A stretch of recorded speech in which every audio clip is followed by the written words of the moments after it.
Welcome to our International Day of Hope and Healing After Loss, bringing together people from all across the world, and we are so excited about it. We're going to have leaders in the field of grief, loss, and recovery, and people who are looking for hope. It's just going to be a great day, and it's being hosted by the Open to Hope Foundation with the mission of helping people find hope after loss. And my name is Dr. Gloria Horsley, and I am president of the Open to Hope Foundation, and I'm here with my daughter, Dr. Heidi Horsley. Hello, everybody. And Heidi's executive director of the Open to Hope Foundation. Well, Heidi and I are so excited that you're all joined today and that we can host this amazing, epic event. We've got thousands of people that have signed up. It's just going to be absolutely amazing. Heidi, why don't you talk a little bit about why we started this? We started the Open to Hope Foundation in 2007 because we wanted to let people know that there is the possibility of having hope again, but we did not want to tell them to have hope. We wanted to tell them to be open to the idea of hope. And then with the pandemic, Heidi, all these conferences have been canceled. All of our grief conferences this summer have been canceled. Everything has been rescheduled. And so we thought, you know what, we want to bring together all these amazing people from all these organizations and all these groups to have a virtual conference so that we can get together and, pay tribute to those that we've loved and lost and let the world know that there is hope after loss. And that we're all together during this pandemic. It's been an incredible time. We wanted to kick off the day with someone who not only talks the talk, but walks the walk. He has found hope again after loss. He is a dear friend of ours, Dr. Ken Druck, who is a best-selling author and recipient of the Distinguished Contribution to Psychology Award. He is a regular guest on CNN and PBS. He has been a lifeline for countless individuals and communities in the aftermath of tragedies such as 9/11, Columbine, Sandy Hook, and most recently, the coronavirus pandemic. Ken's own daughter, Jenna, died in a bus accident while on a trip in India. And to honor her life, Ken has founded the Jenna Druck Center and helped thousands and thousands of people find hope after loss. Welcome, Ken Druck. Good morning. I can't believe we are thousands of people. We are gathered, as we all know, it's hope that loves company, not misery. And we are gathered from everywhere, from all corners of the United States and around the world today for an extraordinary event that I'm honored to be a part of and to be able to kind of get things started. I'm out on the left coast, by the way. We're all wondering, where is everybody? We don't have the benefit of looking around into each other's eyes in the ways that we're used to, and getting all these nonverbal cues about how people are doing or who's there. And I'm just going to assume that all of us are here for some core reason. Our hearts have drawn us to this moment. And I'm going to be talking about really what's at the core for all of us, which is, how do we go on? Everything in our DNA, everything in our hearts, everything in our minds are asking, how am I supposed to go on from this moment? Now, I don't know what losses you are experiencing or how close to the epicenter of a loss, or whether it has been a sudden loss or a loss that you've been dealing with for so many years. But there are certain things about losses and how we go on that are really common. Each of us has to form our own idea. There's no cookie cutter. So each of us has to take the essence of what we're going to learn across the next few days and build our own plan for how to go on.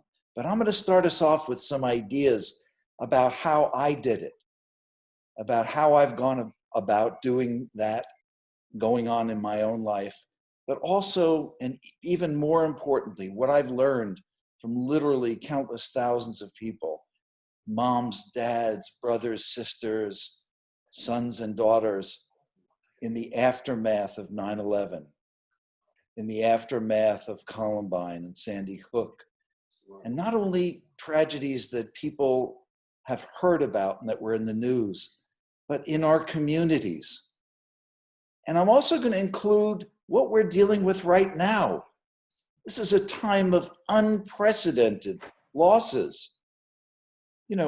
the idea that we are so interdependent, that I'm one droplet away and one breath away from contracting a virus from you, that my life is literally in your hands and your life is in mine. And I have my trusty mask and I have my 6 feet of distance and I have all the things that I can do to show you that I value your life. And it's not only the lives of people that randomly I'm passing in the street or people I see in front of my house as I'm sheltering at home, which is where I am right now. It's the lives of the people I love. It's the grandchildren in my life who I can't necessarily hold all the time. Literally, I have had to take a COVID-19 test in order to be in a position to hold my grandchildren for fear of infecting them. They're only 9 months old. Many of us out there that are listening have had to do the same thing with somebody you love.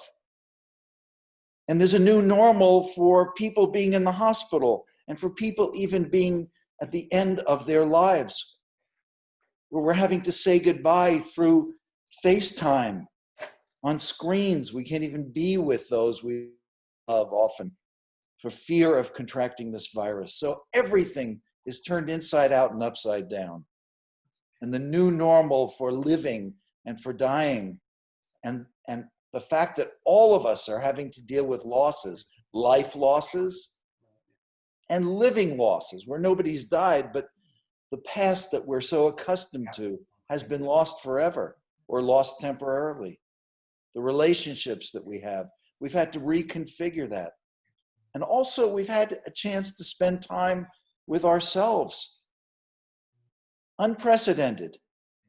Things time that is found in this COVID-19 era to reflect. For some of us, our whole lives have passed in front of us. The people we've lost, the grief we are suffering right now. So we're a diverse group of people. But let's think about what it is that we do, how we go on in such a way, how we live out the rest of our days, how we use the time and resources and blessings and gifts that remain in our lives in such a way that honors those who we've lost, whether it's a very recent loss and we're in the rawness of grief at this moment, or whether it's a loss, the sorrow of which has been reawakened by things that have gone on recently. So we do it, and the blueprint that I created, not out of my head, and not out of anything I learned getting my doctorate, but what I learned fighting my way back into life after my daughter Jenna died. After the phone rang in my life to tell me that my life as I knew it was over, that I was standing in the ashes of a beautiful future with a magnificent daughter and her whole future ahead of her. How was I possibly going to rise up out of those ashes? Because plan B didn't look good. It's like, you know what? Get me the casting director. Where can I file a complaint? Because this isn't right. This sucks. This is terrible. This is wrong. This is not fair. How could this happen? How am I possibly supposed to live out the rest of my life? Get up, and what's for dinner, and let's put on some nice clothes, and let's plan a future when my daughter's life has been lost to her. So these are the things that I did to survive, and things that I've learned people did to survive. And it starts with the first honoring. The first honoring is, the first way we honor those we've lost is to survive, is to summon the newfound strength and courage and understanding and perspective, whatever it is that we need, the resilience to awaken the resilient spirit in us, to call up something within ourselves that we didn't even know we had the ability to do, and to survive. Because in the beginning, and for those of us that are at the very beginnings of our grief, it is survival. You are in survival mode. You're on that roller coaster because one day you are going to be fighting, looking for air in the room to breathe. You're going to feel like you're underwater. And the next day you're going to be feeling a numbness because your system in its infinite wisdom is just shutting down to give you some breathing time, some time to gather your strength, some time to not be assaulted, especially if it's been a traumatic sudden loss, not to be assaulted by images that you didn't welcome, images of how they died or what happened. So your survival, and often people say, you know, it's like the equivalent of being in the ICU, except grief is invisible. There's no feeding tube. People look at you and ask, how are you doing? And we think, you don't want to know how I'm doing. I'm fighting for my life. I'm fighting to get to the next breath. I don't know how I'm going to do this. So if you are in the beginnings of grief, you're in survival mode. You're going through this roller coaster. You're fluctuating from surreal, like this couldn't really have happened. This couldn't really have happened to my daughter. Jenna couldn't have died. To the all too real, which is being emotionally flooded and overwhelmed. It's like, oh my God, where it's too much. So our survival means that we need to download the new operating system for surviving the loss of somebody we love, whose life may be even more important to us than our own.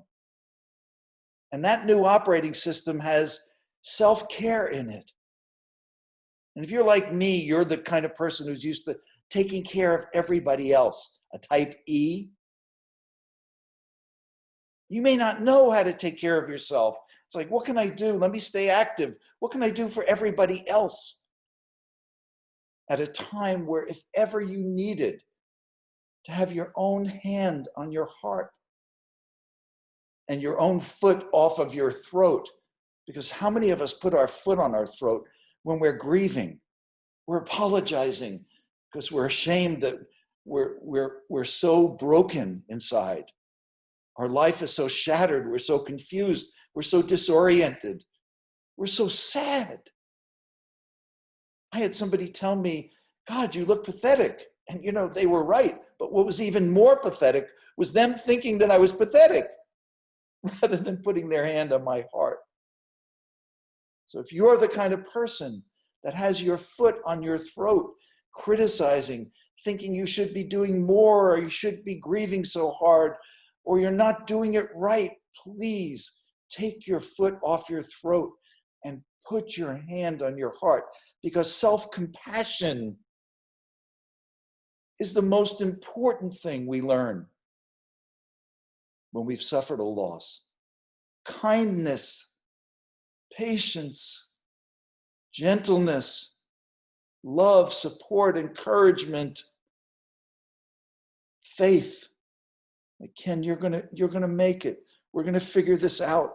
We're gonna honor Jenna. The first thing we have to do is survive, because we are experiencing a sorrow that is greater than anything we have ever imagined was possible. So your survival kit is so important.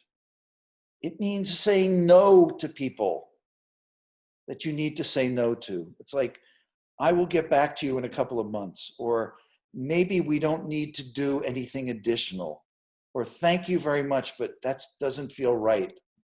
It's learning how to not be a pleaser and accommodate the world. It's learning to take care of ourselves. When something isn't right, the time isn't right, doing it isn't right, it's learning to say no, and it's learning to say yes. So when somebody comes by and says, can I bring dinner to your house? Or can we bring something over? Or is there something I could take care of? Even if we're not accustomed, like, yeah, thanks, we're staunchly self-reliant. We don't want to owe anybody. We don't want to be a burden to somebody. We say yes. We realize that we've taken a hit, a tremendous hit. And if ever we needed support and love, we're going to be surrounded by angels, people who want nothing back, people we didn't know were capable of loving and supporting us, who know how to just be with us, not give us unsolicited advice, not try to control and make decisions for us. And I've got a list of the do's and don'ts of grief support, by the way, which is available on my website. And it's got all the list of things not to do and the things that we need to do, a list that I've cultivated over years of working with people and growing to understand what it is that support really looks like. So it means saying yes to good things, yes to people who are capable of really being with you and asking open-ended questions that they listen to the answer, rather than people who are rehearsing a fix you response because they believe that there's a way to figure this out and fix it, when in reality, there's no fixing this. We live in a world that teaches us that there's a fix for every problem, a diversion for every moment of emptiness and lostness, a pill for every pain. And we know better. We know that sometimes in this life, we are challenged to stand in a moment of lostness, of brokenness, of unknowingness, where we just have to summon the strength to bear it, to ask for support, to take care of ourselves, to have faith that we are going to find a path forward. And that's what the next couple of days are about. It's you looking through an extraordinary menu of possibilities from people. I'm so proud to be part of a world-class faculty of teachers and healers and facilitators and visionary thinkers who have been gathered together today by Heidi and Heather and Gloria and Open to Hope.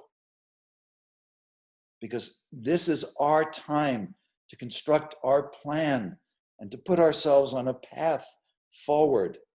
So the first honoring is our own survival, and it's taking care of ourselves better than we ever have.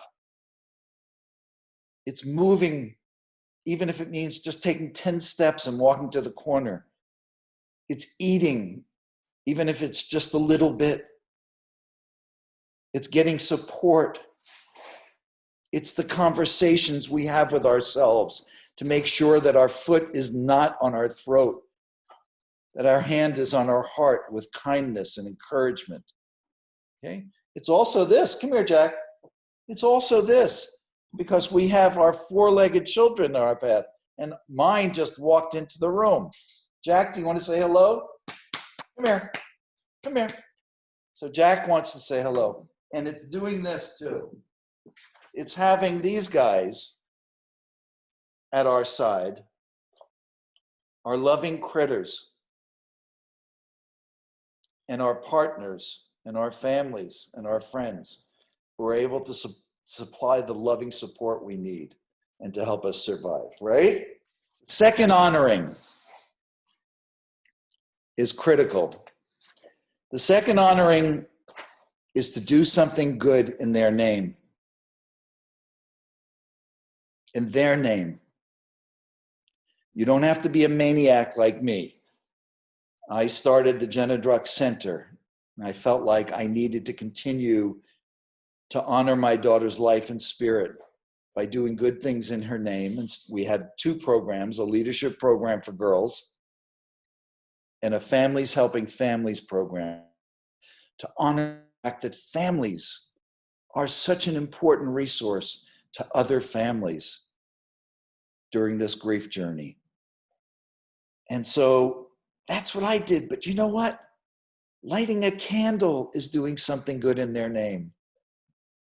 Showing a kindness to somebody else is doing something good in their name.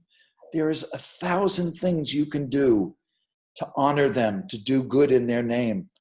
There might be a scholarship that you help support of something they loved and cherished, but it's doing something in the world that has their name on it to show your love. And these are all going to be ways of expressing our love. In my tradition, in my Jewish tradition, there's a word for it, tikkun olam. And it's actually a tenet of honoring. So let's do that. Let's look at the second honoring, doing something good in their name. The third honoring is cultivating a spiritual relationship with them. The phone's not going to ring. There's not going to be a time to get together. We long for and yearn for their presence. But we can be with them in the way that it's possible. And I call that the spiritual realm. Now, do I know with 100% certainty what the true nature of life and death are? No. I bet my faith, I know what I hope it is. I listen to different speakers who have access and who say that they can look through the veil. We even have one coming up as a speaker later in this conference. But even though I don't know with 100% certainty what the true nature of death is, of this life is, I try to continue to express and to feel the love that never dies. In the spiritual realm, they are no longer in this realm, in this three-dimensional realm. But what I call the spiritual realm is what I do with my mom, for example. I lost my mom several years ago. Well, I might be driving in the car later today, and I might pretend or say something that I used to say to my mom. I used to call her up every morning and say, "So how's my favorite mom?" I still do it. Am I psychotic? Am I delusional? Should we call the thought police in? No. I'm expressing my love. Do I know with 100% certainty that my mom gets that love and gets that message? No. Do I bet my faith that there's a possibility in this vast universe of possibilities that she might? Yes, I do. Do I tell my daughter Jenna that I love her every day? Yes, I do. Do I sometimes feel her touch? Even though I've grown a beard, my COVID-19 beard, and I can feel it on top of my beard, do I feel her touch? Do I hear her saying things to me? Yes. I hear it, not in a physical sense. I hear it in a spiritual sense.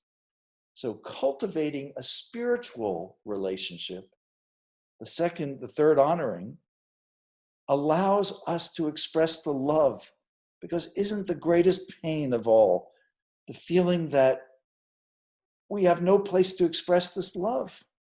Where are they? How do I say I love you? How does this relationship continue? Well, mine are going to continue for the rest of my life through the love that I feel and the love that I express. That's the third honoring. The fourth honoring.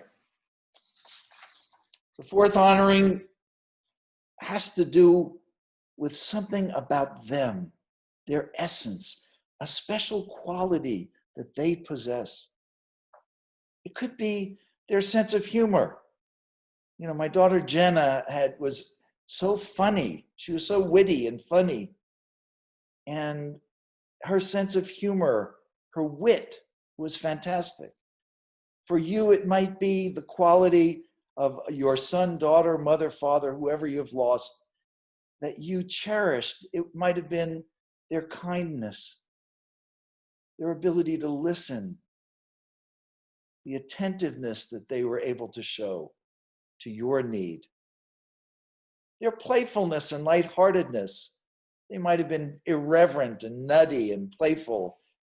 and lightened your heart, or it just might have been the joy of their presence. There might not even be a word for it, but it was a part of their essence. So in this way of honoring them, we learn to embody that part of their essence. The fourth honoring is to embody their kindness, their humor, their playfulness, their faith, whatever quality you cherish in them. You try to be more that way while you're growing up in your life. You try to cultivate that quality. People might even come up to you and say, you know, you're acting a lot more like your sister or your brother, or it seems that you've taken on that quality of theirs. Yeah, you have, because you cherish it and you wear it and you embody it. The fourth honoring. The fourth honoring is one of the most difficult. You know, I would feel guilty having any form of joy in my life. How could I feel joy? My daughter's life had been lost to her. What right do I have to go on? What right do I have to go on and to live out the rest of my life? To write new chapters, to make new memories in my life. And yet, that is the challenge. That is the way we honor them. The fifth honoring is to write new chapters of our lives. To say to them and to ourselves, I am going to live out the rest of this life with meaning and purpose. I'm going to make every day count. I'm going to make the blessings and gifts that I would otherwise take for granted, the good things that I have in my life, I'm going to make the most of them as an expression of my love for you, as an expression of my love for this life that I've been given. I'm going to live it out in style and with you in heart. And so we write new chapters of life. And even though we might feel like, how can I possibly go on? By the way, as I'm giving this talk, I'm looking out on my balcony and 3 red birds have appeared on my balcony. And they're just coming into the talk. Do you do that too? Where a yellow or a red bird shows up and you go, is that a sign? Am I being visited? Am I getting an I love you? Well, the fifth honoring is to write new chapters of life and to allow a sense of wonder, to allow joy, to allow beauty again, to allow breath, to allow myself to live out this life with all the I love yous for my daughter, for all those that I've lost. The last honoring, the sixth honoring, is something that we developed in the aftermath of 9/11, because the average age of the person who died on 9/11 was 38. So they had, in many cases, and in most cases, parents, living parents, and they had started families of their own.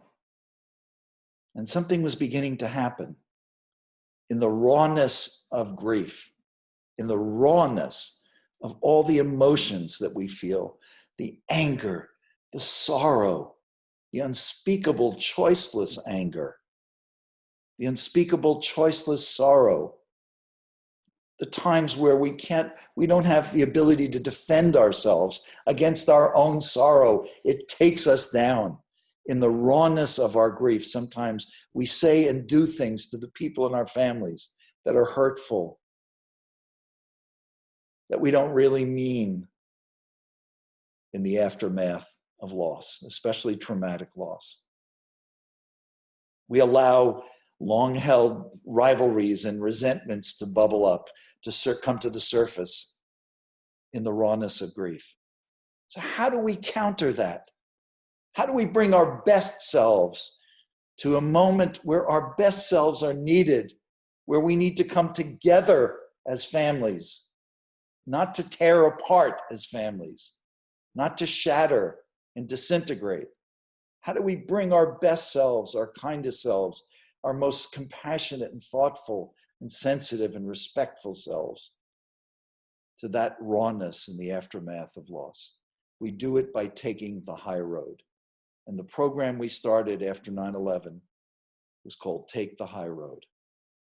And the ethic was to show that the expression of our love for the person who we had lost would be in the way we treated our family members and everybody who was in the epicenter of that loss, who was also fighting their way back into life.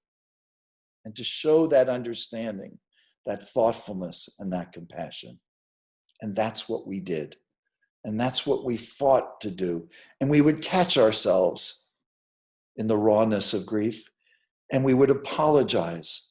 We learned that the power of an apology can't be underestimated, of looking somebody in the eyes and saying, you know what, I owe you an apology. I'm so sorry. You know, I allowed a feeling of resentment to build up inside of me. I've allowed a feeling of jealousy to build up inside of me, or a fear to build up inside of me that I couldn't trust you, or that we couldn't figure this out. And so I've created all this drama in my own heart, in my own thoughts, and in our relationship. Or I've withdrawn from you. I've pulled all the way back. And I owe you an apology, because that's not what I want. We both have taken a hit. We both have suffered a terrible loss. And I want us to find a path that we can be on together. I want us to stay together. I want us to bring out the best in each other. I want to bring out the best in myself. And that's why I'm having this talk with you. And that's why I'm apologizing to you. We can do that. The most powerful experience we can have as human beings is the feeling of being understood. You know, where we look into somebody else's eyes and we see that they get it. They've been listening. They really have our well-being at heart. We feel less alone. We feel their presence and their company. We feel their love and support, their understanding. And it gives us a greater ability to go on. And not just to go on, not just to survive, but to make the most of our days. You know, all of us wake up in the aftermath of our loss. We wake up and it's Groundhog Day. We look at two paths. And this is something I remember so clearly and distinctly. That I would wake up every morning. Sometimes I would startle awake because I was traumatized. My daughter had died while studying abroad, suddenly and violently. And I would wake up and I would look down the path of despair. And I could see at the end of that path the result of my making despair, sorrow, the organizing principle of my life, of making resentment and anger the organizing principle of my life. And the result was, I looked down that path and I saw both of my daughters, and they were shaking their heads. And my earth daughter, my youngest daughter, was saying, Dad, we should have buried you with Jenna. We should, because you died that day, but there was nothing in you that fought your way back into life. You gave up, and I understood that you might, how could any one of us not want to just give up? Our hearts were so broken. And that's what I see at the end of that path. But then I look down this path, and I see the path of hope. At the end of that path, I see both of my daughters saying, Dad, we're so proud of you. You took the time and the care and the support and the love to go on a healing journey, to fight your way back into this life, to do your best. And I know some days, of course, some days you just had nothing. The best you could do on some days was to stay in bed. And you did that. But you slowly, one breath at a time, found your way back forward.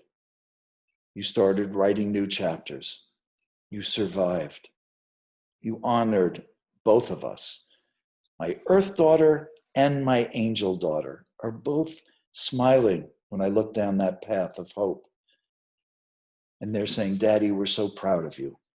We're so grateful to you for finding a way to go on. We love you. Thank you, Dad. And, you know, here we are one day past Father's Day. Yesterday was an amazing day for many of us. Some of us were just simply in the glory of trying to figure out how we were going to say, Dad, I love you, with COVID from 6 feet away, with elbows, with something I call Beto hugs. My father-in-law, before he passed last month, taught us all the Beto hug. And when you look into somebody's eyes and you tell them you love them with all your heart, and since you can't hug them, you go like this. That's what he taught us, and that's what we do. So on Father's Day, maybe that's what you did if your dad's living.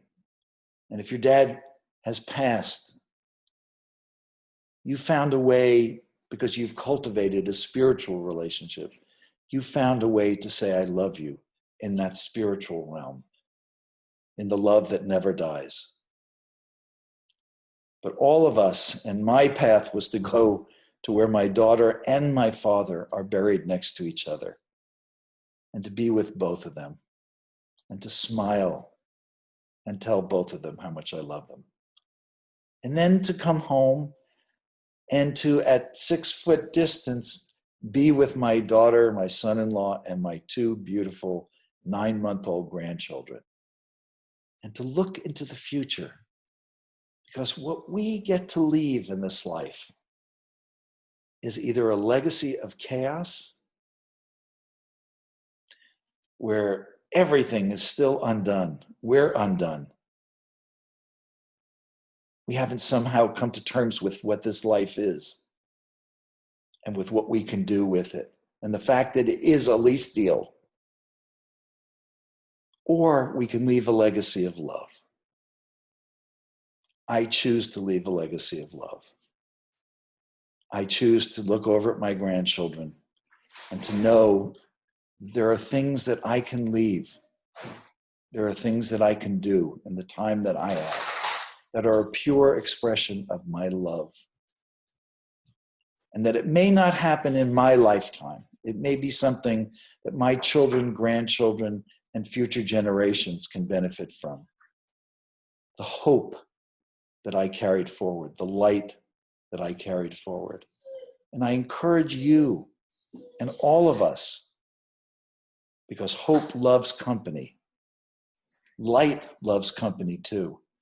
And I encourage you to find light in all the talks and speakers ahead. I know I'm going to be tuning in and looking for light. You are so lucky and blessed, and so am I, to have some of the speakers, the teachers, the lovers and healers that you're going to be listening to the next couple of days, to teach us, to give us the tools and the inspiration and the courage and the strength that we need to go forward, and to leave that legacy of love, and to live that legacy of love, to write beautiful new chapters, to make new memories that would leave the person that we lost with a glowing, radiant smile. And that's what I think we're all here to do. I know we have a lot going on. And we don't have, since we're not sitting in an audience, normally if I'm giving the keynote speech, I've got a clock in front of me telling me, okay, Ken, you've got a couple of more minutes.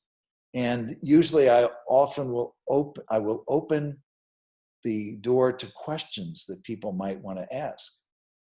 So I want to give you a chance to make comments, to ask questions, and for us to begin our wind down of this talk. Does that sound right? And Gloria, you're going to tell me what our time frame is and how close we are, right? Okay, right, Ken. Now, I hope I'm on. My tech guy just walked out of the room. So can you hear me okay? Yes. Okay, Perfectly. fabulous. Because I'm glad you opened it to questions, Ken, because we've got a question here from Ruth. Yes. And she says, how can I get I love what you're saying, Ken. How can I get my husband to the point where you are? We've got to watch. My first book was called The Secrets Men Keep. Ah, I had big hair and I went on Oprah for the first time in 1984. And the first thing I said to Oprah was the most dangerous word in the female vocabulary is the word get. Because we can't get our wife or a husband to do anything. All we can do is be a great example of it.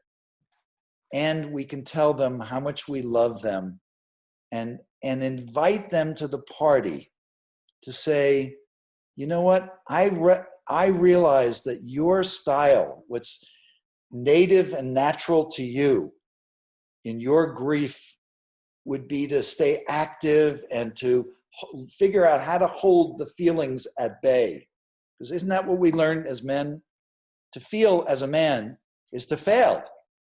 If we're feeling anything but anger is a good male emotion. But if we feel any sadness, we're weak. If we feel anxious, we're weak.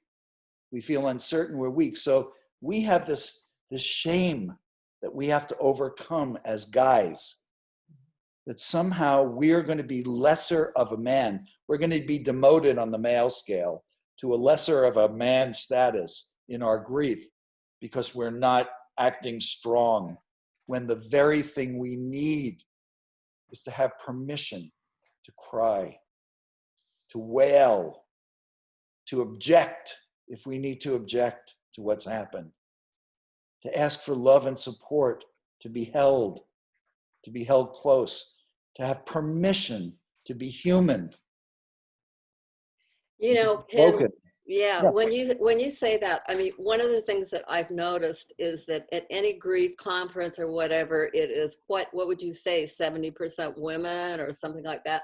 They're always trying to get their men there. I mean, you early on were an advocate for men. How do we get our men there? How do we do it? Well, by invitation, by understanding that it may not be their natural intuitive inclination to do what you're suggesting, to come to listen to a speaker, to say, hey, I want you to listen to Ken Druck. I think there might be something in there that could be helpful to you. I know how much you're hurting. You know, as men, we're inside criers. Maybe the most important thing we need to understand as guys, because somebody asked me a couple of years ago, they said, Ken, in one sentence, what's the most important thing you could say?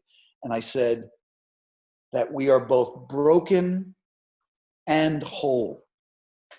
That understanding paradox is the most important thing. That we can be broken. If you look deeply into my eyes, when I talk about Jenna, there's a brokenness in me. My heart's still broken. But you'll also see a wholeness in me that has grown out of my grief. Grief takes us, and if we allow that part of our humanity its expression, grief takes us to higher ground. Our trip to the bottom of pain shows us a level of compassion and understanding.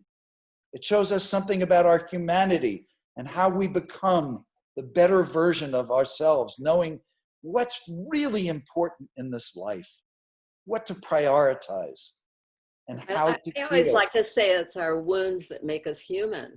Yeah.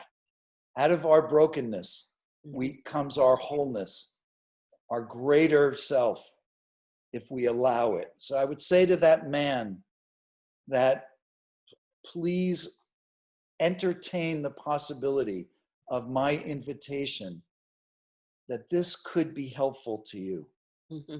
you know, And and maybe to our relationship together and yeah. showing the love for our child or our spouse, you know, But just died. know also that he feels ashamed. He has that knee-jerk defensiveness that we as guys get.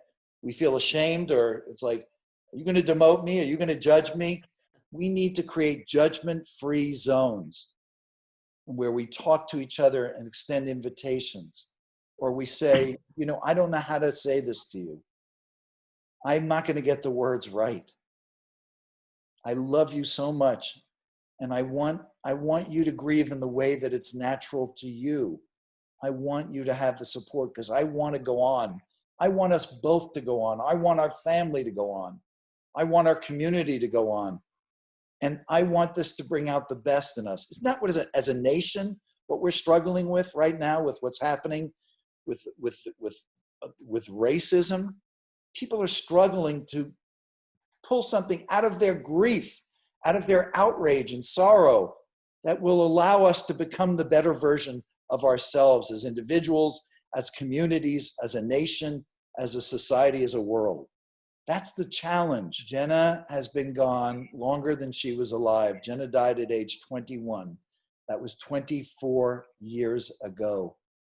But grief occurs, what's important to know is part of grief occurs within time. Mm. And people will give you every cliche in the world. Time heals, blah, blah, blah. It's not about that because part of grief occurs outside of time. I can't look at my watch and say, oh, I have to stop. I have to get closure because it's time to stop grieving. It's time to stop feeling sad that Jenna has not been a part of my life.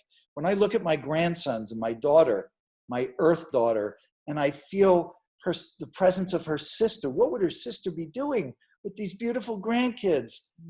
Am I not allowed to feel that sorrow? So please give yourself permission in the rawness of your grief, in the newness of your grief, to be messed up. My first town hall meeting in New York after 9/11, I stood up and I said, raise your hand if you feel more messed up than you ever imagined a human being could feel. You are so splintered inside, so broken. Please raise your hand. And 1,000 people that were in that church that day raised their hands. Allow yourself this moment, this season, this time of sorrow. Allow yourself permission and support to find your way back onto a path that your life can go forward on. People are starting to say their children's names in chat. They love that you're saying Jenna's name, and that gives them great comfort. And so they're putting out their kids' names. So yes, you're touching on a lot of things for people today. Let's all, on the count of 3, say our child's name or our son or brother and sister. And let's not forget brothers and sisters, as we always do. But let's say, or it could be a dad, but on the count of 3, let's say their name. Let's make a declaration of our love for them by saying their name. 1, 2, 3.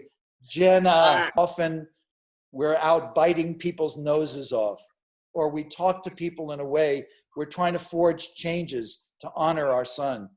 But we talk to people in a way that they just look at us like, oh my God, that poor guy. So find a tone of effectiveness to channel your anger into activism, into action that can really make a difference and a change, because there are millions of dads out there that need you and your help, and you would honor your son by helping them find a path forward.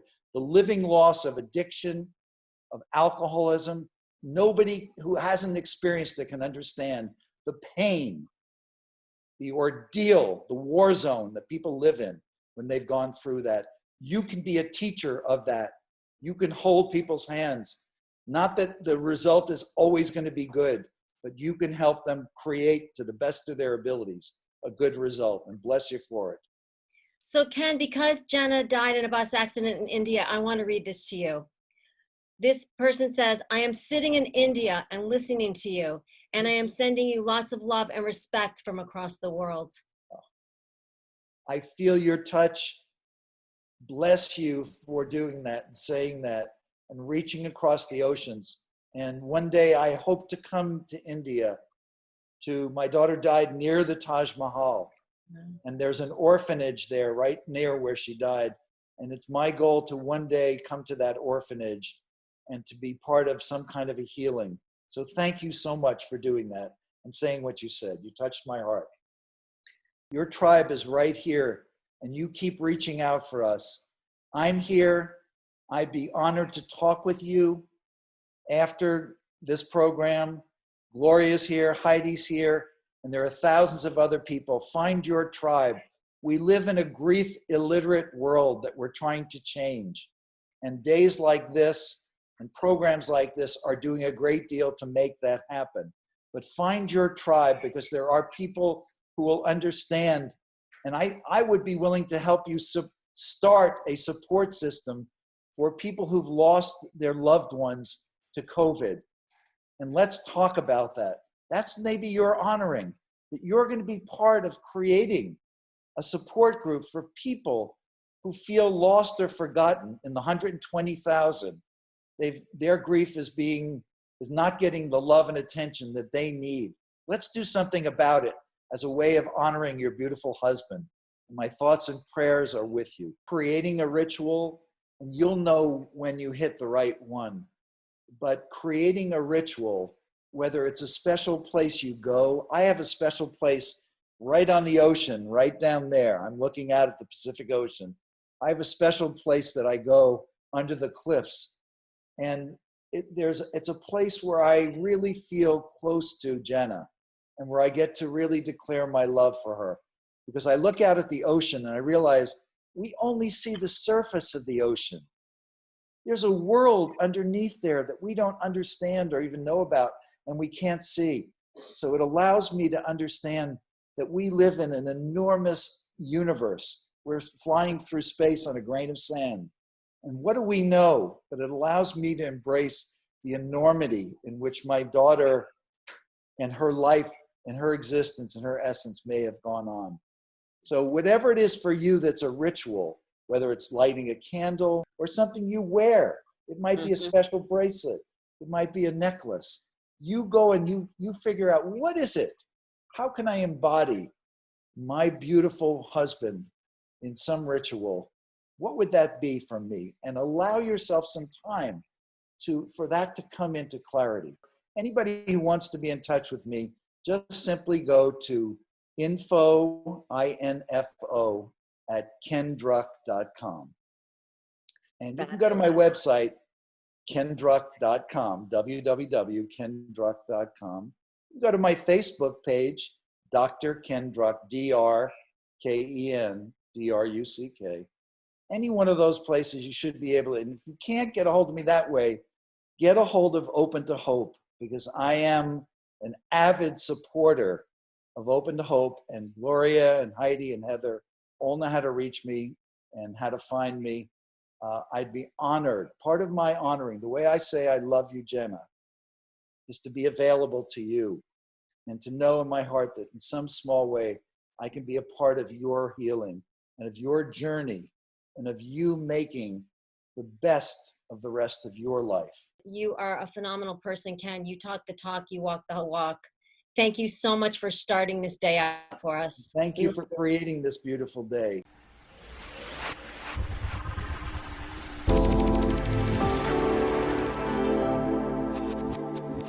Our next guest, Jeff Johns. He's from CW Cares, which is a cable channel, Gossip Girl, America's Top Model, all those wonderful things. And Jeff Johns is the producer of Star Girl, My Funny Late Sister. And I am so touched that Jeff has done this to honor his sister. It's amazing. And Heidi, the sibling thing, so. I think it is absolutely phenomenal. I love that his sister is his inspiration and that she is his guiding light, and the show is wonderful. And we really want to thank CW for supporting us and being a sponsor to this wonderful day we're having today. And enjoy, everyone. Starman, are you there? Starman! The Justice Society must live on. Someone with honor must carry the torch. I know this has been difficult. the move and a new stepfather, but we're gonna make a good life. Hey, sorry, that's just real delicate.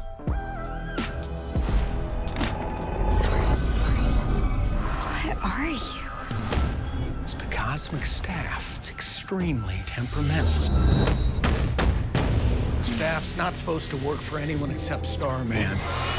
This has to be the reason the staff lit up. The staff chose me, and I choose you. I never thought there'd be another Starman. Star Girl. Stargirl. New series this Tuesday at 8, 7 Central on the CW. Good morning, everybody. I'm Jeff. Thank you for the time and for having me here. I have to say, I wish I had something like this, or I knew of something like this when I lost my sister, Courtney. I lost my sister in 1996. I had just moved. I graduated college from Michigan State and moved out to Los Angeles. And she was on flight TWA 800, which was a plane that went down. It had a mechanical accident that went down, flying out of New York to Paris. She was a foreign exchange student. She was 18 years old. And Courtney died on the plane with all those passengers. It did feel like the main emotion that I was allowed to have was anger. And that was hard. And I really spent years trying to figure out what else to do, because you are kind of only allowed to have anger sometimes. But I'd had a passion for comic books my entire life, and comic books were everything to me. Like, they were like, I grew up with them with my brother, and we loved them, and we loved superheroes. It was just everything I loved. And I think what helped me, obviously, was I took my passion I had my whole life, and I decided to create a character based on my sister Courtney called Stargirl. And she would embody everything that I loved about my sister. My sister, because she was the youngest of three, had a lot of drive. She was funny. She would do anything that her older brothers would try and do, and she did it usually better. She was amazing. She had this endless energy. And so I created this character, Courtney Whitmore, Stargirl, who is about a teenage girl who lives in LA, and her mom gets remarried, and they move to Nebraska, where she's unhappy. She's got no friends and doesn't know anybody. And she discovers that her stepfather used to be the sidekick to a superhero.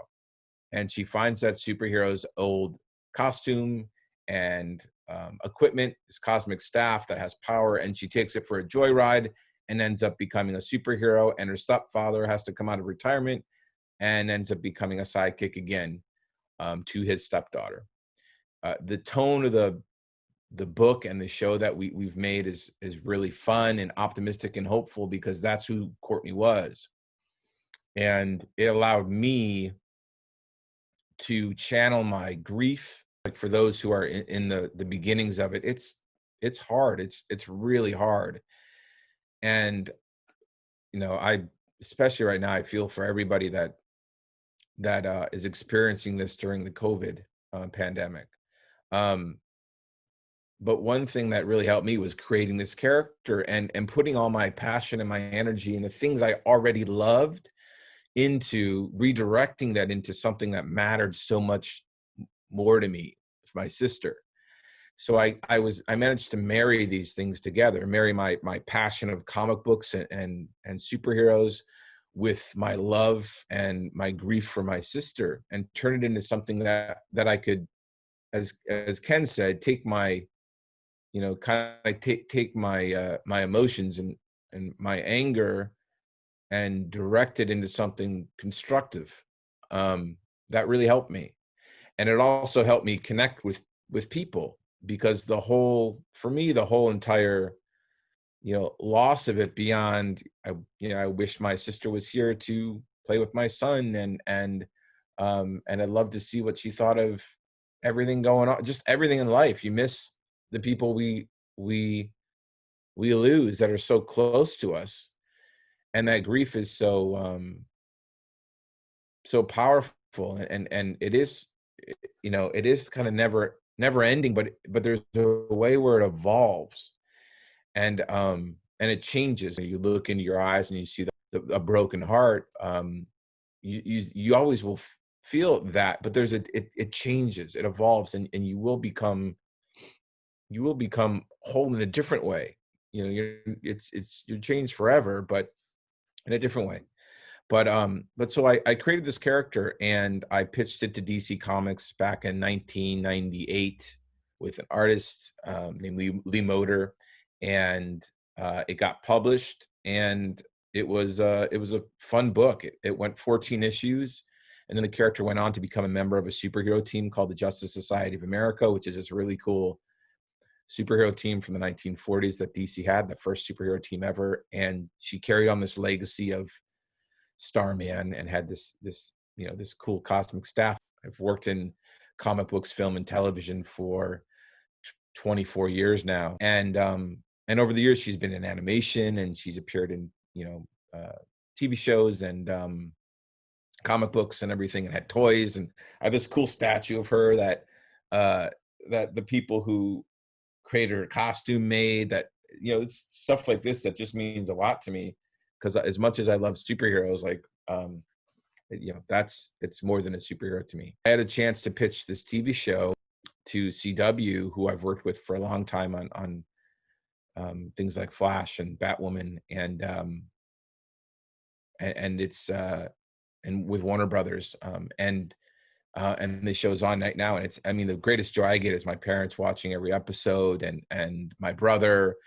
My mom always texts me like, I've watched it episode 3-4 times, and it's really fun and rewarding. And the most rewarding thing I get out of this is that my family's connecting with it, because as I said, like the biggest loss and mourning is really that connection to someone you love so much, that unconditional love, that forever love, that family love.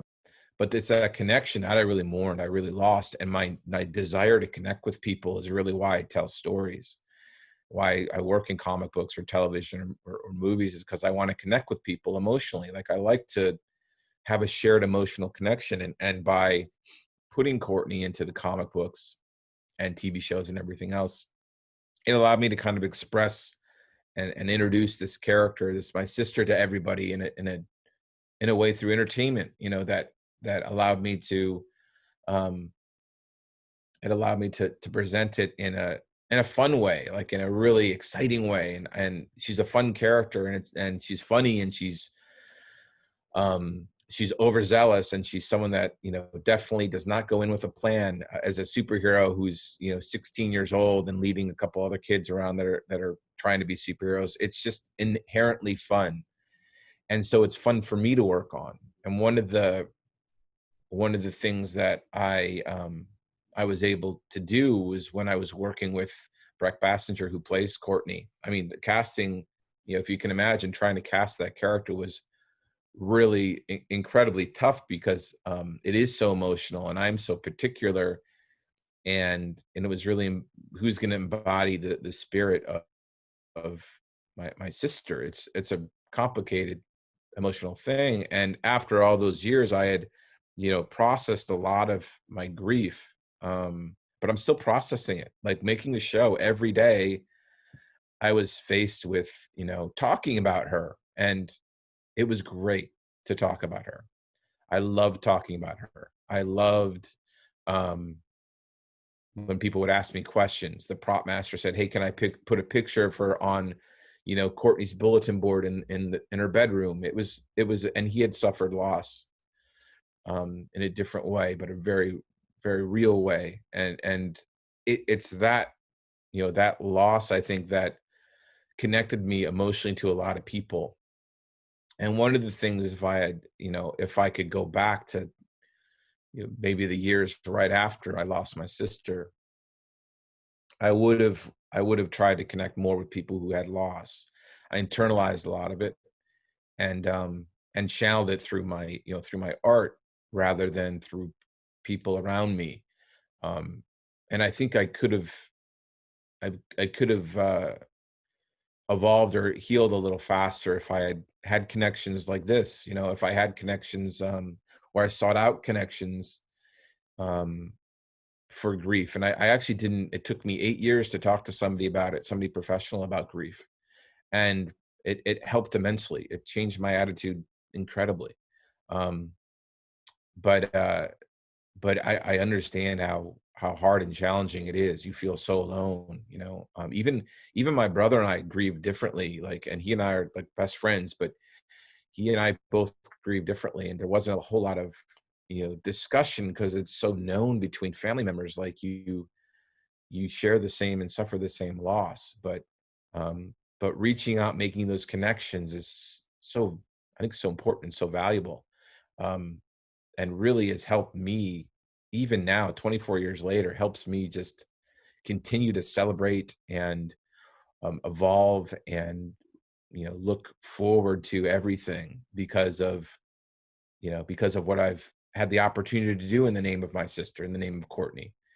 And um and I think if whatever your passion is, it doesn't have to be obviously comic books or television, but I would look at whatever your lifelong passion has been, and is there a way to incorporate the loss of your loved one into that? Is there a way to kind of merge them together, because it becomes a celebration, which is what helped me as I crafted this character to be a celebratory character, to be a positive character, to have, you know, my greatest uh um my greatest hope is going to Comic-Con, and when I see people dressed up like Stargirl, it's fun because it's her, at least her essence carried along in a very different way.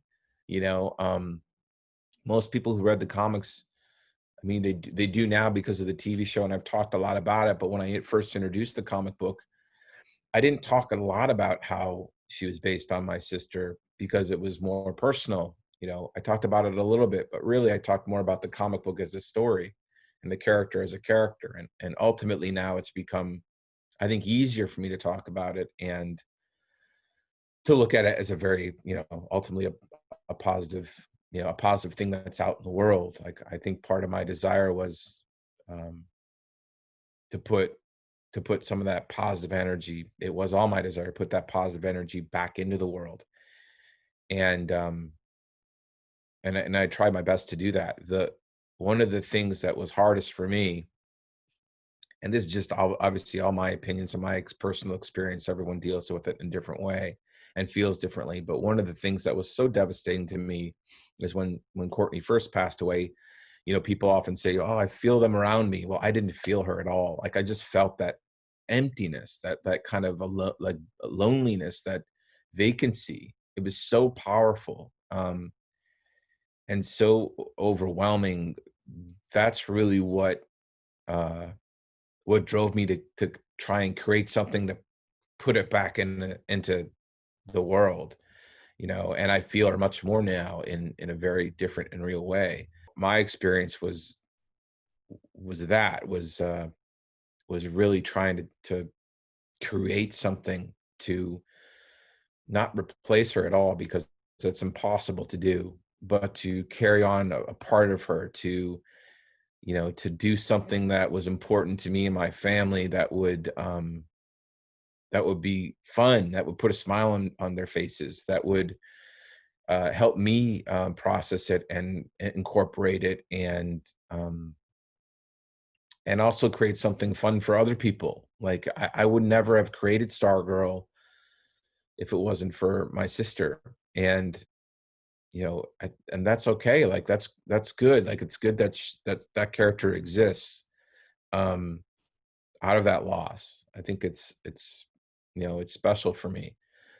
But then following her, like doing her adventures, like writing her in comic books and television, has been a really interesting experience too, because the character eventually takes a life of their own. It's almost like the daughter of my sister, or like the you know, there's a thread of it, but then the character evolves and becomes something entirely new, and um and springs forth from that. And that's wonderful. It's, you know, it's what life is supposed to be all about, is everything influencing everything else as it continues to evolve and change. And there's a lot of complexities emotionally in that as you watch it happen. Um, but it was, you know, it's been a special journey, and having the show premiere now has been, you know, a dream. Like I feel like my entire life from when I was a kid and first got, you know, bit by the comic book bug, everything I've experienced, the loss of my sister, but everything else I've experienced has kind of led me up to this show that we got to make, that everyone poured their passion and love into. And, you know, one other thing that I find really interesting, you know, when I talk about my sister, even now, it's very raw. It's very easy to kind of open up that wound again and feel that pain, even after all these years. But there's also a, a change in that pain. It can turn into something that it's never going to be, I don't want to say positive, but it can be productive. You know, it can be like the emotional evolution that you can take on. There can be a lot of good that comes from it. And I think everyone that we've lost would want us to find what is that good that we can find? What is that hope that we can get to? Because hope is, you know, emotion's a funny thing because it's not tangible. We can't put hope in a glass or grief in a glass or measure it in any quantifiable way. It's so individual, and within us. But I think that hope, when you talk about hope, and Stargirl certainly is all hope embodied. She's the most hopeful superhero out there, to her detriment sometimes, because she gets into trouble because she thinks she can handle anything, which was very much my sister Courtney. But hope isn't just empty hope. Hope also requires drive to enact it, you know, and it's hard sometimes to get out of bed or get up or be motivated to do anything when you're in the middle of grieving, or when you're overcome with it. And I think you need to allow yourself the time. I certainly wish I allowed myself a little more time to process it and live with it and be okay with, like, it's okay not to, you know, not to want to get up. Um, but part of hope, finding hope, is finding the drive to do something. And maybe, look, if you love jigsaw puzzles, maybe it's just that day, just do a jigsaw puzzle. Like, you know, do, like, get yourself up there and do something. That always helped me, is finding, you know, an activity to just get me going to things I love. And that's why I got into comic books. I'm like, well, I'm going to read comics because I'm going to escape into this comic book world. I'm going to go through my comic book collection. I'm going to organize my comics. It kind of distracted me from just living in the you know, the immediate grief of everything. And through that, I started to think, as I was just getting into the business of storytelling, well, the first comic book I'm going to create for my sister. And so I eventually got into, you know, I got into that, and it took me a while to create. It took me like a year to kind of create Courtney and Stargirl, and set it up and sell it. Um and you know, it was hard, but it was a great journey. Whatever your emotions are, channel them constructively, you know, and it's going to take time to figure out how to do that. It took me 3 years to figure out, I'm going to channel this into this comic book and have the comic book come out.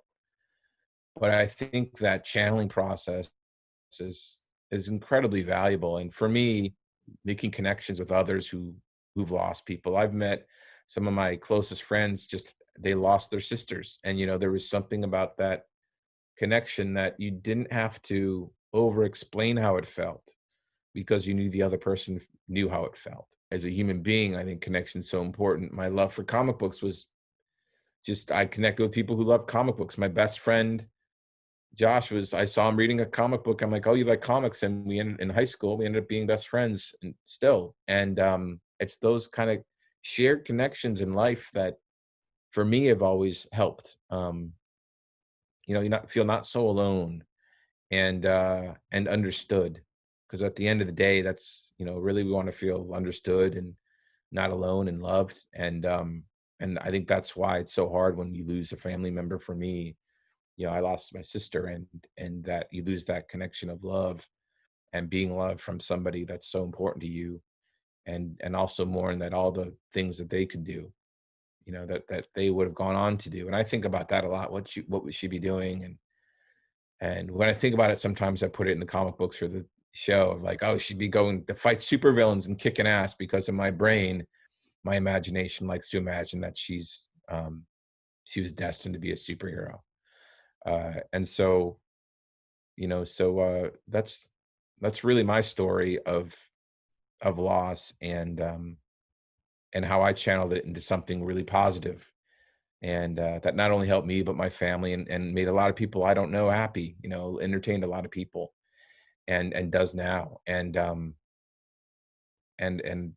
whatever it is, whether it's talking to another person that has lost someone, or trying to channel your grief or your love even into something positive that you have passion for, I really encourage you to do it. It's been 24 years since I've lost my sister, and I miss her every day, still, but there's a lot of positive um, that has come in life and still to come, both related to, what my sister has inspired me to do, and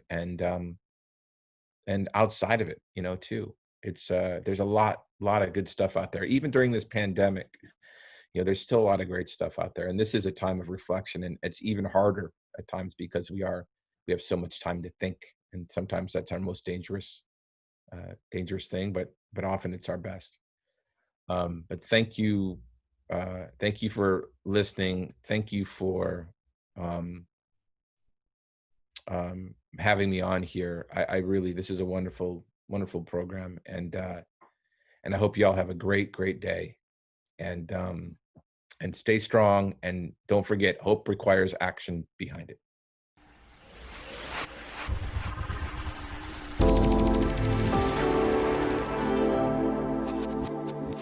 Hi, everyone. Thank you so much for this opportunity to speak with you. I wanted to talk to you today, not just about my professional experience, but also my personal experience. Many of you may know my story. When I was 13, I had a mother who was in the hospital and was dying alone because she was in the ICU with a very few visitors allowed. At the same time, I was 13, you had to be 14. And it was also a time of a lot of unrest that was going on in the world at that time, much like today. Across the street where I was, there was a shooting that happened, a mass shooting, one of the first mass shootings in the US. So at a young age, I often say, this isn't a profession that we sometimes choose, sometimes it chooses us. And in a strange way, I tried to become maybe the person that could have helped me. I was honored to write The Needs of the Dying on hospice and palliative care work. And I was also so fortunate to get to know Elizabeth Kubler-Ross, the legendary Elizabeth Kubler-Ross. And we were able to do 2 books together. And I was so honored that she had asked me to participate in her writing of the book on grief and grieving, where the stages that she had written so amazingly about dying were going to be formally adapted to grief. So I was just thrilled to have a small part in doing that. I always like to tell people up front that she was so amazing, a trailblazer, a very organic person. And we put on page 1 that these stages were not, linear.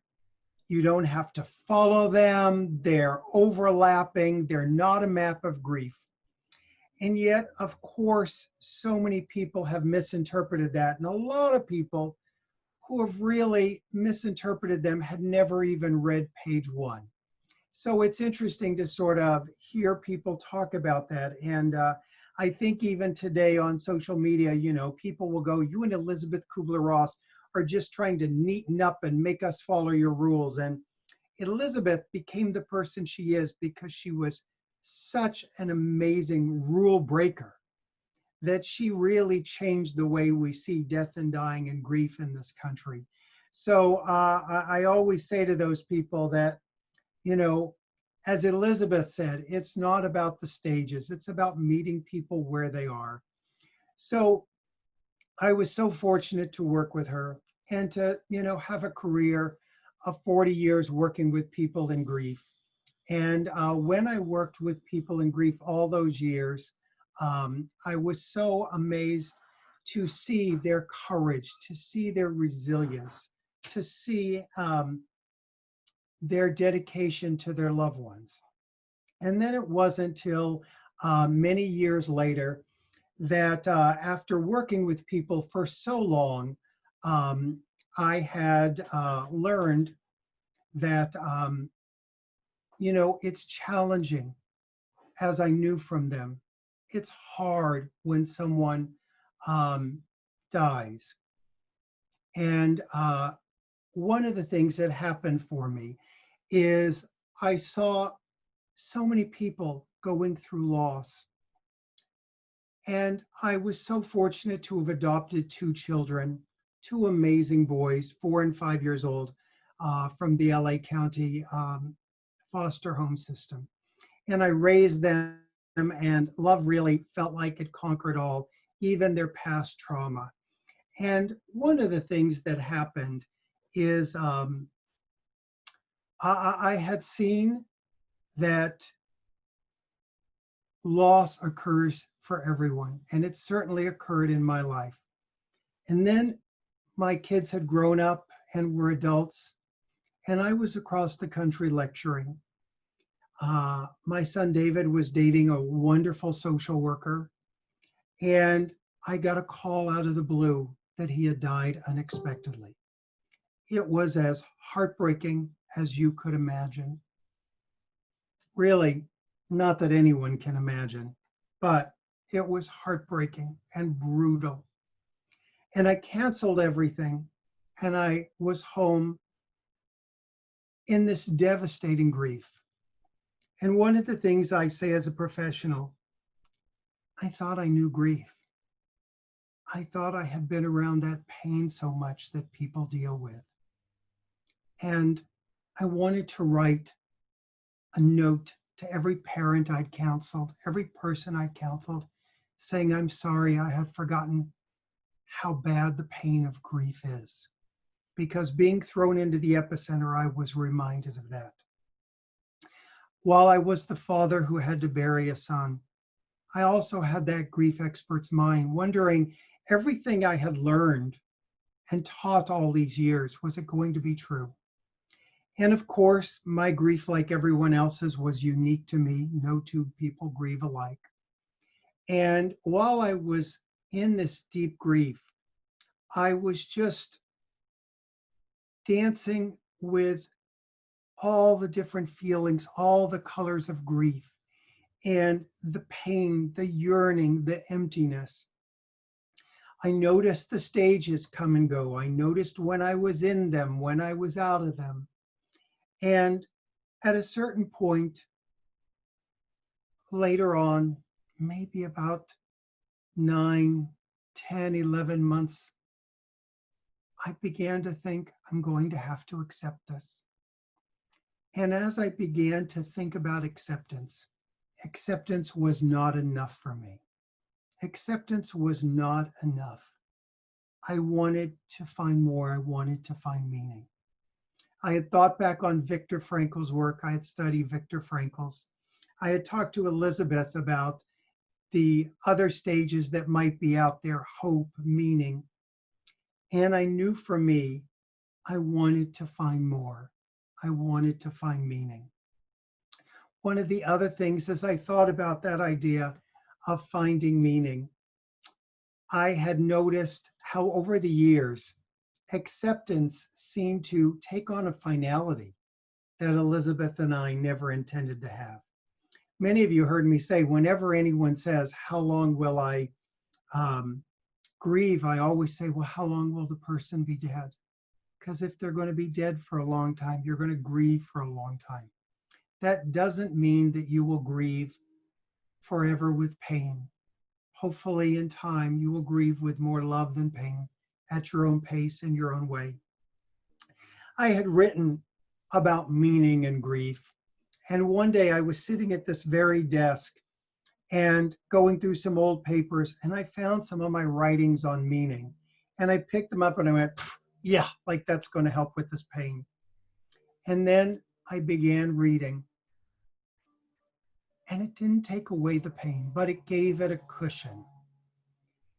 And I began talking to people who had had a spouse die, a child die, a parent die, a pet die, about how they were finding meaning. And I thought, this is what I need to find. And I began writing about it really for myself. And then at a certain point, it also became something that I thought my healing might be once again as I was going out and teaching again and helping others. So I decided to start a book, Finding Meaning. And it felt like it was the next place for me to go after acceptance. I was so honored. I talked to the Elizabeth Kubler-Ross family and foundation, and they gave me permission to add a new stage to Elizabeth's iconic stages. I caution people, I'm not giving you another mandatory place. You have to go on the timeline of grief. Everyone here knows there is no timeline. And so I came to realize there was this sixth stage, the stage of meaning. And meaning for me, I thought about meaning making is really post-traumatic growth. You know, we hear so much about post-traumatic stress, but post-traumatic growth actually occurs more frequently, but yet we don't name it, we don't talk about it. And there's been a few people who have been talking about it, and meaning is really not extraordinary, but ordinary in our lives. It can be your identity has changed, your relationship with others has changed, you have a changed outlook on life because they died, you maybe even found some growth. Meaning can look like a lot of different things. It can be finding gratitude for the time you had with that person. Let me just explain that one, because I know people immediately jump to, wait, what do you mean gratitude? How can there be gratitude when someone dies? Well, first of all, early in grief, when you're in pain, I don't think about it as gratitude. I think about you have wins. Taking a shower, going to work might just be a win. Those wins later become gratitude. And as I think we move and experience our grief in all its different ways, I know for me in a few years, at a lecture, someone said, what's your gratitude that you have found in the death of your son? So the first thing I caution people around meaning is people think I'm asking them to look for meaning in the death. There's no meaning in the death of a child dying. There's no meaning in the death of your husband dying after 40 years or your parent dying. There's no meaning in someone dying of a horrific cancer or death by suicide or death by addiction or COVID-19. Meaning is our response to their death in that horrific moment. Meaning is what we do after. So just know I'm never asking anyone to find meaning in that horrific thing that happened. So when I thought about gratitude around my son, I thought about there's only one thing that would have been worse than my son David dying at 21 years old. That would have been him not coming into my life and me not getting to know him. And that helped me find gratitude for just getting to know him this lifetime. It didn't have to be, that wasn't guaranteed. So of course, he will always die too young for me. Of course, I always will want more time with him. But it doesn't mean I don't have gratitude for the opportunity to get to know him. Meaning can also look like finding a way to commemorate and honor a loved one. Another way meaning can come about is we realize the brevity of life. And we don't have forever here. The virus is another reminder of how fragile life is. The brevity of life can be a springboard into making a shift and change in our life. Another way we find meaning is just by being changed by knowing that person. How did that person in your life change you? What's that meaning? Maybe you are changed by the way they died. Maybe they died in a way that shouldn't have happened, and you want to create a world that makes it less likely other people will die that way. Maybe you want to create something of meaning for others. I wrote in Finding Meaning some guidelines about meaning. So let me just read you those guidelines. I know it's like when an author picks up their own book, it can be scary. Don't worry, it's just going to be for a moment. Here are some thoughts that may guide you in your understanding of meaning. 1, meaning is relative and personal. 2, meaning takes time. You may not find it until months or even years after loss. 3, meaning doesn't require understanding. It is not necessary to understand why someone died in order to find meaning. And as many of you have learned, you may never find a satisfying why or understand why they died. And 4, even when you do find meaning, it won't feel like it was worth the cost of the person who died. And 5, this is a big one. Your loss is not a test, a lesson, something to handle, a gift or a blessing. Loss is what happens in life. Meaning is what you make happen after the loss. 6, only you can find your own meaning. 7, meaningful connections may replace painful memories in time. So that idea about meaning is so important. And by the way, anyone who has the book or thinking of getting the book, just know I also put together a free companion class that goes with it that you can find at sixstage.com, and you can just put in the code open to hope to get that free class. So I think about this idea of, we always hear about large scale meaning. Someone got a 5K run dedicated, or they started a nonprofit organization for their loved one. But one of the things I believe we often don't see is meaning really appears in the small moments. Meaning appears in the small moments. Just naming those meaningful moments. This is a meaningful moment I'm having with you. That in this pandemic, when conferences like this have been shut down physically, we're still finding a way to connect. That's meaningful to me. After COVID-19, I started an online grief group that so many people here, Gloria and Heidi, have spoken at. We now have close to 20,000 people there who had to shelter in place, lost their grief groups. They weren't able to find help for their grief in those early days. They weren't able to say goodbye. They weren't able to have a funeral. So for them, I set up this grief group. You can find information on that at grief.com. So just know, even in the darkness, there's light. And sometimes finding that light helps us realize not everything is all bad or all good in life. Horrible, my son died. Thankful I got to know him. So nothing is all one thing. And when we begin to see that, it helps us find the different meanings. It's interesting. I was counseling a woman who had been at the Las Vegas shooting, and she was at that concert. And when the shooting started and everyone ran, she was close to the stage, so she ran under the stage for shelter. And as I worked with her, I talked to her about Viktor Frankl and the idea of meaning, and how in a concentration camp, they found light in the darkness. They appreciated a sunset. And she was like, there's no light that was in this darkness. There was no light that was in that concert when people were getting killed. And I said, can you just be curious and open to maybe there was some light that at some point you'll understand.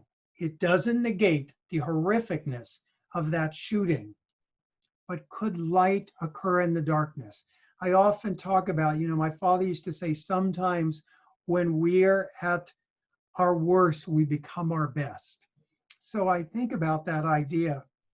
And as we reviewed the story one day, she told me about a man at the concert who was in his wheelchair, and like he apparently was there without anyone. And when everyone ran, he couldn't get away. And she said suddenly some guys from under the stage ran and grabbed him out of the wheelchair and put him underneath the stage with her. I said to her, that's the light. That's the light within this darkness, that they were able to help him in those moments. So seeing that light, maybe it's just the love your loved one gave to you is the meaning. Sometimes when we don't find meaning, our lives, we feel like we get stuck. And meaning can be such a cushion and such a way out of that stuckness. I think about how do we find the purpose? And so many times, not early on in grief, but in time, people sometimes will see the title Finding Meaning and they're like, I'm not ready to find meaning. And I'll say, oh, the book goes through how to deal with the pain. You have to deal with the pain. There's no easy way around the pain. There's no spiritual bypass around the pain. You just have to know that is how it works. So when we talk about having a hard time grieving, feeling stuck, our lives can be dedicated to the loss. It can be dedicated to the pain, and we lose all purpose and direction. And the reality is, I think that, when you're that empty, even a couple of years after loss and looking for a purpose and meaning, we look inside ourselves and we're still so wounded and fragile that sometimes we have to actually look out and see maybe what meaning can be found outside, what's needed and wanted. The reality is, life doesn't owe us. We owe life. What can we see that's needed around us? Witnessing grief, talking about this like today helps. We weren't meant to be islands of grief. Mirroring is so important, that we see each other's grief, and that's why grievers forever have gathered together, because they're so good at witnessing one another's grief. And I think one of the things that we often think about is, how can we make grief smaller? The reality is, grief isn't getting smaller. We have to get bigger. We have to grow around that. And I think that can be such a challenge for people. And together, I think we can find ways to do it. How can we build something around this horrible loss, that we don't forever live in that loss, but we find a way to have life later that honors our loved one? People often ask me, because I wrote the book years ago, Visions, Trips, and Crowded Rooms, Who and What You See When You Die, about the afterlife. And they always want to know, do you think there's life after death for our loved ones? And I'll say, I believe there is. But I have another question. Is there life after death for us? Can we find a life that honors those who have died? Can we become bigger than our grief? Can we mark their lives in a way? Can we be the memory keepers, the storytellers? That's who I think we want to be. So I thank you all so much for this opportunity to be here. And if any of you want to find me or find my work, just know you can find me at grief.com. And once again, so honored to be a part of this important day.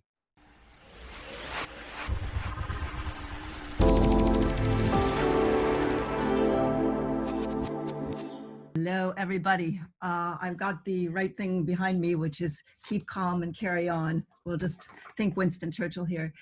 I also really want to acknowledge the fact that we're in a very weird place right now, and I think nobody will disagree with me. In the past, when I've had the honor of participating in these conferences, and they have been really hard because people are grappling with intense grief and they're different places on their journey. But here now, we're against a backdrop of a global pandemic, so much pain in the world of uprising and insecurity and stress. So whatever our current pain is, whatever we're feeling is being exacerbated by a sort of global dis-ease. So I just want to acknowledge that. And I also want to acknowledge, because I'm going to take you on a journey. I want to acknowledge the fact that every single one of you, wherever you are, is in a different place on this journey. And the journey for many of you began unexpectedly, maybe in the last couple of months with the COVID crisis. Heart goes out to you. But whatever the trigger for your journey, you're in intense grief, and it's loss and it's pain and it's raw and it's cycles. And I'm right by the ocean and I know what that feels like. And then there are the people who are maybe, a year or two into it, and it's just as hard. You have maybe longer moments of the ocean not battering against the wall, but it's really, really hard. And then there are those who've been on that journey for a longer time, and they're getting a glimpse of hope at the end of that really long, dark tunnel. And then there are people who have gone through the tunnel, come out the other end, blinking in the light, and who can potentially spark hope for you. And we're going to spark joy today. Please, God, I want to try to spark joy. And I want to remind you what it is to be a spark, to feel a spark. A spark is light that comes suddenly out of darkness. And I want to go back in time to, I was 23 years old. I just, graduated from college. I had married the dream, the husband of my dreams, a young British guy, and he was taking me to England to live in what my mind's eye was a palace. I couldn't wait because I felt like this little bird in a cage, and I just wanted to get out of Cedar Rapids, Iowa. So take me away. I traveled with my lovely husband to London, England, and moved into what was not necessarily the palace that I'd quite envisioned, but it was certainly a house, and it was the perfect place to raise two lovely children. Let me show you those two lovely children. Dan, obviously on the left, and Amy Louise, who is his little sister, was born 4 years later.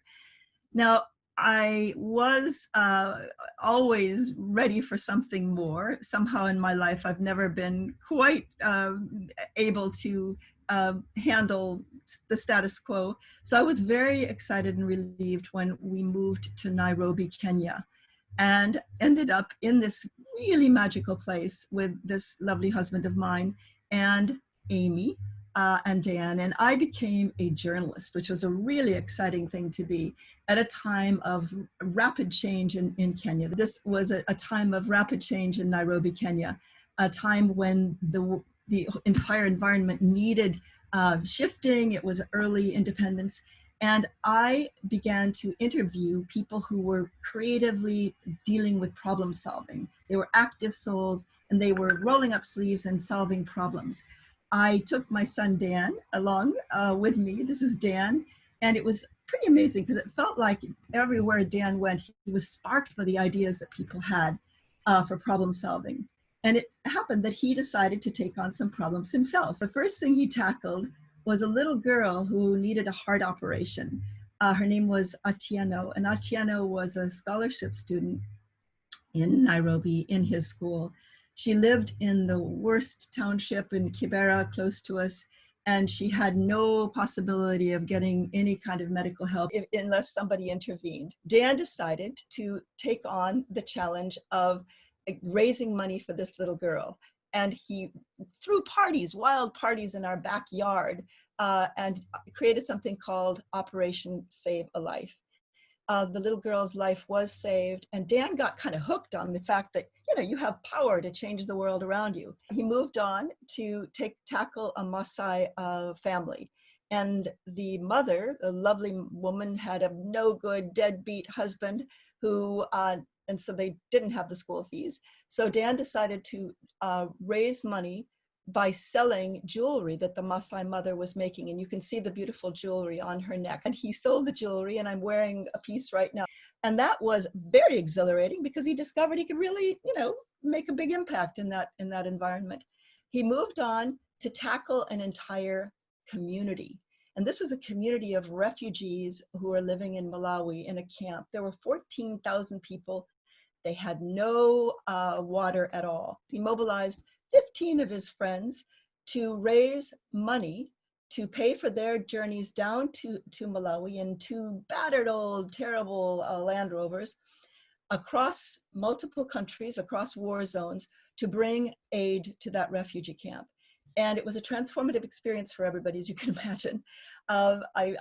In the middle of the right-hand screen, you'll see Christopher Nolan, the great filmmaker who is the directed Inception and Batman.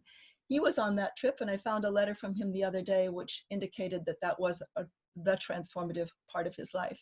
So out of that really hard thing, Dan found a silver lining, which was to bring those kids to really help the people help themselves. It was never a hands down. It was always like hands across. Here's a way I want you to be able to help yourself. Dan discovered there was a famine in Somalia. He together with a young friend of his, traveled up to Somalia to discover if people really were dying. And the photographs that he took, and you can see the little girl with the pot was so hungry, and the starving child on the left, those photographs were among the many that he took, which literally triggered a global response and Operation Restore Hope. He traveled back to Somalia 6 months later and discovered that the children who were starving were fed. And it was an exhilarating moment for him that made him want to continue. He traveled back to Somalia over and over for the next year, but tragically, the country was descending into a terrible civil war. The day that this picture appeared in Newsweek magazine, I called Dan and I said, Dan, please, it's time to leave. It's too dangerous. He said, Mom, don't ask me to leave, but my job is not done. Tragically, 2 weeks later, Dan, together with 3 of his young colleagues, young journalists, were killed and stoned and beaten to death by a mob. And it was not a racist thing. Half of them were Black, half of them were white. It was about justice. There was a terrible bombing. The people retaliated against the journalists who were there to help them. So it was just an accident, but it transformed my life, the lives of his friends, and you all know what I'm talking about. So I traveled to Nairobi to watch the young people light a bonfire to commemorate the sparks Dan lit and others. I traveled back home and I was convulsed with grief. I moved to Los Angeles determined to make a feature film that would tell the story of Dan and his friends. But I was in such pain that honestly I was pretty paralyzed. There wasn't a whole lot that I could do. It turned out that Amy and I were both going through the same sort of horrible grief. Amy was 19 years old and really pretty paralyzed as well. She dropped out of college and one day she called me and she said, Mom, I can't go on. This was about a year into our loss of Dan. And she said, I really can't go on. And I said, I feel the same way, but I knew that wasn't going to be the right response for her. So I kind of looked across my bedroom and I saw a dream catcher hanging from a lamp. And I said, Amy, I know what you can do. You can create an angel catcher. And it's a journal to capture the memories of Dan. And sure enough, Christmas, she turned up with her a bulging book of memories of Dan under her arm. And she called it her angel catcher. So we together created a book with Chronicle Books, which is still a bestseller to this day. I have to say that with the publication of that book, it's like there was a little glimmer of hope in my heart. I felt like I had released some of the pain and I was able to go on that journey. And the book is really about going through the pain, going through it, going through if there are stages of grief, go through all of it, and then really try to create meaning. You may never find meaning, but you might be able to create meaning in that loss. And it can be a tiny thing. It can be a window garden that you put your energy, your grieving energy into to just remind you of that, the joy of that person, the joy that that person gave you. So that was a route. We went on to create, it was really impossible to create the feature film. So Amy and I worked on a documentary called Dying to Tell the Story. And David also mentioned choosing projects that might relate to what happened to the person you love. And there's Mad Mothers Against Drunk Driving is a really good example of them. But it could be as easy as just befriending a child who may be in danger of opiate misuse, or just finding something that that you feel you can make a positive contribution. It doesn't have to cost money. It doesn't require, massive organizational. It requires you caring and putting that loving energy, that energy that would have been grief, into something positive. And again, as I began to do these projects and as I began to get out of myself, it's like I opened the windows of my soul. And this I called the windows of my soul. I did this. These are my doodles. I'm throwing them in because they were part of my healing, honestly. The next sort of endeavor was, as I was coming out of myself, was to create, with my daughter Amy, we launched something called Creative Visions. And the concept of Creative Visions is that we all have a creative spark within us. Every single one of us has a creative spark. And it's, what do we do with that spark? How do we use it? Not only for ourselves, but also for others. How do we become creative activists? Like those people Dan discovered all those years ago in Kenya. The people who activate their souls and take on something in the world around them. Check out creativevisions.org. We've been up and running now since 1998, and we've touched 100 million people. Now that was just like, how crazy is that? Not about me. It's about each individual tackling something and sparking something in somebody else, and they tackle something and off we go. And this is what we need right now in this particular period, is that sense of belief that we can make a difference in the world around us. Here we are, I'm at the stage of deep breath. And that's when you sort of think about, who are you? And how are you going to be in this world? And what really matters? Honestly, I think this COVID period has made a lot of us question what really matters. I think connection matters. And I think the simplicity of life, we've discovered how much we don't need. And maybe we've really discovered the power of connecting with ourselves, with our own essence, with one another, and then with that spirit sense. I actually wrote a book which is called In the Heart of Life, and it examines that connection that I had to myself, to one another, and also to another dimension. Does it matter whether there's life after life? Not necessarily. I personally believe there is, and I've had a really interesting interaction, which I describe, with Dan's noisy spirit and with other noisy spirits who I believe help fuel what I get to do in the world. It makes me a very noisy, active spirit. And finally, it took me 23 years, but I finally managed to make the film about Dan and his friends. It's called The Journey is the Destination. It's available on Netflix. If you have Netflix, I'd love you to watch it. But you know what? As proud as I am of the film, which was directed by a wonderful woman director, Bronwyn Hughes, and stars Ben Schnetzer, and Maria Bello plays me. What a cool thing that was. As proud as I am of that film, I have to tell you that it really didn't matter in the end. It was important for me to have done it. But the thing that mattered in those 23 years between the time that Dan had been killed and the film finally came out was the journey itself. Were the obstacles, the barriers, the people I got to meet along the way who had themselves gone through something really, really hard. Because there's a difference, if people haven't gone through stuff, sometimes it's almost harder to connect with them because they haven't gone on that journey. They haven't been through the tunnel. They haven't stumbled into the light or hoped that there was light. So I have been blessed, as I'm sure you will discover, by the people who have gone on that journey. So for me, the journey was an awakening, a revelation, a coming of age, and I would wish that you too would understand that there is no real destination. It really, truly is the journey. There's a wonderful quote that I love. It's by Ralph Waldo Emerson, which I think is relevant today. It's, "The one thing in the world of value is the active soul. Free, sovereign, unencumbered. This every man is entitled to. This every man holds within, but in most it's obstructed and is yet unborn."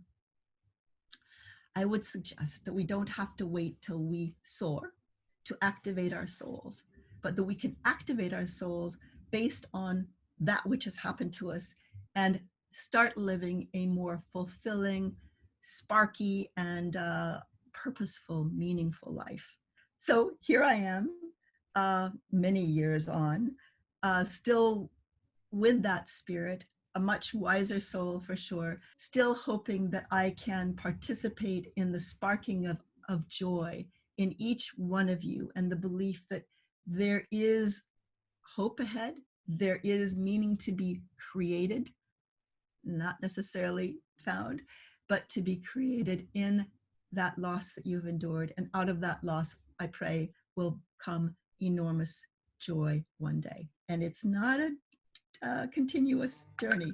You will be up and down, in and out, over and under and through. But thank you so much to each and every one of you.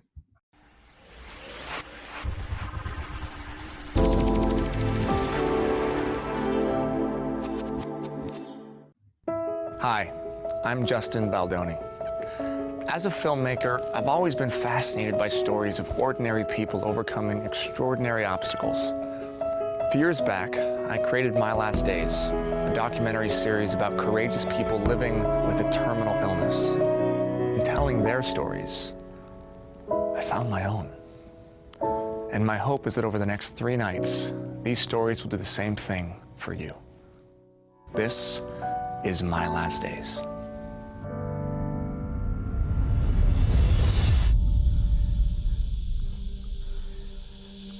Had enough heartache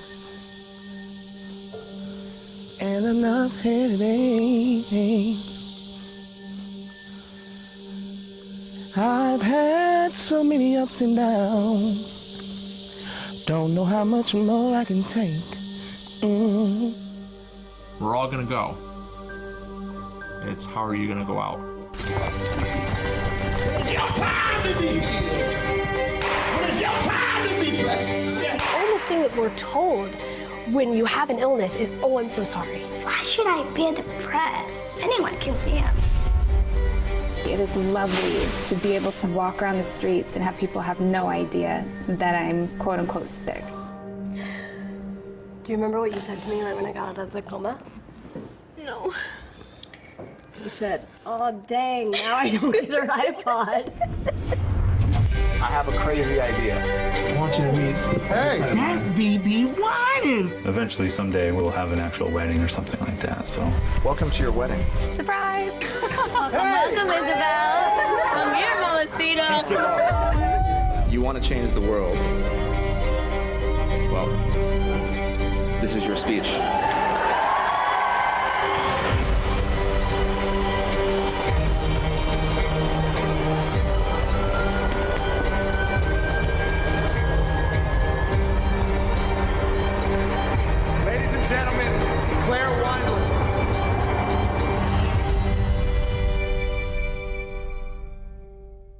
Wow, it is such a pleasure to be here. I mean, in a nutshell, My Last Days is a documentary series about life told by folks who just so happen to be dying. You just saw a trailer from season 2 of the show, which was a couple of years back. Wow, feels like yesterday.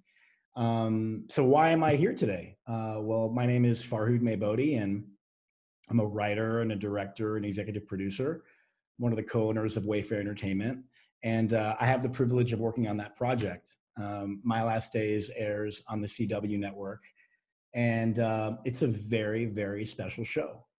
I think when you look at our country and you look at where we are right now, so much uncertainty, so much loss, whether it's economic loss, whether it's illness, death, loss of relationships, loss of routine, loss of comfort, loss of being able to hold the people you love.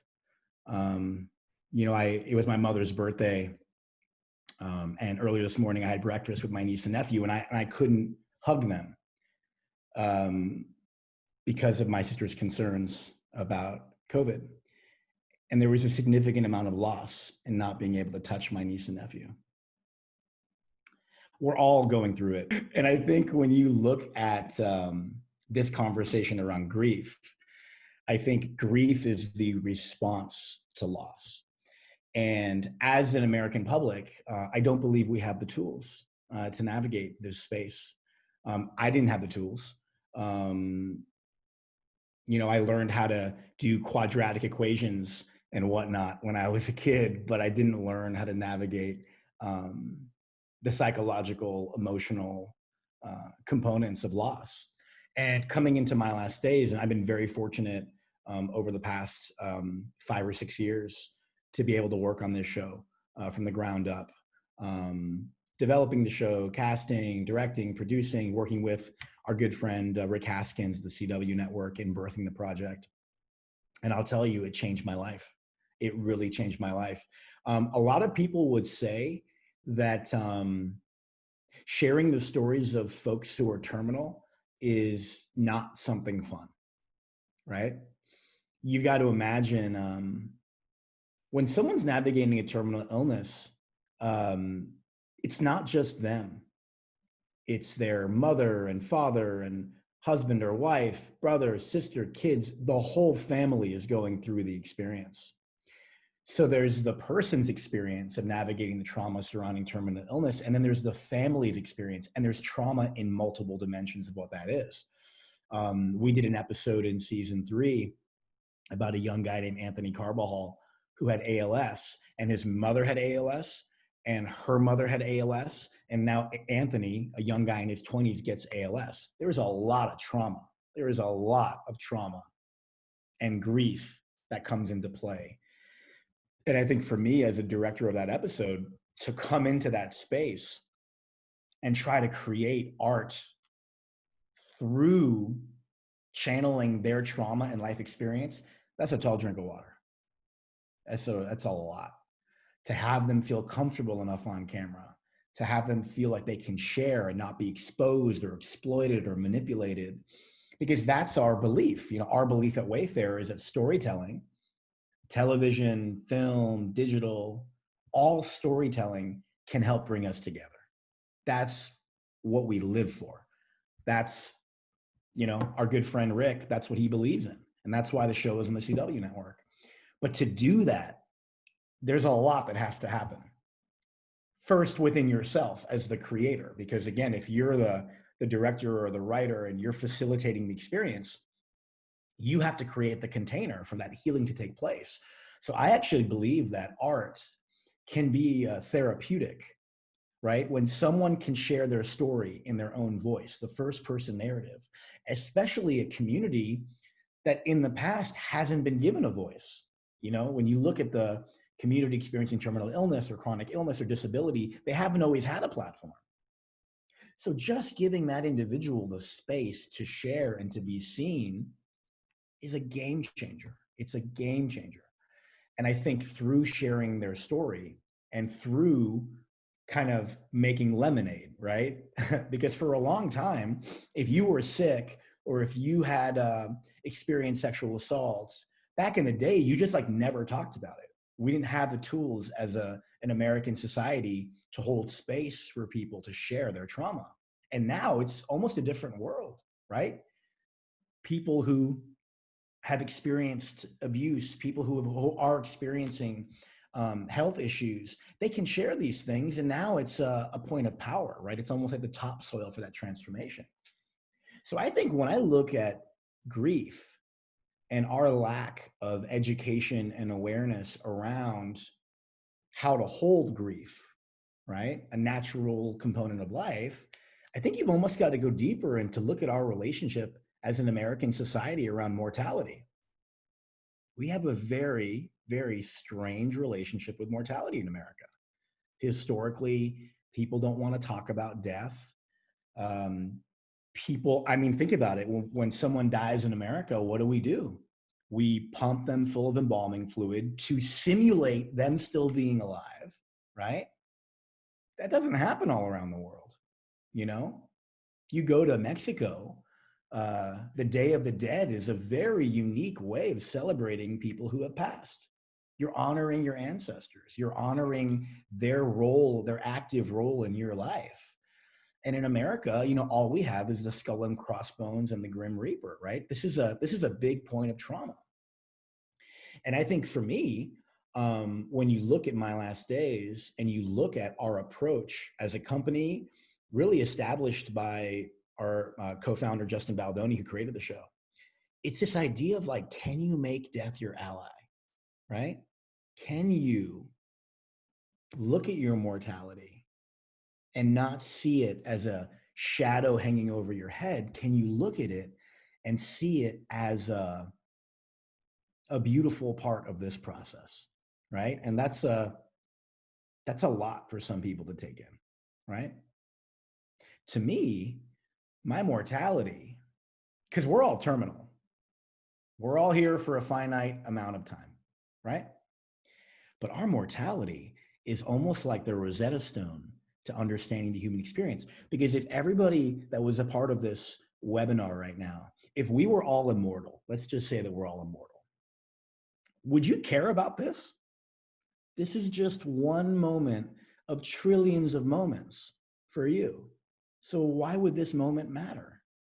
I would offer that our mortality gives us the ability and the awareness to appreciate this moment with joy, right? And for me, I mean, working with, 5 seasons worth of My Last Days cast members and their families who are all navigating terminal illness, I've been very fortunate to see up close and personal how they deal with grief and loss while folks are still alive and after they pass. And I think one of the big opportunities that I've found is you don't have to find out you're dying to start living. Like, everyone can do this. And I think when I look at America and I look at COVID and I look at all these transformations that are really taking place right now, I see a massive opportunity for us to evolve our way of thinking, evolve our way of living, and start living with more sense of purpose. And we have, is that Dr. Heidi? How are you? Hi. It's great to hear you. And this is a phenomenal undertaking what you have done. I mean, 5 seasons of My Last Days. How incredible. Thank you. I'm getting some common themes here in my questions, and people want to know, how has, spending time with people in their last days changed the way that you live your own life? That's a great question. I think for me, the way it's changed the way I live my life is when I am around folks who are, as I say, closer to the exit than the entrance, right? And I see how joyful they are, right? Like someone with ALS who can't lift their arm or leg, and they're smiling and like finding ways to take photographs of the world. And people who are in immense pain, cancer, but they're like just the look of radiance on their face, it recalibrated my own relationship to stuff in the world that might go wrong. Where it's like in the old days, it's like, oh, I'm stuck in traffic on the freeway, or, they don't have the green juice I want at Whole Foods, not to get very LA on you guys, but oh my God, no, that's not the end of the world. This is not the end of this is a first world problem, So I think for me, it helped me learn how to live.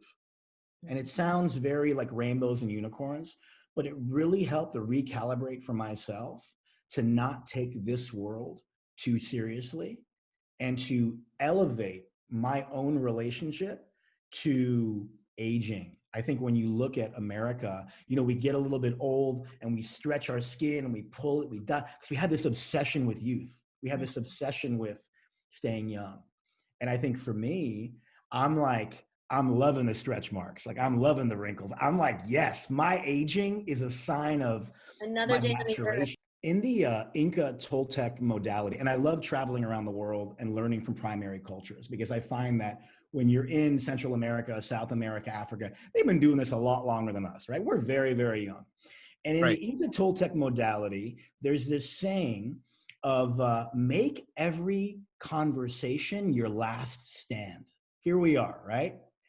If I walk out of my house and a piano falls on my head, I showed up for this. Here we are. We're talking about mortality and truth. I'm not holding anything back from this. I have no regrets in this conversation. And I think a lot of times as Americans, we've been conditioned to hold back and to suppress our truth for the benefit of other people. And I think for me, if we can just truly, truly embody and live, truly live. So when you're with your family and you hold them and you say, I love you, you're not just saying it because it sounds nice. You're saying it is like, this could be the last time I'm going to see you. Thank you, Heidi, for your time, and sending everybody lots of love out there.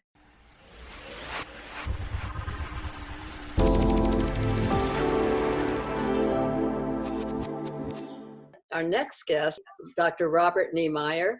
He directs the Portland Institute for Loss and Transition and maintains an active counseling and coaching practice. And he's published over 500 journal articles, book chapters, as well as 30 books, including Techniques of Grief Therapy. And he serves as the editor of Death Studies. And he is an amazing guy, Dr. Niemeyer. And we are so happy to have you on, Bob. I met Robert Niemeyer right after 9/11. I went to New York City to work with Columbia University and the fire department with people that had lost someone in the World Trade Center. There were 343 firefighters that died that day. Robert Niemeyer trained our group, and he trained us on how to help people, how to empower people, help people to find meaning after loss and hope after loss. He has had a profound impact on my life and on the way I work, and he has mentored thousands of people and is one of the leaders in our field, and I am so honored to introduce him today. Hi, Robert, aka Bob Niemeyer.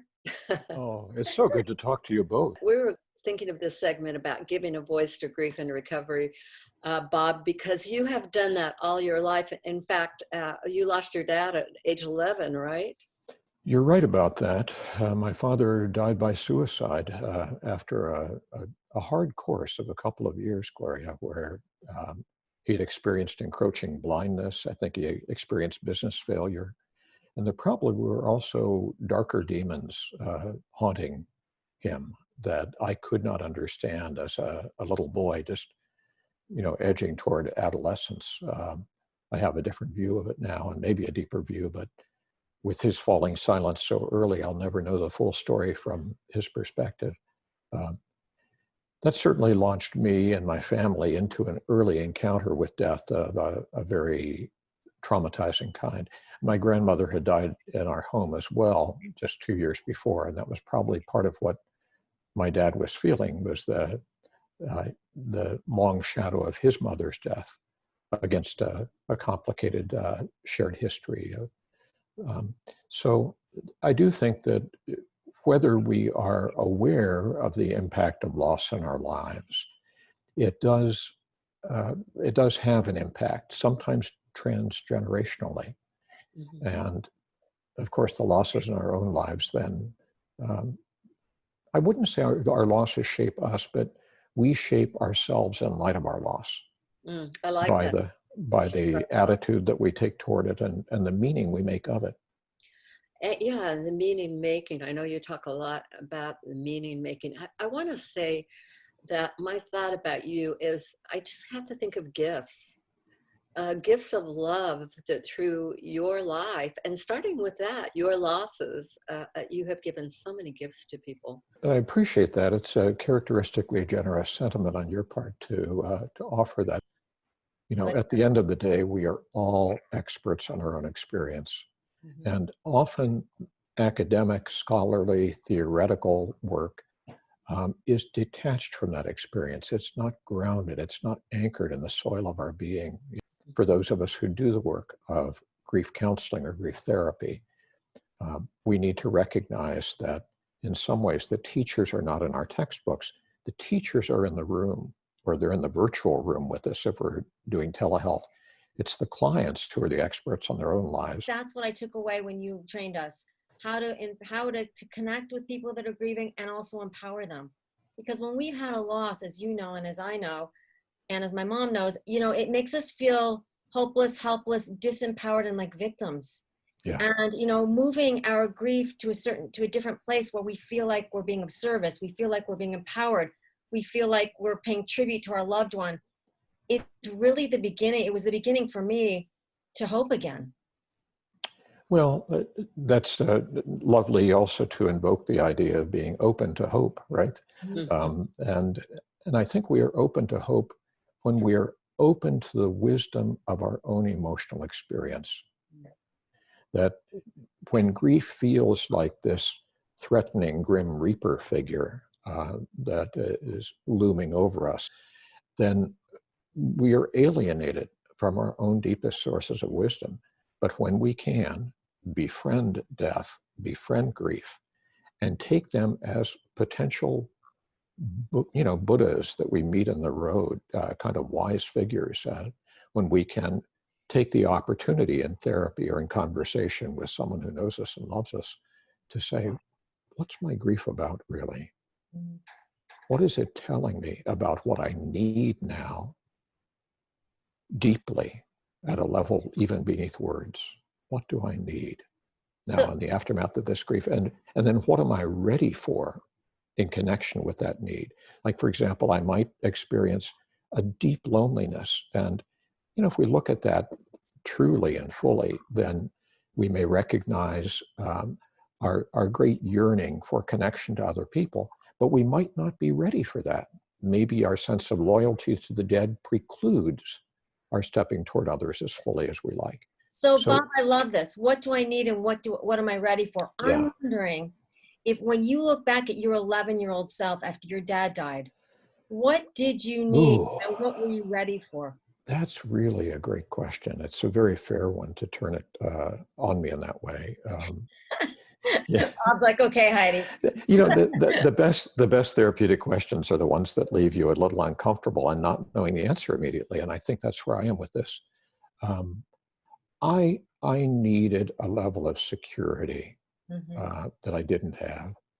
I needed not to be some things or to be positioned in some ways. I needed not to be my mother's little man in the family. I needed to be a boy. I needed to be taken care of. I needed to be held. I needed the concept of suicide to be addressed literally and not swept under a carpet. I needed a mom who didn't have to resort so tragically to decades of alcoholism to manage her grief. I needed conversation. I needed truth-telling. And I needed more wisdom than I had about life and loss. And, in some ways, I suppose our lives are the answers to the deep questions for which we never really found a response. And so I think my life has probably been in pursuit of those questions. Well, that's powerful, because I think there's a lot of children out there that need those things and don't have a place to, talk about it. I know after the families at 9/11 that I worked with, one of the things that we saw was because the father had died, the firefighter father, like you said, the children were often parentified. They were often the little men or the little women of the house. Right. Well, it's understandable because families have their own structure. And of course, there are many structures. But it isn't surprising that a parent who feels deeply bereft by the loss of her partner feels the void and turns to the next available person who has a level of commitment and engagement with the family to partly step into the role that's been vacated. And that may mean that some of us get parentified a little quickly. And, you having lost your brother, right? You were older than I was, but you were still of a youngish age, and you might have been called into a different place in the family constellation by that. Absolutely. I always say losing a parent or a sibling is a double loss. Because I not only lost Scott, but I lost the emotional availability of my parents, which I could certainly understand. They were trying to grieve the death of their son. And I was 20 and felt the need to kind of help the family and put my own grief on hold for a little bit to help the family out. Sure. You said it's understandable. What do you feel about what's going on today, right now? And what do you think the major challenges are for people who've had a loss? We are, in some sense, in a surreal place, aren't we? When everything about who we are and our hearts, the kind of social beings we have evolved to be, tells us that it's imperative for us to tend and befriend those we love at a time of real need. And there is no need that is more genuine and in some ways just more deeply human than when we face our own last days.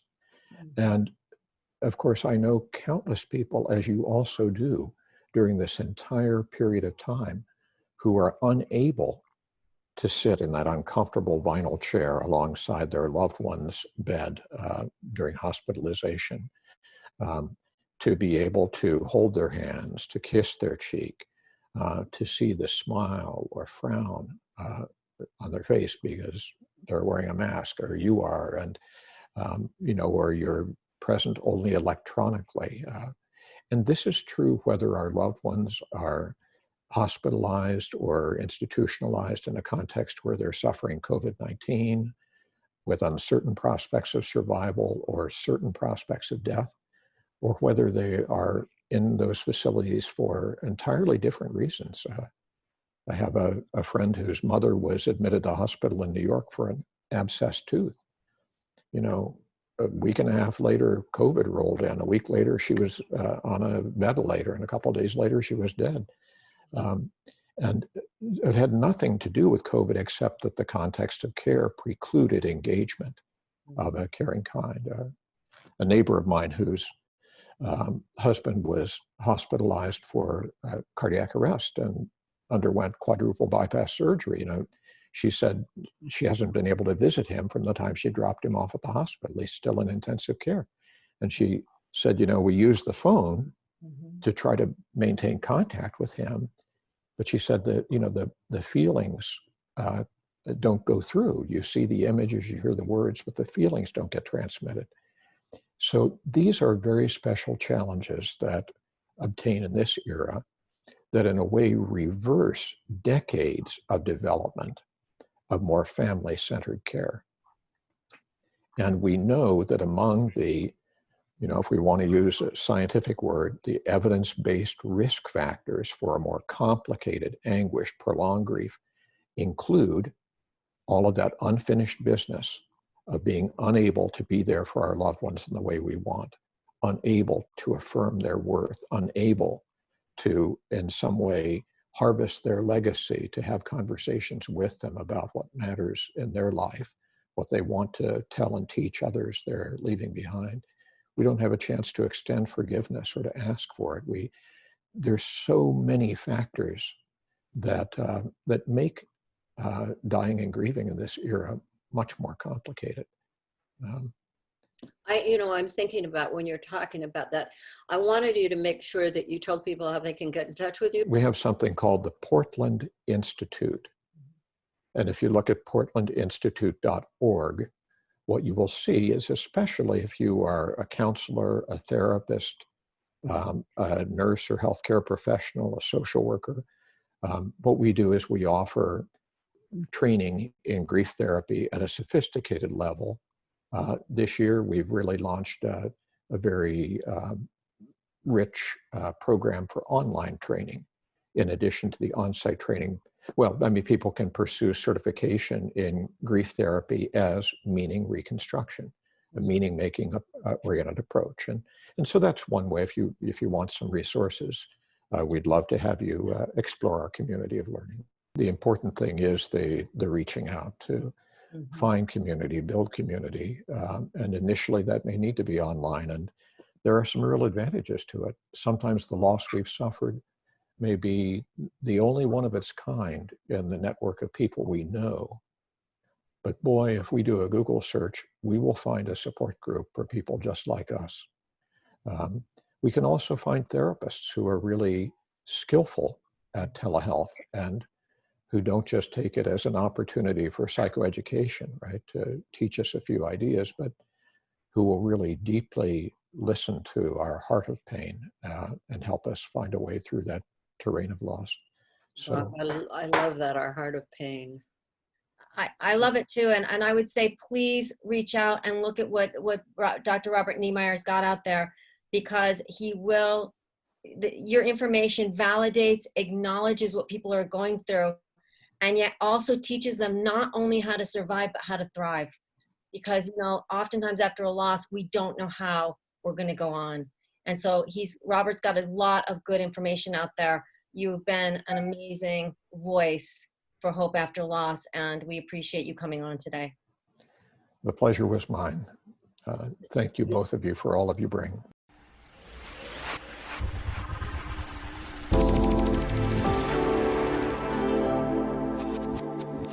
Our next guest is going to be Michelle Neff Hernandez. Michelle is a bereaved spouse. She started an organization called Soaring Spirits, which is an absolutely amazing organization for people who've lost a partner. She does wonderful conferences a couple of times a year, and she is just an amazing person for spouse loss and partner loss. You can go to Soaring Spirits. Well, thank you. I was a certified personal trainer when my husband died. And I spent a lot of time helping people heal their physical bodies. A lot of times, especially in personal training, one of the things that you do is help people recover from injuries. And one of my specialties was helping people recover from injuries as well as manage their day-to-day life with any of the limitations that they may have had physically. So what's interesting about this is that it ended up being a perfect segue for the grief work that I would do later when my husband was killed in a cycling accident. He was super fit, and he was an inspiring track coach for many young athletes. So he and I spent most of our time really in the world of physical events and training and coaching. And so when he died, I first of all was thrust, right, as all of us have been, into the world of grief, which was an unknown entity for me. And suddenly the things that normally would move someone forward when it comes to their physical, self and the personal training I was doing, it was not something that could be fixed by lifting a weight so many times. It was not something that could be fixed by doing a certain exercise. It was not something that could be changed. And I think for me, the adaptation to learning that I needed to approach grief in a different way than I approached my personal training life took some time to get used to. But eventually what came to light was that a lot of the experiences and the understandings and truths that I had learned about personal training really did actually apply to grief. And I want to talk to you a little bit today about how, especially because recognizing that during this time that is just unprecedented in the world in so many different ways, I think that many of us are finding that our grief is coming up. And let me just tell you that one of the ways that your grief will tell you that it is returning to you to ask for attention is in your physical body. So what I didn't realize at first was that my really strong feelings of grief were coming through in physical ways that were unknown to me prior to my husband's death. And I was a person who ate on a time clock. I was a person who ate specific foods and who had goals with both nutrition and with my exercise. And so when Phil died, because his death was sudden, one day I was personal training and the next day I was planning a funeral. And what I noticed, actually it took me a couple of days, but here's what happens for me, is that when I was personal training and I was on this very strict diet, my body knew when it was time to eat. So if I waited past the time when it was time to eat, I would get a headache. And what I realized about 3 or 4 days after Phil's death was that I'd hardly eaten anything and I didn't have a headache. And it was the weirdest realization. And the reason I tell you this is that what I didn't recognize was that the trauma that I had experienced emotionally was blocking out my physical cues that was telling me what my body needed. And I want to bring this up for two reasons. The first is that if you're early in your grief experience, I want to remind you that helping your physical body have what it needs to be well is one first step towards helping you have what you need to be well emotionally. Here's what happens. You're crying. You're probably not drinking as much water as you normally would. You are feeling every emotion so intensely that your body might respond with headaches.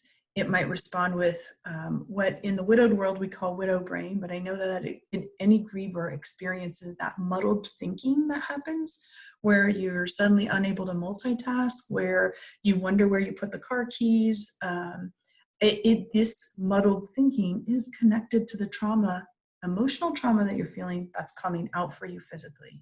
And so imagine that if you are struggling with really strong emotions that are coming out physically, and then you're not giving yourself any water, you're not eating regularly, and you are not moving at all of the things that your body needs for general health are not there.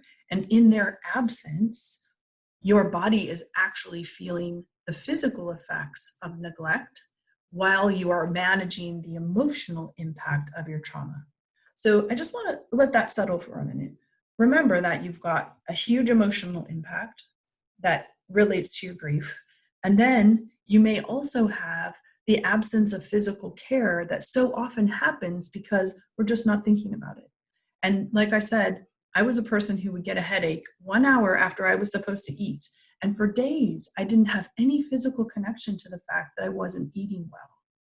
Now, what happens for us is that when we are in another state of trauma, and for many people right now, they're dealing with higher level of anxiety. Perhaps you're dealing with a higher level of fear. You may be desperately missing someone that you love who would have been a comfort to you during this time. You may be missing milestones. Perhaps you've even had to not be able to be present with someone you love who has died during this time where we're unable to be physically together. So all of those things are happening and bringing up for you a new level of grief. Now, you may not notice it initially because you're thinking, let's say your grief experience, my grief experience has been 15 years. My husband died 15 years ago. So maybe you've been living with your grief for some time and you think to yourself, why am I suddenly getting all these headaches? Why am I so tired? I don't understand why I don't feel well. I just want to remind you that our grief comes sometimes first through our bodies. And when our grief comes through our bodies, it's your grief telling you, I need some attention. And so in this time where we're living with a new level of trauma, it may be bringing up the grief feelings from your grief experience, no matter how long it's been since your grief experience began. And for those of you who are early in your grief experience, you have this added level in the world of what's happening. And I will say that for sometimes in your early grief experience, you're more separate from what's going on in the world because your own world has been so greatly impacted. But for sure, what you feel emotionally is played out in your body. For each one of us, that happens in a different way. Maybe you don't get headaches. Maybe you're not able to sleep. Maybe you're sleeping more than you ever did. Maybe you have, never experienced depression or anxiety, and suddenly you have anxiety attacks and are struggling with feelings of darkness. So it plays out for everyone in a different way. Sometimes people actually get physical aches in their muscles and they're thinking, what's wrong with me? And you think to yourself, I would never apply that to grief. But I tell you that grief is felt not only in one part of your body, but from head to toe throughout. And so I want to just spend a couple of minutes talking about the ways that we can care for ourselves during times of early grief, to middle grief, to later grief, to renewed grief, which I'd say is what all of us are making our way through right now as a global community. So first of all, self-care begins small. So you may not think that making sure you drink 5 8-ounce glasses of water a day is important. But I promise you that if you start paying attention to your water intake, it will make a difference. I know it doesn't make any sense. You don't think that drinking water is associated with grief, but I'm telling you that as every time we give our body what it needs physically, we allow ourselves just a little bit more energy to be able to work with what we are managing emotionally. So by taking care of our physical selves, we allow those feelings to be held within our body, but not trapped there. So the next piece of that equation is moving. Now, I recognize that moving could mean anything for anybody, but this is what I know. My years of personal training taught me that anybody can move. Whether you are sitting in a chair, whether you are moving, any level of movement for you, whatever that is a first step towards allowing your body to process what's happening emotionally by physical movement. Now, I want to just say that this could be any kind of physical movement. You don't have to go to a gym. Obviously, right now, we're not going to the gym. And let's just address that quickly. Maybe you are a person who manages your grief by regularly going to the gym. And suddenly, your gym access has been completely cut off. What can you do? I want to point you to the million videos that are online that will help you do at-home workouts, because that really you can do a 100% body weight workout and be able to sweat, be able to build muscle, be able to maintain the strength that you have by just doing a workout at home. And I know that people may get tired of looking at videos, but if you are able to move, you can do yoga. This might be a great time to try a new type of exercise that's available to you online. The reason I point you in this direction is that there's exercises of every type for every fitness level, with all kinds of ways that you can adapt for anything you may be struggling with. And so I've seen everything from chair yoga to meditations that would center you and actually be able to use your body while meditating, to full-on workouts that you would be able to do at the gym using things that you can find in your home. So movement is one of the ways that we can process the strong emotions that are in our body. The third thing is associated with your body, but not about personal training. It's sleep. So I'm curious to hear how many of you have had sleep interruptions lately, whether it's that you can't turn your mind off, if it is that you are finding yourself sleeping more because you're at home more and you're a little concerned about whether you're sleeping more than you should. So we really absolutely need sleep in order to be able to process everything that's happening. And I know many of you have processed, emotion during dreams, but being able to shut your mind down and allow that space is a really big part of taking care of yourself physically. I'd like to recommend the Calm app if you're struggling with sleep. Soaring Spirits International, as Gloria said, that's the organization that I run. We do offer some sleep meditations, so you can find those on our website, soaringspirits.org. There's also essential oils that you can access. There's tons of information online in regards to all of that.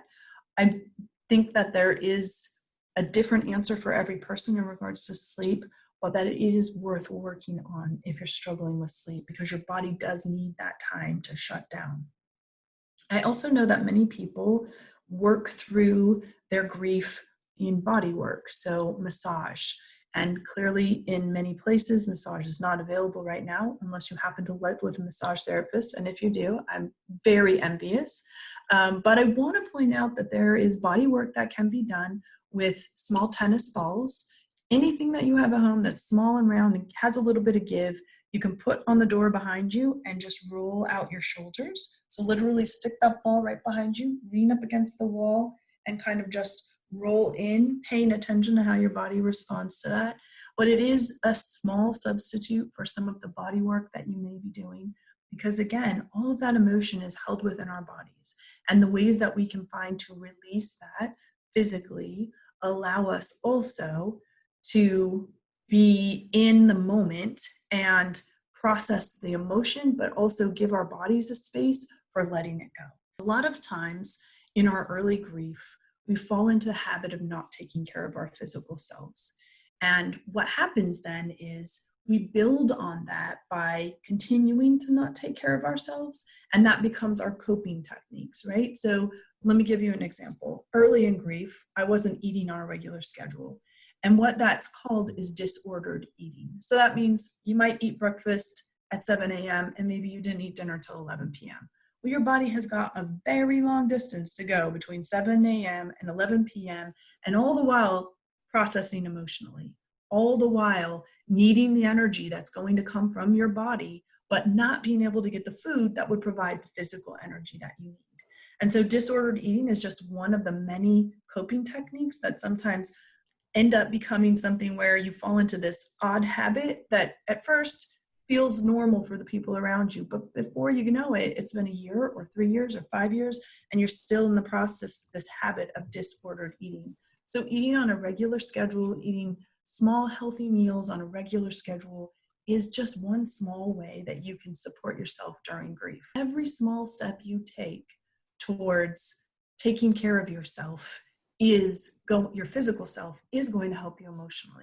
I want to just remind all of us that as we're walking into a world that's completely different from what we are used to now, is bringing up for us all kinds of new feelings of anxiety, perhaps, or fear, or re-engaging us in our grief.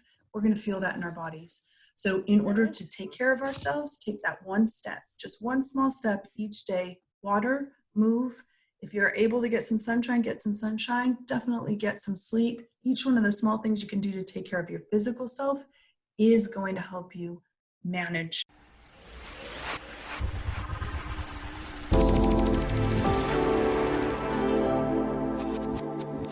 I am Tishelle Bourdaire. I am an assistant professor of human development and family science and state extension specialist in youth development at the University of Missouri, looking at our next panel of physically distant, spiritually connected. This panel includes Mr. Bill Guggenheim, who's a pioneer in the field of after-death communication experiences and considered to be the father of ADC research. After death communication. So check out their book, Hello from Heaven. Next, Dr. Raymond Moody is a leading authority on near-death experiences, a phrase he coined in the late 70s and is the best-selling author of 12 books. He is best known for his groundbreaking work on the near-death experiences and what happens when we die. The New York Times calls Dr. Moody the father of the near-death experience. Dr. Eben Alexander was an academic surgeon for over 25 years, including 15 years at the Brigham and Women's Hospital, Children's Hospital, and Harvard Medical School in Boston. He is the author of the New York Times #1 bestseller, Proof of Heaven, The Map of Heaven, and Living in a Mindful Universe. This panel will be moderated by Elizabeth Boysen. 2 of Elizabeth's children have transitioned. Her daughter Chelsea in 1991 and her son Morgan in 2009 from severe altitude sickness while on a student trip to the base camp of Mount Everest in Tibet. Immediately after, Elizabeth created an online bereavement support group for parents, helping parents heal. I turn it over to you.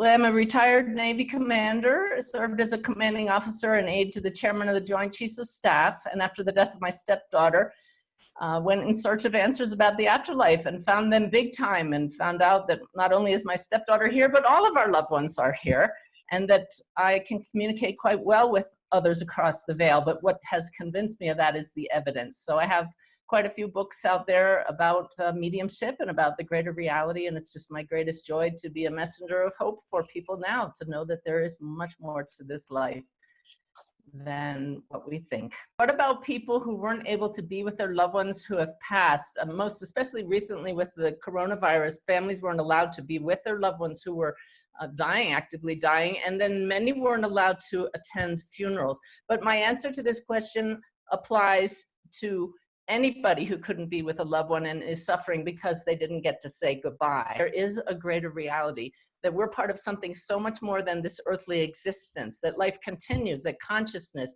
underlies it all, and consciousness does not die. So knowing that brings a level of peace beyond anything that I've ever known. But what's done it for me is the evidence. So I'll talk briefly at the end of my short period here about how you can have that personal experience of knowing that your loved ones continue on in a new chapter of their lives. But this is the point. I'd like to liken this to, say your loved ones go on a beautiful trip, or you go on a beautiful trip with them, and you have maybe a cruise, and at the very end of the cruise, something tragic happens. Does that define the whole trip?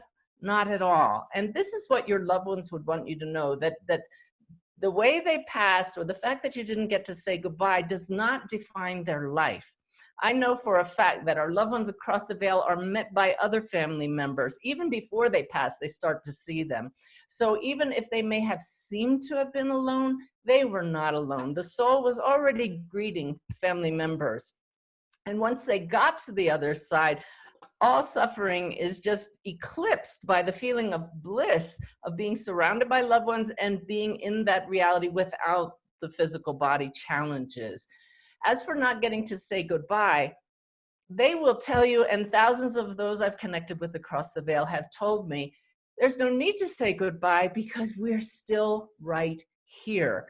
And through after-death communications, they're trying their best to let you know that, but just acknowledging that our loved ones are still here and carrying on a conversation with them lets you know that, well, I will let you know that they absolutely hear you. So say your goodbyes, say whatever you didn't get to say, but I encourage you all to have an ongoing communication with them and learn methods to connect with them and hear their responses and receive their messages and their signs from them. So I would recommend that everybody be very careful of your thoughts. It's wonderful to receive sympathy from friends and family members when we've suffered a physical loss, but don't play the victim for the rest of your life in that I didn't get to say goodbye, because it makes us stay in our suffering. And those across the veil see you and don't want you to suffer. So know that they are still with you, that you don't need to say goodbye for that reason, and that they did not pass alone, even if a family member wasn't in the room with them. Beautiful, Suzanne. Thank you so much. Dr. Eben Alexander, who is a medical doctor who has experienced an amazing near-death experience, as Heidi was saying at the beginning. He also wrote about it in his international bestseller, Proof of Heaven. Could you let us know what the effectiveness of prayer is during this pandemic? Yes, well, thank you so much for having me on. I want to thank the organizers and the sponsors for this wonderful event. I think the COVID pandemic has brought tremendous challenges to all of us. Important to point out, you know, as an academic neurosurgeon for a long period of my life, for decades, I thought I had an understanding of brain, mind, and consciousness. And also, people who've read Proof of Heaven will realize I also had a dark night of the soul in terms of my belief in prayer and God, and an afterlife. Gave up on any kind of belief in prayer. I stopped saying prayers with my sons. And then I had my near-death experience. It was due to severe bacterial meningoencephalitis, a case that absolutely should have killed me.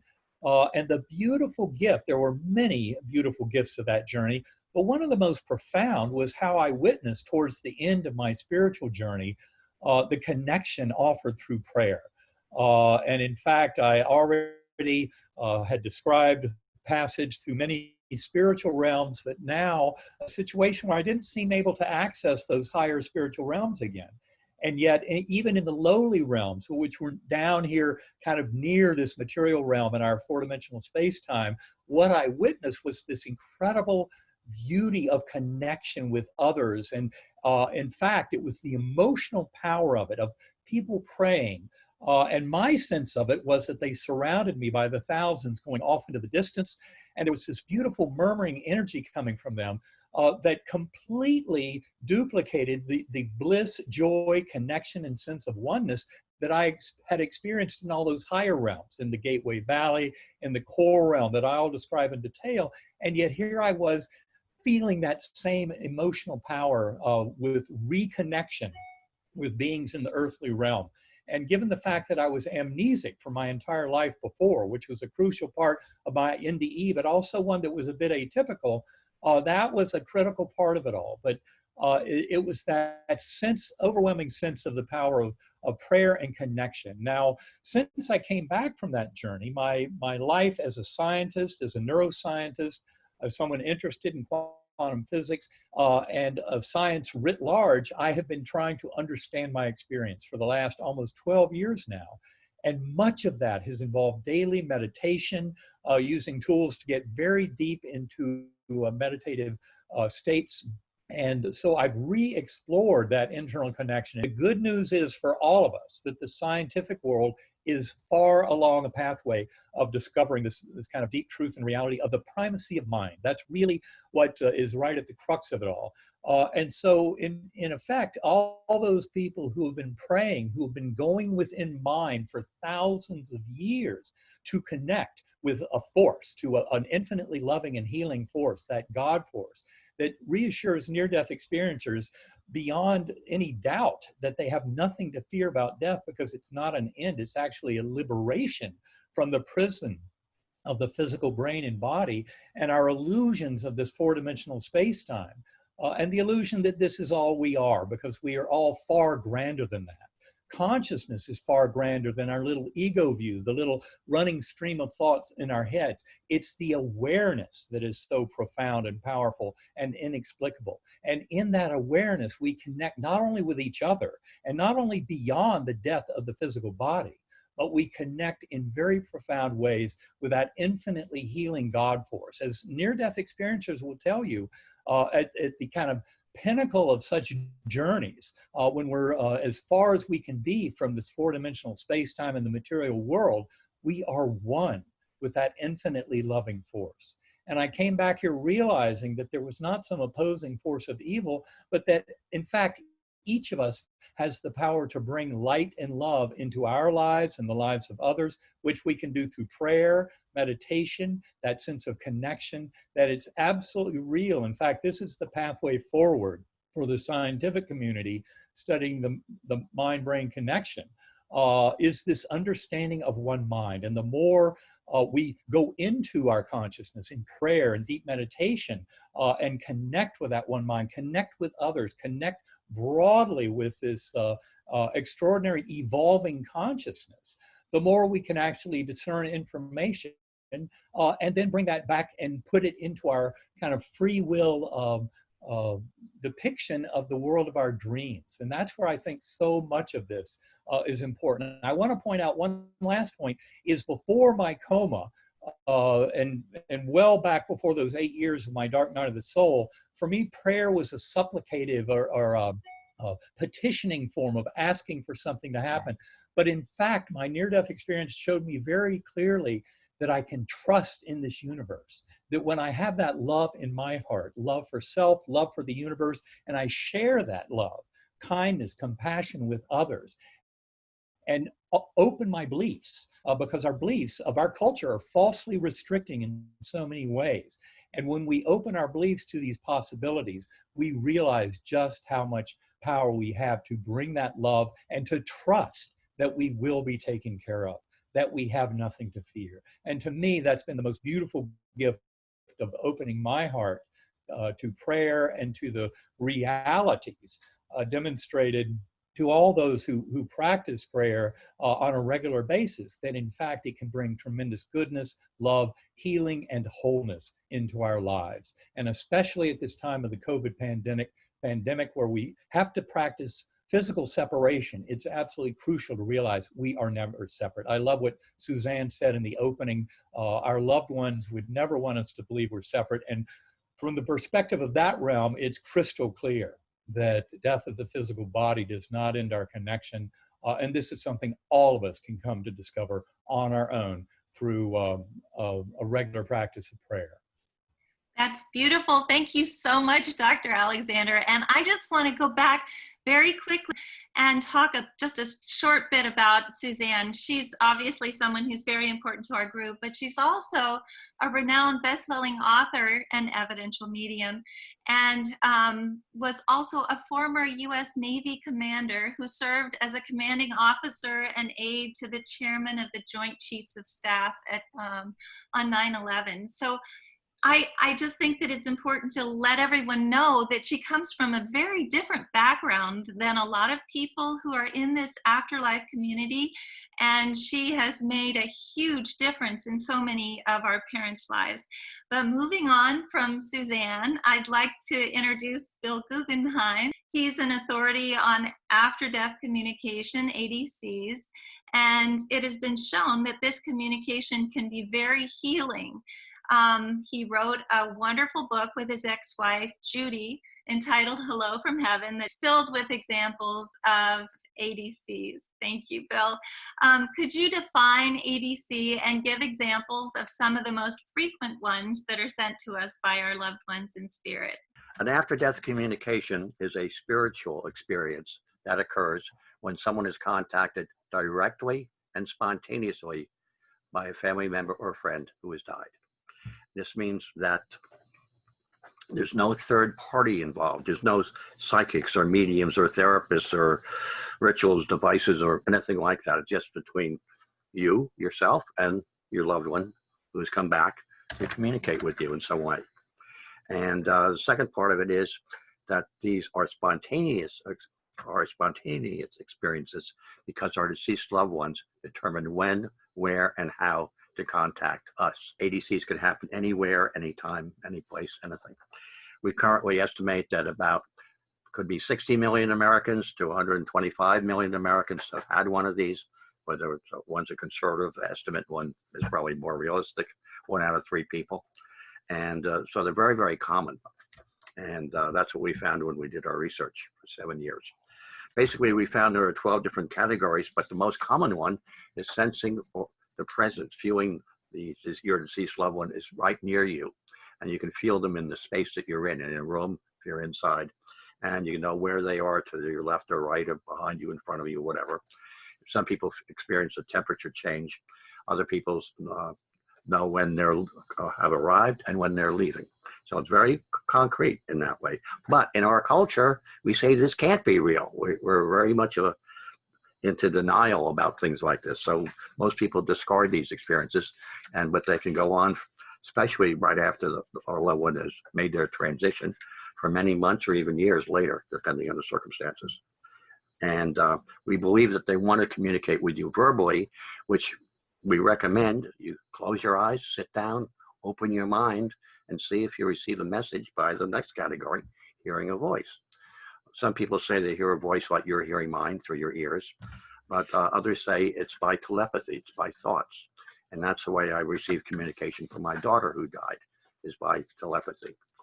And it's very clear, I know what she's saying, and she understands me. It's back and forth. And it's very joyous to have that. Other categories are feeling a touch, like a pat, a tap, a caress, some kind of physical touch, a kiss, a hug. Moving along, just smelling a fragrance, could be anything. Could be a cologne, a perfume, an aftershave, a flower, a bath products, tobacco, fake foods, whatever you might associate with your loved one who has made their transition. The most exciting ones to hear about, write about, are visual experiences. There are many variations, but the important thing is you'll see your deceased loved one healed and whole, and usually, almost always, in radiant health, regardless of their form of death. And whether it's coronavirus or whether it's on a battlefield, it doesn't matter. They will appear to you healed and whole. And I want you to know that, especially bereaved mothers, that their children are fine. Everybody is, but I'm especially saying children. Many people have an ADC, or after-death communication, while they're asleep. And they'll very, very quickly say, but this was not just a dream, it was unlike any other dream I ever had before. It's much more colorful, it has a beginning, a middle, and an end. It feels like a visit. It really is. It's a visit. We're the most open when we're sleeping or meditating, those 2 times. And if you want to have an experience, learn how to meditate is the easiest way. So many people are writing books today about physical phenomena and symbolic ADCs. Physical phenomena is where lights go. Anything can go off, but when lights, radios, TVs, any kind of device goes on and stays on, and typically if it's a radio or something, you might hear a particular song, you associate just with that one person. You know it's from them because this is their gift to you. This is their gift of love. All these experiences are based upon love for us, their concern for us. And then the big category is symbolic ADCs. And that it's so big, it requires books to cover it because it covers butterflies and rainbows and species of birds and flowers and finding things, coins, feathers, pictures, on and on and on it goes. It just hundreds, thousands of instances of that. In our book, we have 353 firsthand accounts. And what I'd just like to finish up my bit here, that the purpose of all these experiences is to provide us with comfort, reassurance, and hope that we will have a reunion again with them, with a person or persons who we love who have died. In my case, my father died when I was 8 years old. My mother, my younger daughter, just recently, 2011, 9 years ago. And my little dog, my little black dog, some of you may know about. He made his transition on April 15th. And yes, I've heard from him. Yes, pets included. People have ADCs with pets. They can see them, they can hear them, they can feel them jump on the bed, all kinds of stuff. Our book doesn't include pets, unfortunately. And basically they're letting us know that they're saying, I'm fine, I'm okay, everything's okay. Go on with your own life. Don't worry about me. Don't grieve for me. And they're saying, I'll always be there for you. I'm watching over you, sort of like a guardian angel. I'll see you again when we make our transition. And behind it all, whether the words are actually verbalized or not, is I love you. So it was a joy to do this research, to collect these accounts, because it's all based upon love. That's beautiful. Thank you so much, Bill. Dr. Raymond Moody, you're a medical doctor. You have earned 2 PhDs, and you're a best-selling author. You're also an authority on both near and shared death experiences and wrote the seminal work, Life After Life. Please let us know about the current status of research about both near-death experiences and life after death. Well, first of all, thank you all for having me, and I'm just awed and honored to be with you because I myself lost my first child in 1970 at the age of 36 hours, which was to me 9 months, right? And so I know from within this what it does to you for the rest of your life. So my point is, thank you for having me, and I know what you all go through. Elizabeth mentioned to me that quite a number of you are interested in life after death, as I am too. And I have been investigating near-death experiences since the early 1960s, and I have talked with literally thousands of people from all over the world who have had them. And I'm assuming everybody listening to this probably knows about near-death experiences a little bit. And from the time I've had in this field, I realized very early on when I first started lecturing on this, I was a philosophy professor at East Carolina University from 69 to 72.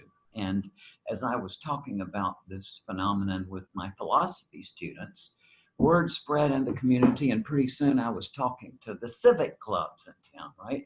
And in addition to the people who were always there who had had such an experience themselves, I immediately realized that there were a lot of people there who were looking to this for some sort of consolation in over the loss of a loved one.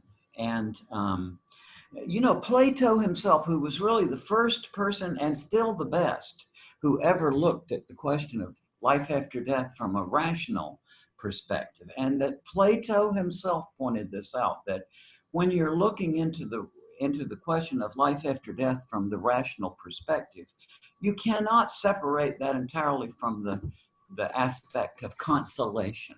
There's always a desire for consolation. And let me read you something this is one of my favorite quotations from C.S. Lewis, and I think it's very important for this field that we're all in. C.S. Lewis said, "If you look for truth, you may find comfort in the end. If you look for comfort, you will not get either comfort or truth. Only platitudes and wishful thinking to begin, and in the end, despair." And I've seen that happen so many times, and I know that you have, where people come in, they've lost a loved one, they get swept up in some charismatic personality who gives them all the answers to everything, and we see what happens again and again, right? There is a profound ethical responsibility that comes from people, you know, who are looking into this from a genuinely rational point of view. And I accept that limitation. And so therefore, the reason I'm saying all this is I want to say something here. And that is that I want to claim here and now that I have made a genuine breakthrough in the rigorous, rational investigation of the question of life after death. The question of life after death is not susceptible to the mind we have and the logic we have.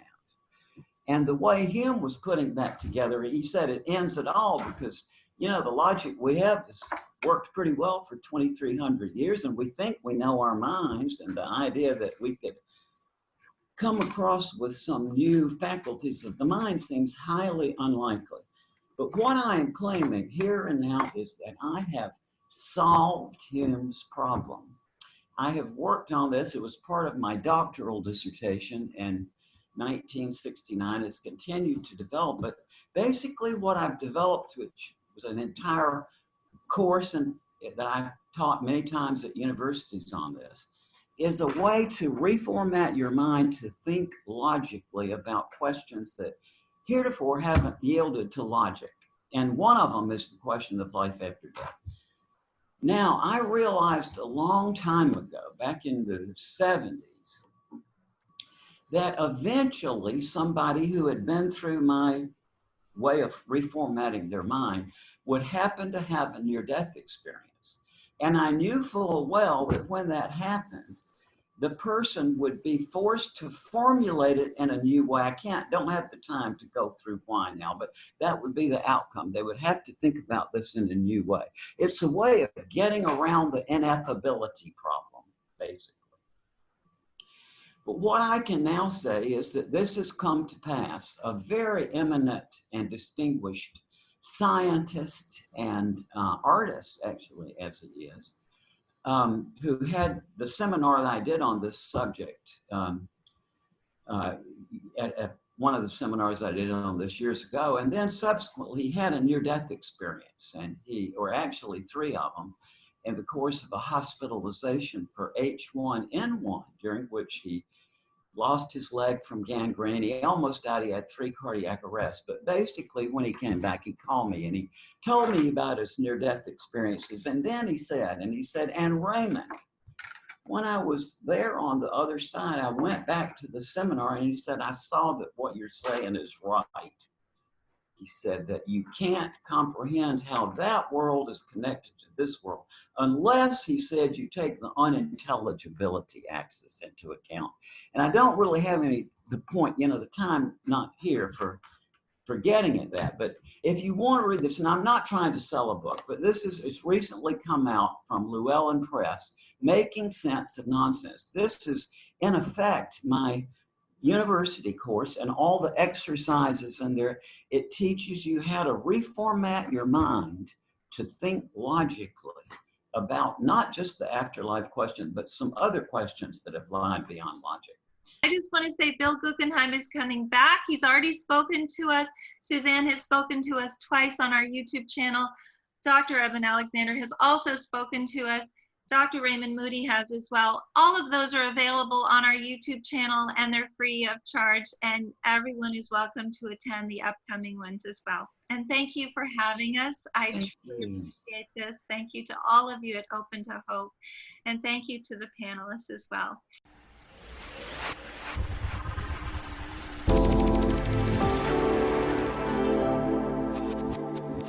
I'm Tashelle Bourdaire, a professor at the University of Missouri, state extension specialist in youth development, where my research and programming and workshops and focus on diversity through loss and resilience, would focus on African American youth and family bereavement and coping, and also culturally responsive practice. It is my esteemed pleasure to introduce a longtime colleague and friend, Bonnie Carroll, who is founder of TAPS, the Tragedy Assistance Program for Survivors. She developed this incredible resource that includes numerous types of programming for military families following the death of her husband in an Army plane crash. Without any further ado, I turn it over to Bonnie Carroll. I just want to give you a brief bit of history about our organization. It is a community. It is a family of all those who have honored their loved one's service and are now grieving their loss. The military does a beautiful job of rendering final honors and administering benefits, but what they can't do is that emotional support that is only possible between peers. We know this. Each of you on this call have dedicated your lives to this understanding that grief is not, it's not a mental illness, it's not a physical injury. Grief is about love. We only grieve because we love. And at TAPS, we love someone who served this country. And that is why, as the chairman of the Joint Chiefs said in one of our early gatherings, that this is something that we must do for each other. Our mission in creating this organization was provide this space for all those grieving the loss of a military loved one. We recognized that it wasn't just that eligibility for benefits, but it was beyond that.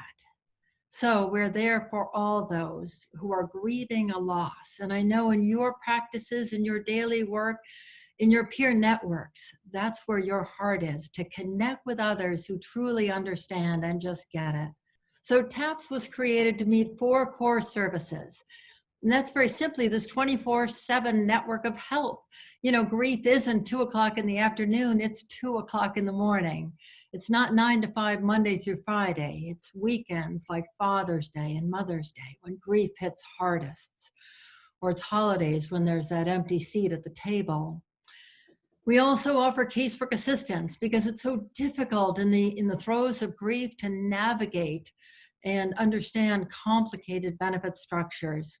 We provide community-based care, connecting folks with assistance, and also support that is available wherever and whatever folks need. And it is there for everyone, for all those grieving. And it's interesting that while most people think of the widow and the children in a military loss, it's the brothers and sisters and mothers and fathers.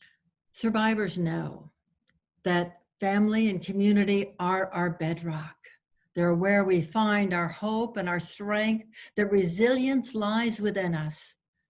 You know, we've all been through difficult things in our lives, and now we are called to rise and honor our loved ones and grieve their losses when they pass. We embrace perseverance, we understand loss, and we recognize that in others, and we stand forward and lean into their grief to help them. At TAPS, we have a saying, thank God for the little while. Now, this is a prayer from a small child, and she said, you know, it wasn't long enough, but thank God we had them in our lives, and they were with us and a part of us. It never would have been long enough. With Dr. Ellen Walfeld, we created the Mourner's Bill of Rights, and this applies so beautifully to this COVID situation that we have a right to seek meaning, to make ritual. While it may be virtual, we have a right to have it and to hold it and to honor those. We have a TAPS site at taps.org/COVID that includes these wonderful resources. And now I want to tell you a story, and it's about this next photograph. You see, every year at our National Survivor Seminar, we take our children, along with all of our families. We have about 2,500 that gather together to Arlington with their military mentors, now dressed in their formal uniforms, which is very fancy, to hear the president speak. This photograph was taken by a tourist who was sitting behind our group. And what he thought he was catching was a sweet moment between a father and a daughter.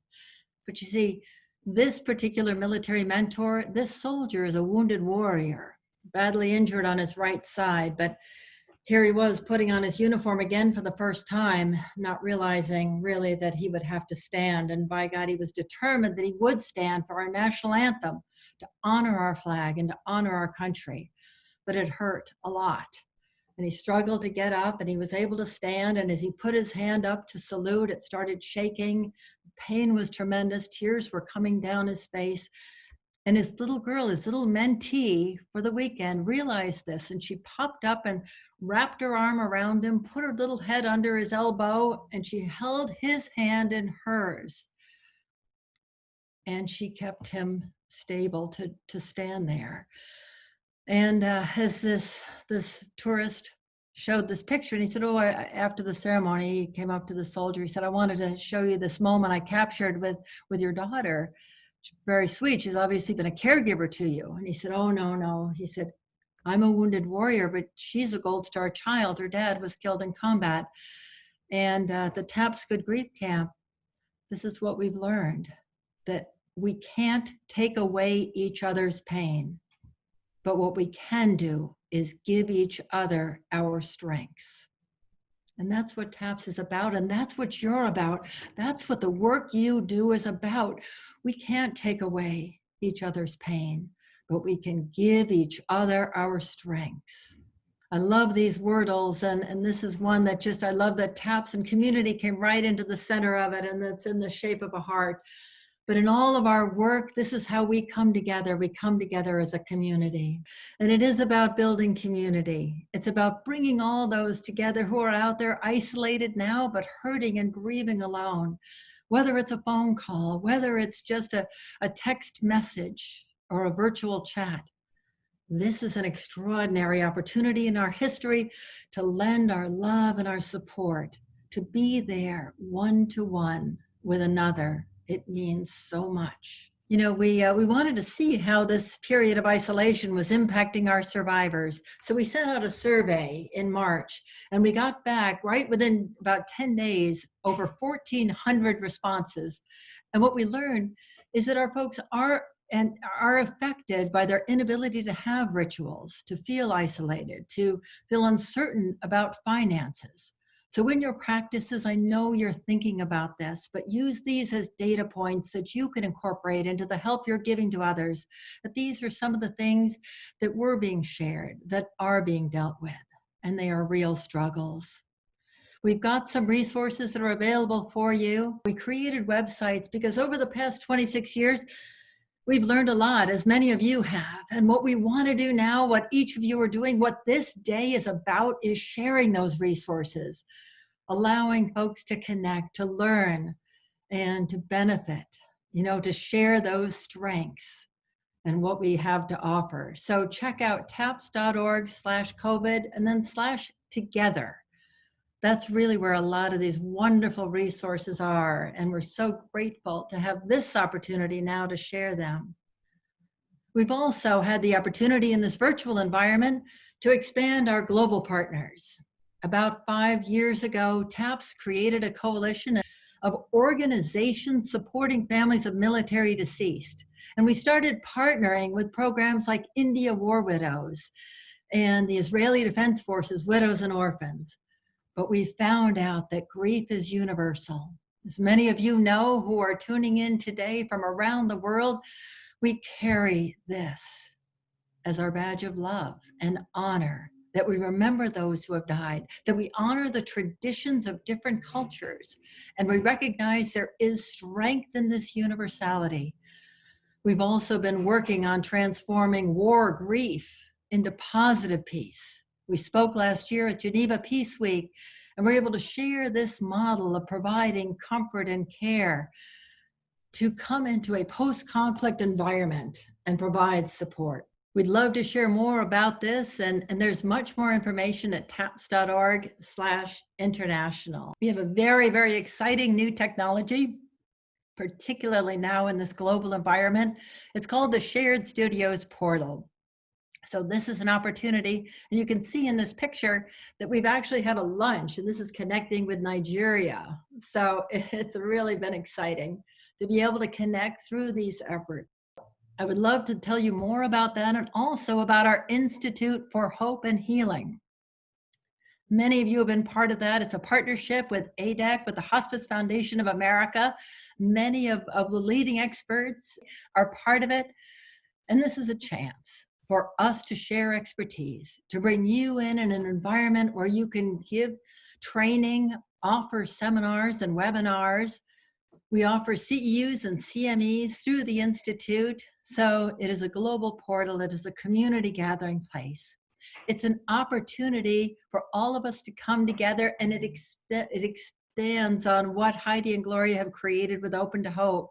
It's a wonderful partnership, and I'm so grateful to each and every one of you for being here today, for giving your time, for opening your heart, for knowing that there are so many out there in the world who need the kind of comfort and support that you can offer, that grief is a universal emotion. But what we can do is we can give each other our strengths and our love and our encouragement and our light. So thank you for allowing me to share a few moments with you and tell you about the work that TAPS is doing and invite you into the Institute, into our international work, into our family of care for military survivors. Thank you so much.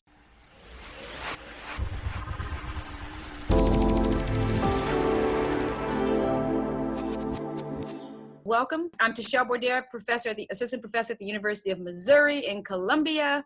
My research area focuses on African American bereavement in youth and families, and culturally responsive practice. I develop shared grief tools for schools.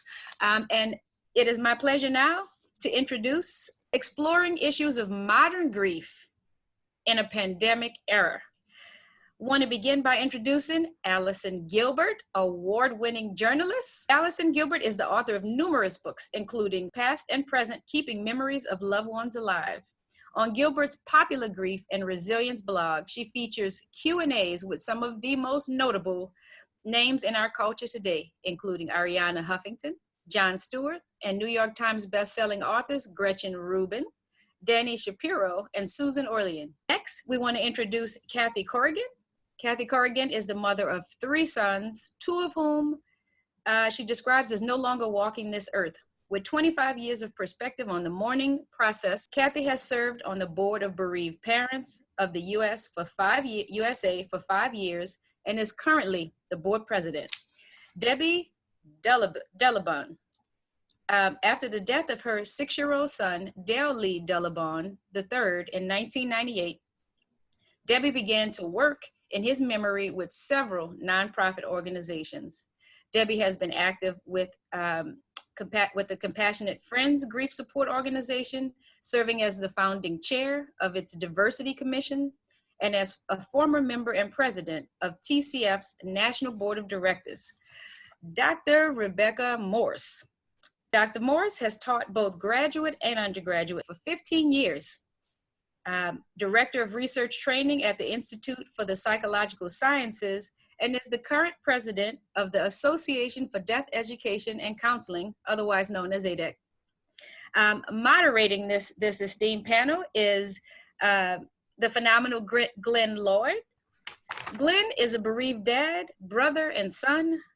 He is a peer grief and loss expert with over 2 decades of experience in this field. Some brief highlights include founding the Grief Toolbox, which includes a number of incredible resources, producing Walking Through Grief. He's former president of the Compassionate Friends and currently runs SAD OD. Well, thank you very much for that wonderful introduction. And I just want to remind everyone that the topic we're talking about, modern grief in the pandemic era, is really huge. I had conversations with each of our panelists, beforehand to try to understand where do we go with this. And the truth is that topic could be a doctoral dissertation in and of itself. There's just so much information to be had there. So what we've tried to do is we're going to try to highlight some of the areas that we think are kind of important, but we really want to see this, you ought to see this as the beginning of a conversation, because there's so much more to be talked about. So I want to kind of start by saying that, the pandemic had many different effects associated with it. And there are many things that that happened. But one of the things that I think many of you may be asking yourselves are, how do we take some of these things that we have and put them into a practical aspect, whether it's for yourself or for those you serve? And one of the things we want to try to address in this panel is both how grief has affected those who are actually bereaved, as well as those who are helping the bereaved, whether that's in a peer level or as a clinician level. So Allison, I'd kind of like to start with you. You and I had a wonderful conversation, and your, I guess, expertise or specialties seem to be talking a lot about how memories and how they help and affect people in grief. But you also spoke a lot about how some of the realities have changed during this period of time, whether it be funerals or celebrations, and how can people address the realities of how things have changed in this time? Would you be willing to talk a little bit about that? Of course. I think it's really important just to state the obvious, which is that everything is different now because so much of what we're doing is online. And I think the real shift that can bring so much healing is to accept the fact that it's one thing to show up and be a listener, but it's another thing to shift your thinking to lean forward and then act on what you hear and what you need. And so just one quick example of that I like to talk about is that when we talk about social media, often when we are remembering our loved ones, we may post a photograph, and then we may look at the comments or see of how many likes the photo got, just to make sure that that human being can be honored on that particular day. Our loved one, our father, our mom, our brother, or our sister, our spouse. I think the social media bit that gets lost is how much more could we get from that transaction if we actually change the comments in our thread, in our comments, to say, today is the anniversary of my father's death. This is a photo of my dad taken at, and you obviously can fill in the story. I would love it if you would share stories that you may have of my father too, and then tag your family members, invite neighbors and colleagues in, and give them also the platform to engage and crack open that moment on social media for it to truly be social. And you'll likely hear stories that you haven't heard before, maybe even ask people to post pictures of that same exact loved one, and maybe you'll see pictures that you also haven't seen before. The tool, though, is to seek the opportunity and to lean in and to be proactive. And I think that's definitely something within our control right now, perhaps more than ever. Thank you very much, and I think that's really important. I like the idea of we as grievers sometimes don't realize that part of our role is helping those help us, and to let them know that what you're looking for those memories, you're looking to share that, and I think that is excellent opportunity for that. I want to talk a little bit about with our panel about the fact that one of the things that has happened, whether you are newly bereaved, whether you actually became bereaved during this pandemic time, how things have been affected throughout all of this. We're all affected with our grief, and we're all affected in different ways, but some things weren't able to happen at this moment in time. How would someone who maybe had someone die at this moment in time and their funeral was 8 people, how would they potentially handle that? Allison, you want to address that? I'm actually doing a whole bunch of webinars now, e-series, about virtual memorials and how to make them the most meaningful possible. And there's just so many opportunities to do so. And one of them is to encourage those who you are going to invite to a virtual memorial to not just, again, show up and listen. A wonderful way of extending that opportunity and making it more meaningful, not just for you, perhaps the immediate family, but to all those who may want to attend, is to offer them the opportunity to record a video with their own recollections. And the one uptick that makes it even more special is that now, of course, we all know that this is being recorded, right? So then future people can benefit from this entire conference. The same is true by using Zoom or a similar platform for virtual memorials. Number one, you can keep a recording of all that that has been shared. Two, you see in the chat or the Q&A function the memories that can be also recorded if you invite people to type in during the virtual memorial what they're recalling of that loved one too.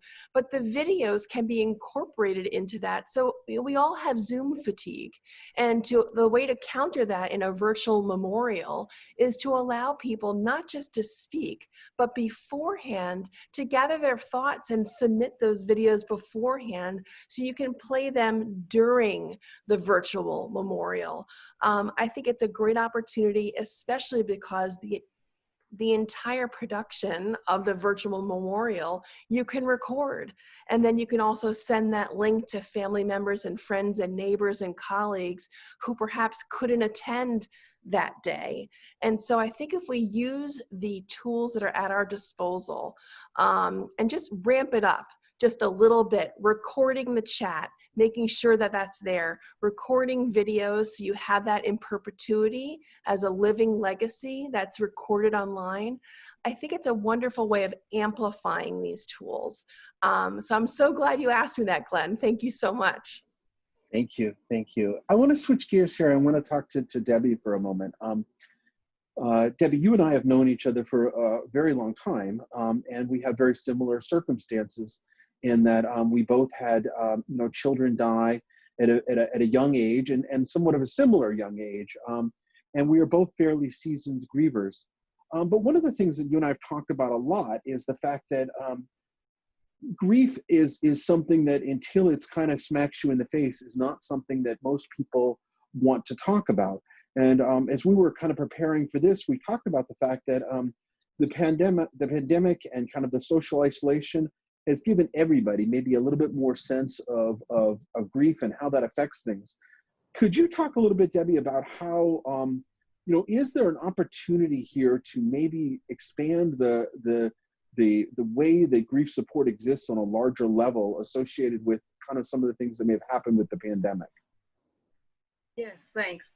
We had a really great conversation, and it just made me realize that the opportunities that happened for us is that the pandemic, when it began, we had no idea how long it would last. We all hoped it would be over rather soon, and all the things, the horrible things that have happened, we hoped it wouldn't happen, but it did. So what it did for us is it gave us a chance. We are socially, we had to social distance in our homes. So then it gave us a chance to sit down and start thinking and to have conversations and to have these conversations and, to jot down your notes and then come back and have another conversation, because grief is not just a one-time conversation, and everyone grieves differently. And during this time, everyone has lost something. And we're not going to measure anyone's grief against anyone else's to say yours is worse than mine. There are losses that, you and I talked about, Glenn, of jobs, of homes, family, children, father, all these different types of things, even the way we have the services for our family members. So we've got all these different types of losses because of this pandemic, which means that we've got everlasting conversations, to go on. We, and I use this with Glenn, is that we have just gotten into, there's a long driveway up to this huge mansion. So we've driven up to the mansion, we've gone the driveway, and now we're at the door. And this huge mansion, has got numerous rooms, and we've got the conversation to have in each room that we need to, have. COVID's going to be here past 2020, and it's going to be here past 2021. So these are things that we are left over with, and slowing down, it gives us a gift and a way to answer these questions, to have and explain, like, for someone when they say, why aren't you over it? It's been X amount of years. So now we have slowed down to where I can explain this to someone and they can come back and ask a question. And we can really, really start having conversations. We cannot just hear somebody and dismiss it. We can hear it, absorb it, and come back and say, hey, I was thinking about this. So, and it's really, really important. And everyone, has a seat at this table. Every person on this universe has a seat at this table.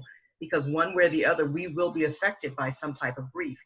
So we owe it to ourselves to take this time and try and, this gap is so huge, trying to just close this gap, because it affects every one of us. None of us are going to get out here unscathed, not one of us.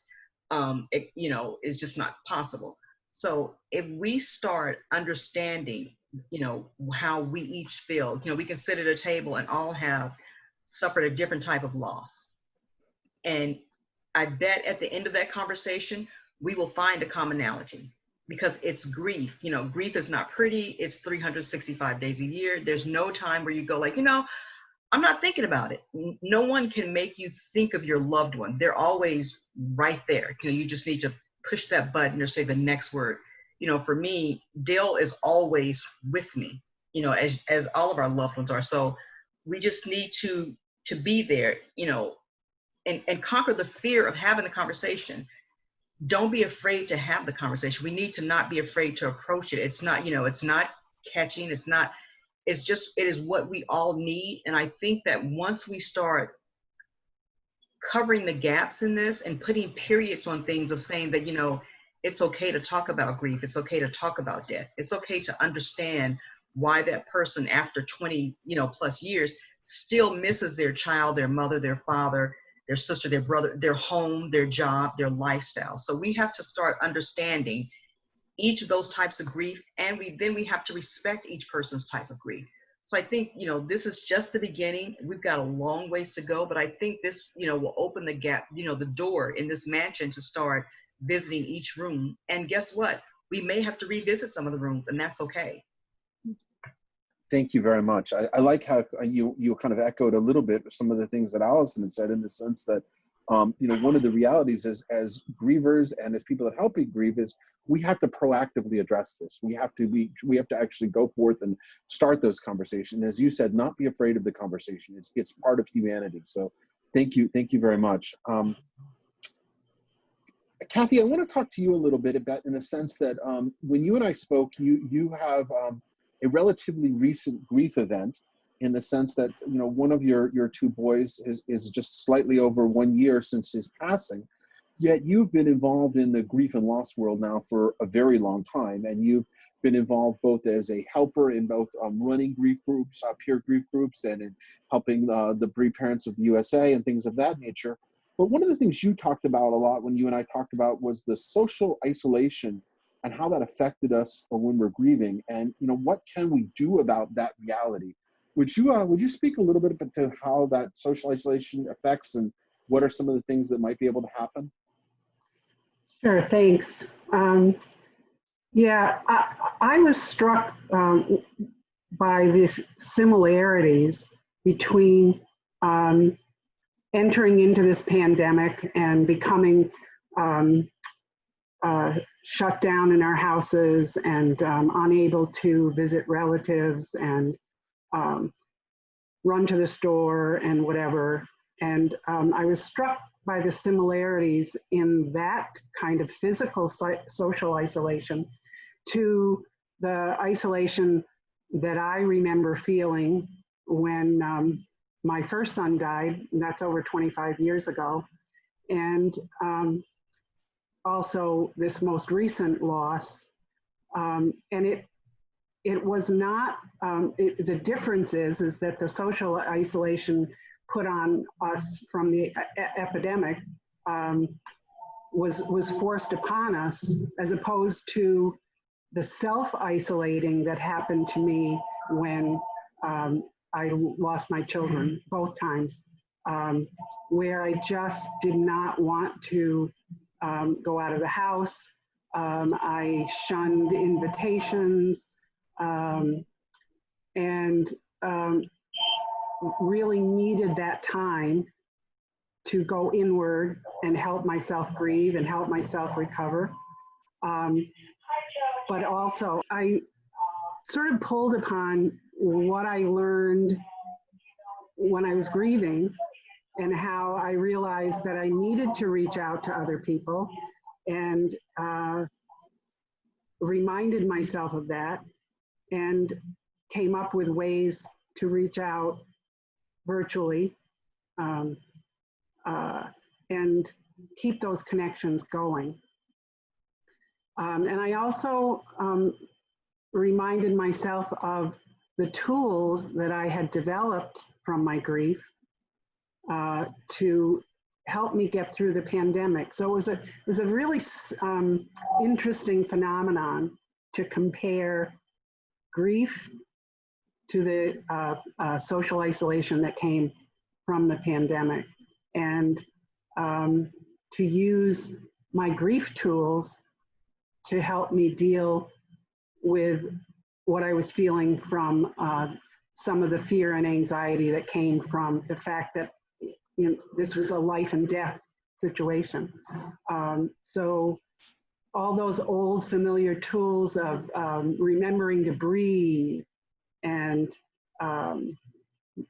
using books to occupy my time and to maybe learn something new. Certainly meditation to stem the anxiety that I was feeling. Reminding myself to move and to get outside and get some sunshine and fresh air. All of that came into play again for me. So I would, as you said, Debbie, this is not going away soon.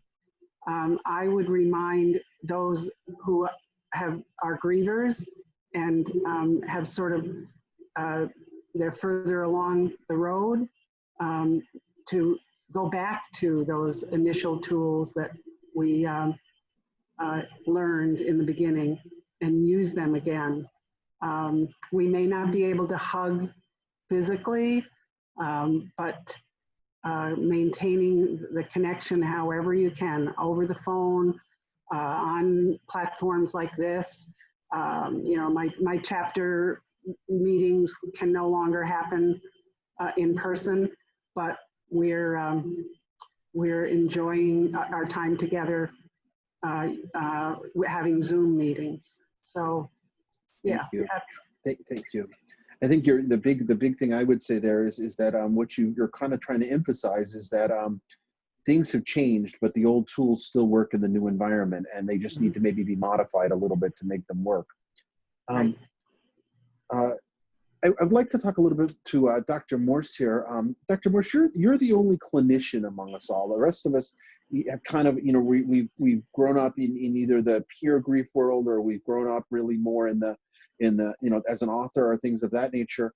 Can you talk a little bit about how maybe, what has this effect been, the relationship between the pandemic and grief, and what are some of the stresses on the system that have maybe occurred, and how can we deal with those? So my background is as a researcher, right? So I just wanted to clarify. So in the clinical world, but on the research and academic side of it. And so some of the things that we're seeing is that it's emphasized, the isolation, the distancing, the economic stressors have really emphasized or exacerbated disparities in access to care, in access to those social support networks. And so we're seeing that there's an opening and an opportunity for a greater reliance on the paraprofessionals. So the individuals who are trained volunteers, who lead chapters, who organize events, but also an interconnectedness. So one of the things that I think we're going to need to see as well is more awareness and training for the paraprofessionals, for the volunteer committee, in when they need to refer to a clinician. And one of the things we're seeing is this is exacerbating underlying mental health issues. So if you had somebody who already had a history of loss, already had a history of trauma, or if they were already either diagnosed or not diagnosed, dealing with depression and anxiety, or even PTSD, everything that's going on right now with the social isolation is the exact opposite of what we would typically do, how we would typically help and support these individuals. So we're going to see a greater need and a greater interconnectedness between the volunteer professionals and the clinicians. And they need to learn to work in tandem instead of in parallel tracks, but to have more crossover. Well, thank you. Thank you. I think that's really important. And I do think that there's a lot to be had there. You talked a little bit about how William Worden and some of the way he spoke of grief maybe applied to this pandemic era.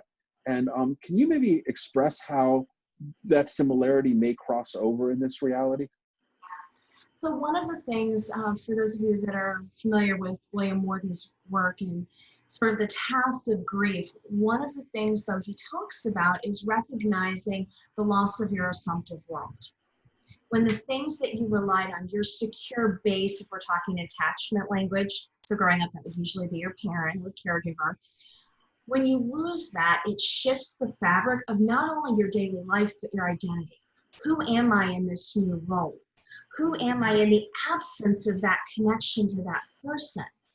And right now, we have a situation where even if you haven't had a death loss due to the virus, if you've had any loss, non-death loss or a non-COVID death loss, is that the people around you have also lost their assumptive world.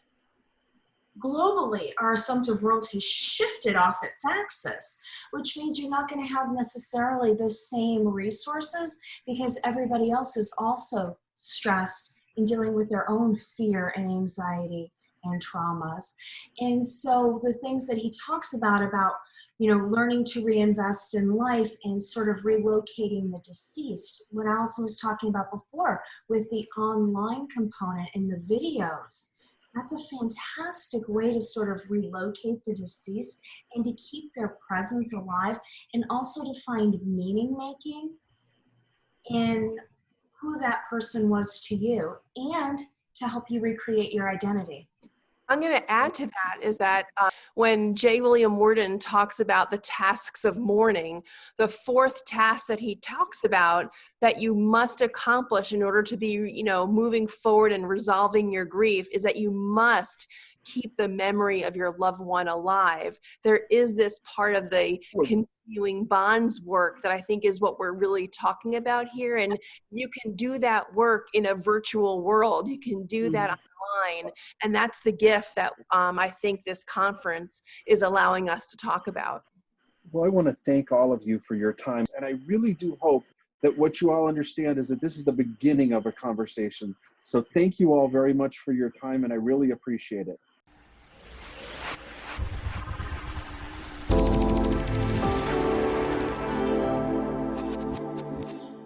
It's my honor to introduce to you Eric Hipple. Eric Hipple, he's a former NFL star quarterback for 10 years with the Detroit Lions and was MVP. He's a graduate from Utah State University with a degree in business administration and was drafted in 1980. He's the bereaved father of beloved 15-year-old Jeff Hipple.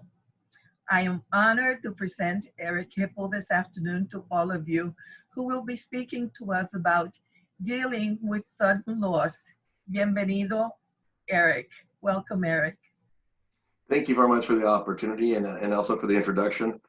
I've been involved in mental health and grief transition for quite a while now. And behind me, I got some of my football stuff behind me. And from the outside, you probably look and say, wow, you got everything going for you. And in fact, I really did have a great childhood growing up, a super supportive father, coaches that were always there for me, starting quarterback, high school, college, pros. And so there's a lot of stuff going for me. I did retire in the season of '89.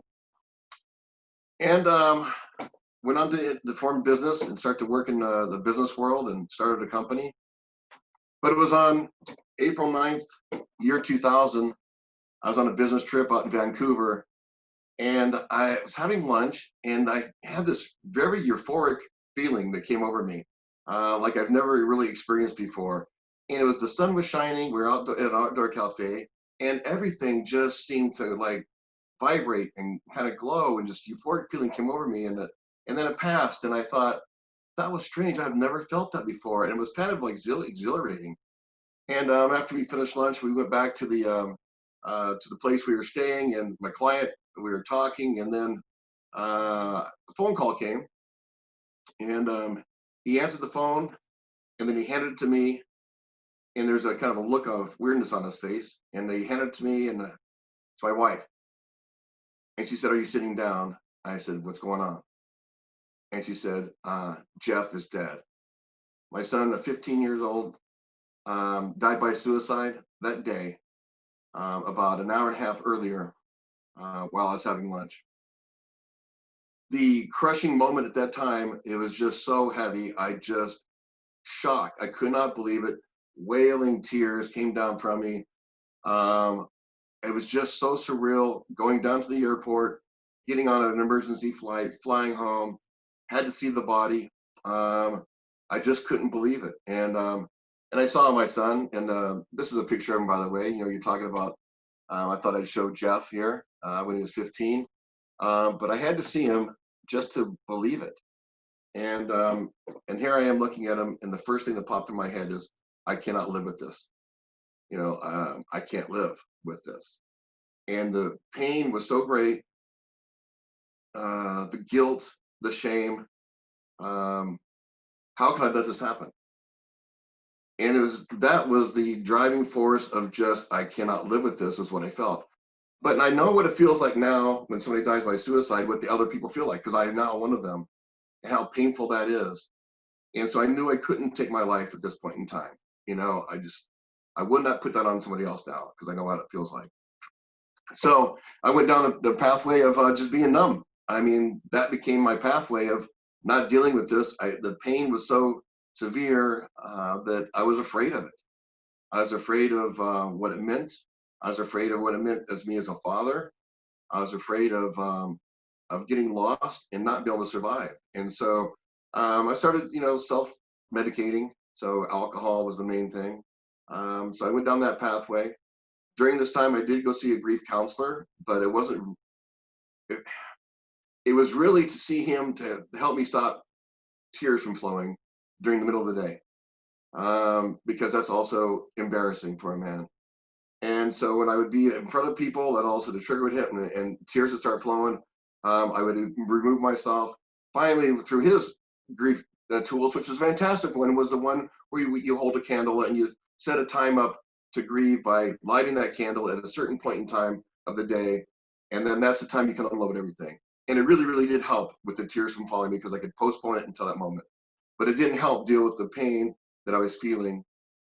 And as time went on, I started looking at other avenues, what to do with this, because eventually I ended up being arrested on a DUI, and I spent 90 days in jail.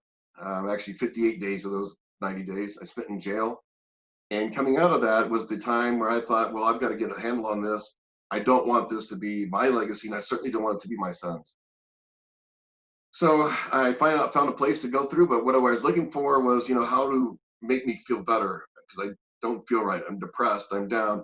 And so I went to a place called the University of Michigan, which is fantastic. They just started a depression center, and I received treatment for depression, and eventually a purpose. They hired me to be an outreach spokesman. And so I started pouring myself into the mental health field, how to help navigate through this mental health piece. I went on pretty good. And I started, you know, putting programs together and working through that and reaching out and helping people, talking on suicide prevention. But I still wasn't whole, even though the depression certainly was much better. But I would still go through these dips where they would come along, and at some point in time, something would happen and it would affect me, and I would kind of drop off the radar map for a while. So it would just be these blips that would come, and then some of the self-medication would come back into play. I just wanted to be numb. Traveling on the road, I would be a lot more alone in my hotel room, and that's how I would deal with it. But again, you know, it was pretty productive. In fact, the good things that came from that and trying to honor Jeff's death and then trying to do positive outcomes for that, I got involved with the military and doing suicide prevention work and traveled with the U.S. Fleet Forces. We started doing programs, and I think I did that for over a period of 11 years. started working a school program, one in Michigan called Be Nice, but also for several foundations. I started getting involved in my own football retirees, I guess is the best way to put it, former players, and in head injury and their depressions, and started focusing on even that transition with that piece of it means. But I still wasn't 100%. I was still struggling along the way. And occasionally when I would do a suicide prevention talk, or somebody would come to me and ask me questions, it would get too close to the fire, and I would have another setback and just feel like this is just too much and try and step back, and I would lose a couple steps. But going through that, you know, it was a cathartic time. I ended up putting together a book for called Real Men Do Cry, thanks to a couple of fantastic therapists, Gloria and Heidi, in fact. So they helped me write the book and put it together, and that helped me quite a bit, pulling things through. But as time went on, still was not 100%, and I just didn't know what was missing. So I kept trying to chase medical reasons for it. It wasn't until the death of my father 5 years ago that a lot of the stuff came forward. And so after his death, I had to leave. He spent 2 weeks, had us all over to his house. He was staying with my sister, and had us over there. And he just decided, you know, he's not going to take any more medication. So he had 2 weeks where he could be there, and as he died, and told us stories about his childhood, told us stories about, and this was just a magical time. But I ended up leaving before he passed away. I went on a business trip on a speaking engagement, and I took it rather than postponing it. And that didn't feel right with me. You know, I felt still something, I shouldn't have done that. And so when he passed away, all these guilt feelings and all this shame and stuff kind of fell back in my lap again, and I started struggling again.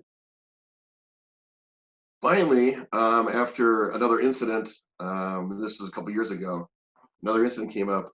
I finally got in front of a therapist that opened up a door that I hadn't had before. And I'll say that it was probably there before, I just couldn't see it. Maybe I wasn't ready for it. But this time it came forward, and we discussed, you know, complicated grief. And I started looking at all the pieces put together, and I think some of the stuff that was being talked about, transition stuff through COVID right now, I think it really plays into how all these things that we don't see maybe a loss as a death loss as not being grief worthy, it really is. And if we don't pay attention to it, it can really complicate grief whenever it lands in our lap. And so I want to try and connect some of those dots. So as I played for 10 years, I was in the middle of my 10th year when I was released from the team after playing a terrible game. And nobody likes to leave their profession in a bad way. I did. I also had I was really driven by not wanting to be a disappointment, if that makes a lot of sense, right? I wanted the approval. I wanted to win. I wanted acceptance. And that really drove a lot of my childhood and college years up to this point. So now I'm done. The business that I started actually did really, really well to start off with. But then that transition piece, as I said, I wore a uniform from 9 years old until 32 years old, and that's gone. And so my identity that was kind of crept up in that person, and that's how I knew the world, was as a football player, was different. My support system was gone. Relationships have changed. The money is turned off, and really don't know who I am, and was kind of lost in that space and trying to regain, but started the business and it started doing really well. The trouble is, after about 6 years of that, you know, that grief from that loss of identity caught up, and I started feeling like a failure. The business wasn't doing what I thought it should be doing. And it got to the point where I actually was driving to the airport. I wasn't driving, I was a passenger. My wife was driving. And she was driving because I wasn't doing really well. She could see it.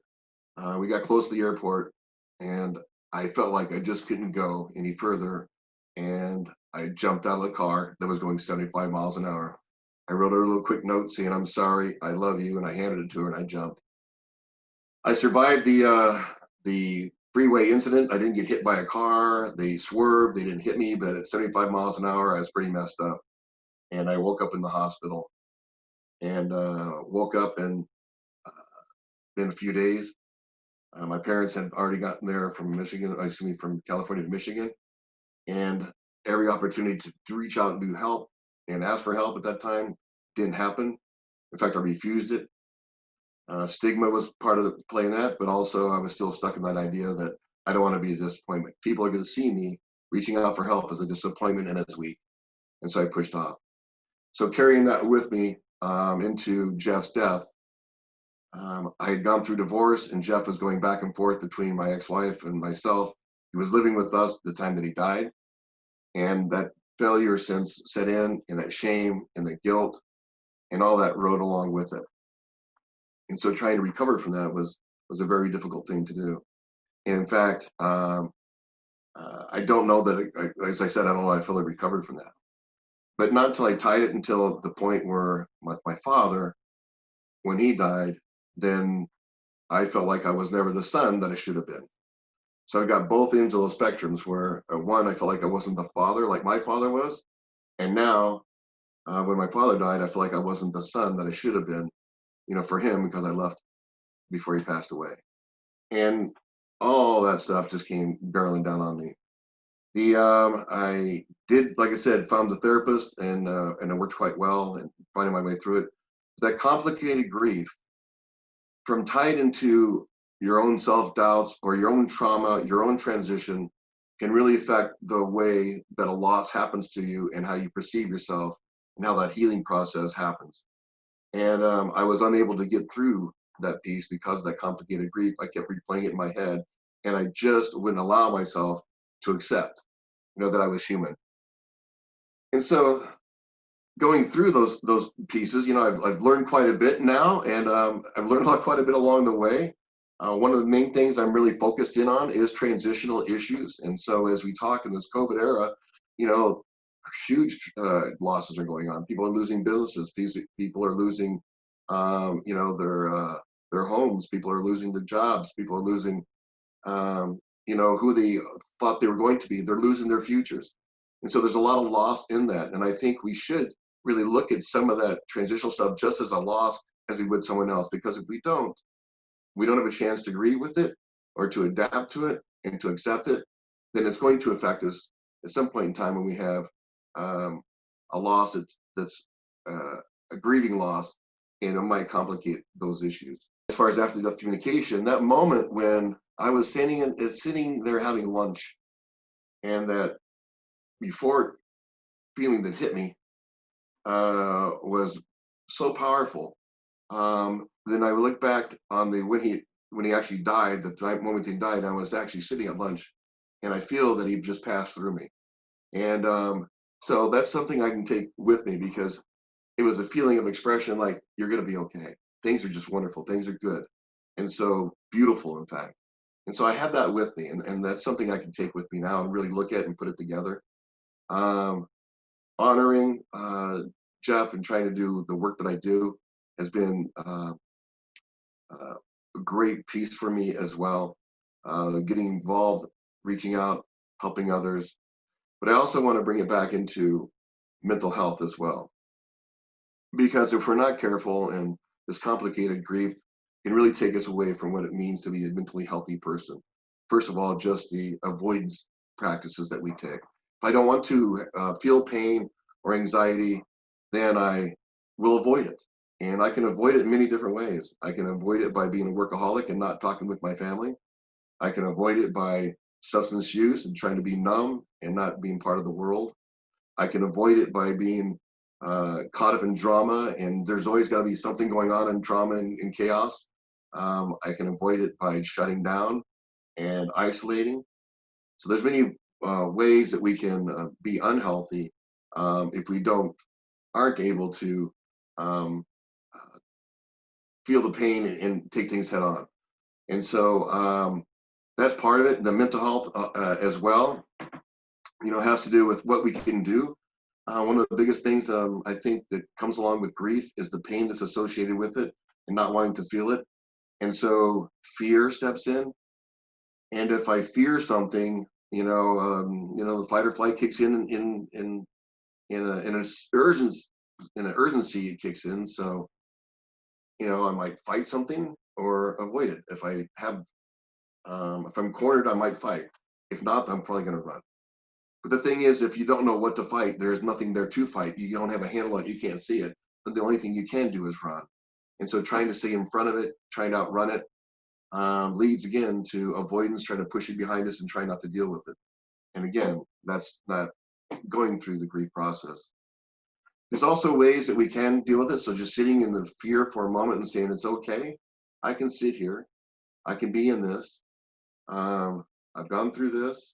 And it gives me the motivation to sit there and just not panic and not run, but feel it. And that way I can deal with it. Because fear can also be a motivating factor.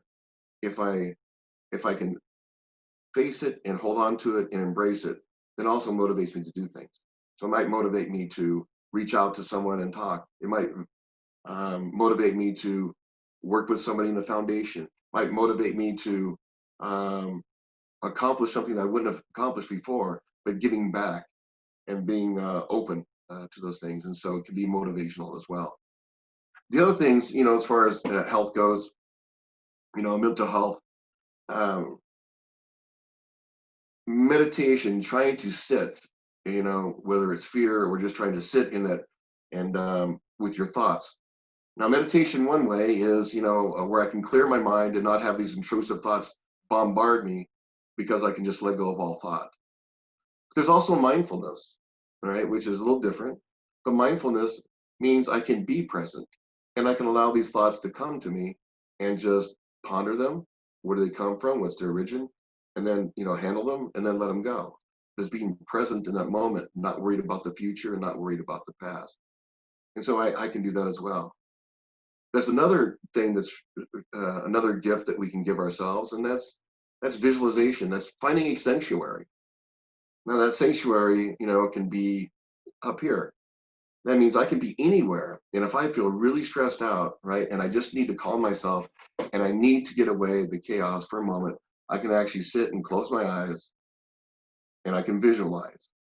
I can visualize any scene that I want to. I can visualize sitting on the beach. I can visualize the warm sun. I can visualize the person that I miss is sitting next to me. And so I can create that sanctuary that I want to, and I can actually visualize it. And I can be there away from everything else. And then when I feel calmer, I can come back to this world again. And so those techniques are really, really good for health. And I think we've talked about some of those things, but exercise, certainly, the endorphins, feeling good, connected. Body scan, where I feel connected to my body again. So oftentimes if we feel chaotic and so we feel disorganized and stuff, just grounding ourselves can be helpful as well. So the other pieces to mental health that I really focus in on is also understanding, what it takes to, the thoughts that we have and who we are, down to our kind of our core beliefs and what does that mean? I mean, the core beliefs are things that we tell ourselves. It's the things that the lens that we look through at life. And if we tell ourselves negative things over a period of time, we start believing them. If I tell myself positive things over time, then that becomes the lens I look at the world through. So I can look at it through a negative sense and say, it's not going to get any better. We're going to go out of COVID and it's going to be terrible. I've lost all this stuff. We're never going to get things back. And I look in the past. Or I can look in a positive way and say things are possibilities. And every possibility that opens up, I got a chance at a new beginning and a new world. And so always opens those possibilities. And then last but not least, I think just dealing with what does it mean to be mentally healthy? And I think the definition of that is a sense of well-being on who you are, finding that sense of well-being. It's not about diagnosis, it's about a sense of well-being on who you are. That means that I can be productive, I can handle normal stresses, I can be in relationships, and I can be part of a community. There's that sense of well-being right here that could get me there. Not worried about what other people think, but worried about who I am. And so my value systems, the way I see things, and to me there's 4 parts to that. That's the relationships we have with ourselves, how I view myself, the relationship we have with others, and how we treat and view others and what we do. and then also the spiritual world that we have that's above us and in us.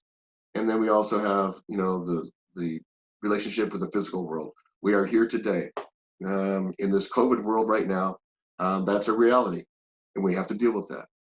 But we should be a whole person and deal with each one of those relationships, not get stuck on one that dominates, and so we're not balanced as a whole person.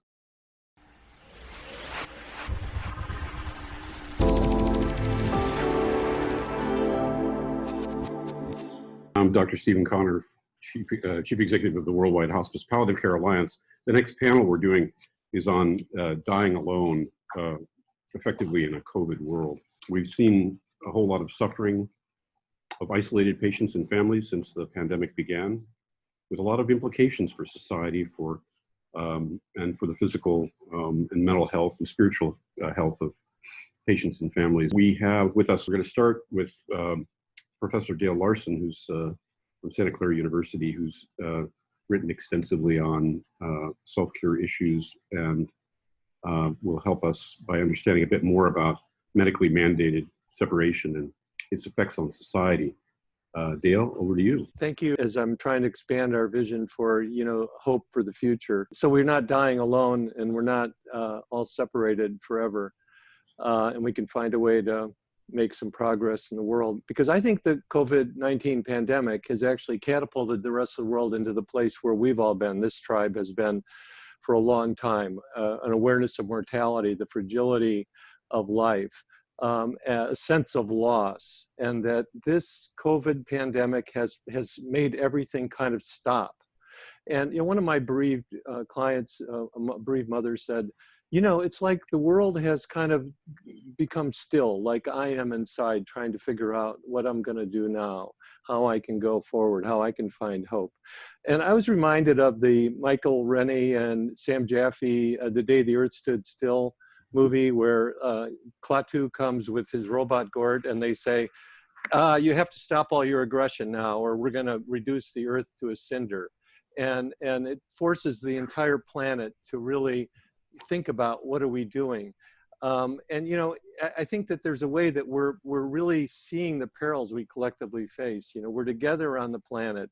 The fault lines in our society, the racial injustice, the inequities, all of those things are just coming to light right now. And Paul Ehrlich and Robert Ornstein put it beautifully. They said, all of us, citizens of every nation, are now in the same family, are now in the same boat, walking the same tightrope, like it or not.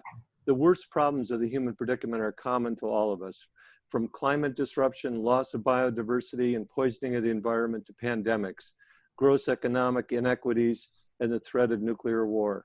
Our tightrope is a line from humanity's past to its future. I think the current activities and protests with racial injustice are part of this. Could there be the transformation of our empathy into global compassion, you know, guided by global ethics? That's the question. This is what's necessary to save ourselves, to build a just and compassionate society and world, and to allow us to walk that tightrope together into the future. And I really believe, and I really agree with Nicole, and you know, in the spirit that I believe we can transform this confrontation with grief, loss, and trauma into caring, compassionate action that benefits us all. I think the courageous and creative acts we're seeing, the volunteerism, the marching against racial injustice, the courageous clinicians risking their lives every day for others, and all of us meeting here today give us hope for that future outcome. And as Maya Angelou counseled us, you may not control all the events that happen to you, but you can decide not to be reduced by them. And so that's my hope for our future. Thank you. Thank you so much, Dale. Inspiring.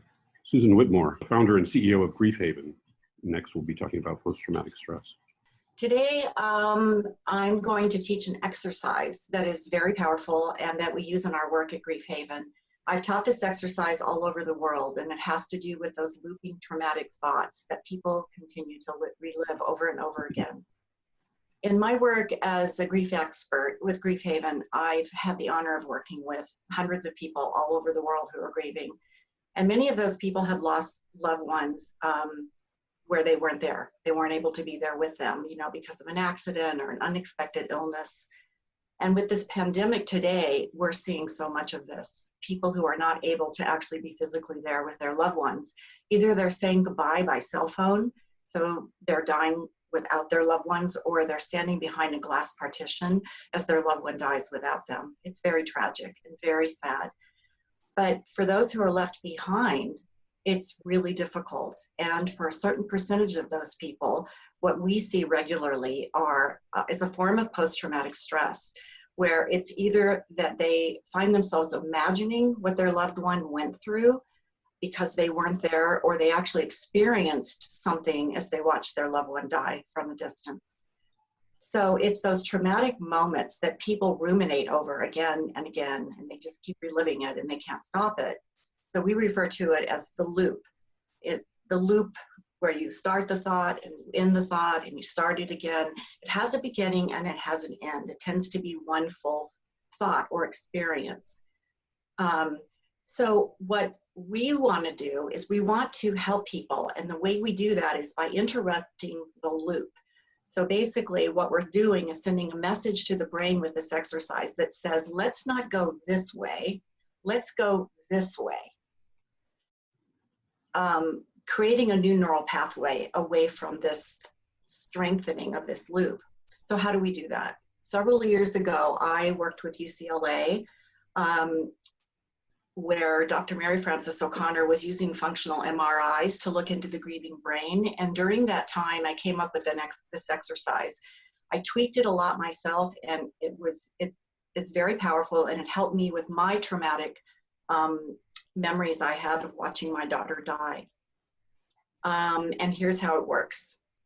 You pick a word, one word. This seems so simple, and it is, but it's powerful. The word has to be one syllable, and it has to be a positive or neutral word, and it cannot be a person's name, and it cannot in any way remind you of the one who died. So let's say love, hope, peace, God. Those are some of the words, kinds of words. So let's say my word is peace. The minute I find myself back in that loop and I'm ruminating over that experience I had with Erica, I will start using my word. So let me give you an example of how it works. As soon as I realize I'm in the loop, I go peace, peace, peace. And there's a key here. You have to fully 100% focus and concentrate on that word when you're saying it, so that you're not doing anything else in that moment but that word. You know, you can see it, you can visualize it, you can hear it, however, whatever works for you. I usually see my word. Some people even say they use it at night as like sort of a mantra to fall asleep at night, whatever their word is. And you can change your word. People change their words until you come up with one. You land on a word that you find is really working for you. So that's pretty much how it works. It's really simple, and I just want to say you have to practice it and use it a lot. And if you do, I guarantee you, like hundreds of others, will find it very beneficial. Howard Winnikar, who's president or head of the Center for Counseling and Healing. I want to just talk a little bit about the impact this disease is having on some of the folks. I read a thing in the New England Journal of Medicine, and it said that the fear of dying alone is nearly universal. People are afraid to die alone. Now, I want to give a couple of case studies. One was a very sad one to me. And I say this because so many of you who are watching this are bereaved, and this may be something of what you've been through. So this 80-year-old mom had COVID, and she was living with her daughter.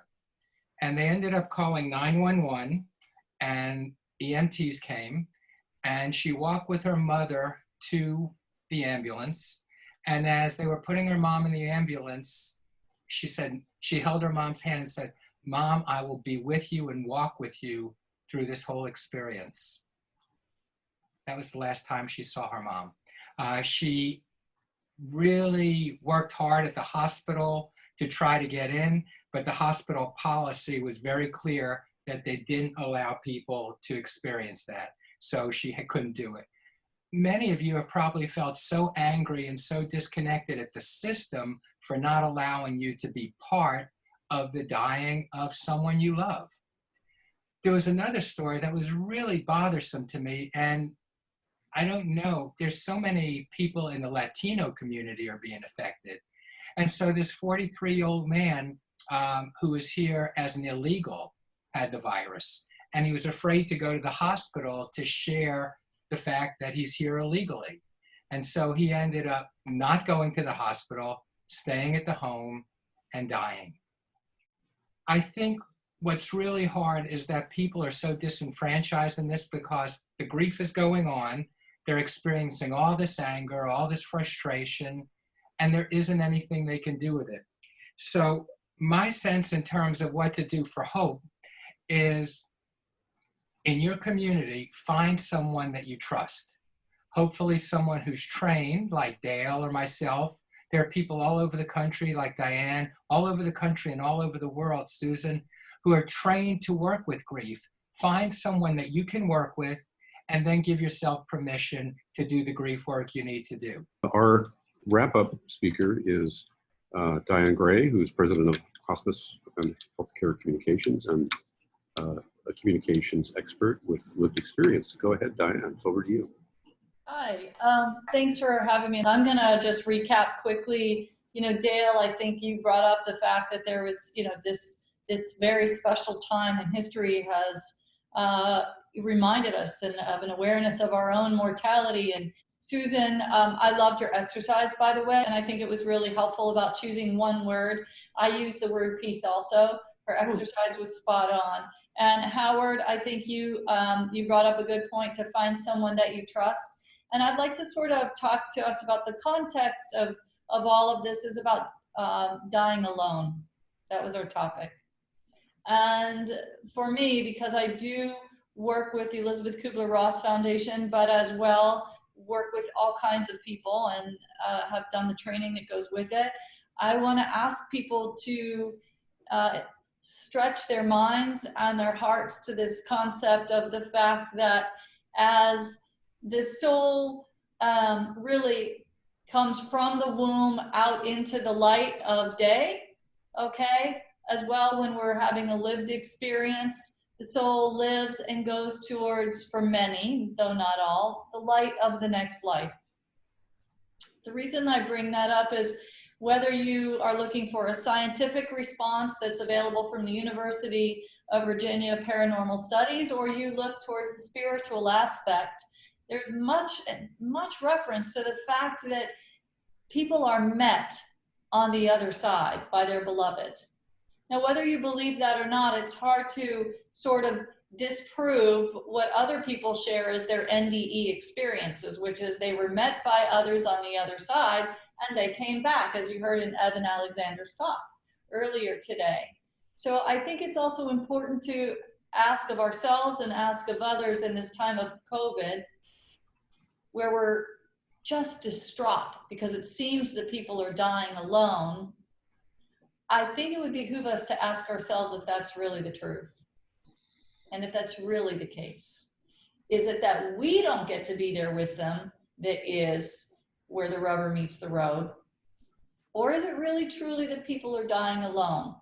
Because if you look at time after time and case after case of NDEs, or if you go to a spiritual reference and context, which says that often that you will be met by the people that you love who have already passed on, or by a spiritual being, whichever you choose. There are many points of reference that say that people do not necessarily die alone. So not that I'm here to prove that, I'm asking us all to be open to the thought and to ask ourselves the question of whether that's really true. It's the people that are still here, that are suffering, that are grieving, understandably, that feel the anger and the frustration and the angst. If there's one thing that you could tell me how I can help somebody who I think is really struggling right now with grief, what's one thing that I can do? I'd love to have all the panel members lock on that. Please comment, panelists. From my perspective, I think just acknowledging that they're going through so much right now, not being present, physically present. Stephen, you were talking about how we're virtually doing it, but there's something different about physical presence that we need, and people need that, and to have that, it's another loss. It's not just the loss of the person who died, but it's the loss of their being able to be present with them. Mm-hmm. I think that's what we have to acknowledge that. Yeah. One thing I would encourage people to do is to realize that physical distancing, as we've heard, doesn't mean social distancing. So make yourself, learn how to use Zoom or set up things where you can actually connect with people. I mean, when we end our grief groups, we do this hand-holding exercise where we pretend we're all holding the hand of the person in the square next to us. Or sometimes you can give hugs like this. I mean, it makes a difference. You need to see people and talk to them and feel them. It's physical distancing, but not emotional distancing. Exactly. And I think it's important to realize that everyone who's bereaved during this time has a unique kind of bereavement. I always say the novel coronavirus is creating a novel kind of traumatic bereavement. So we need to help people, if they are bereaved that way, continue these conversations with their deceased loved one and to maintain those bonds through, working with them and having conversations and writing and all the things that we do in counseling and in support groups. So great to have you guys on. You're amazing.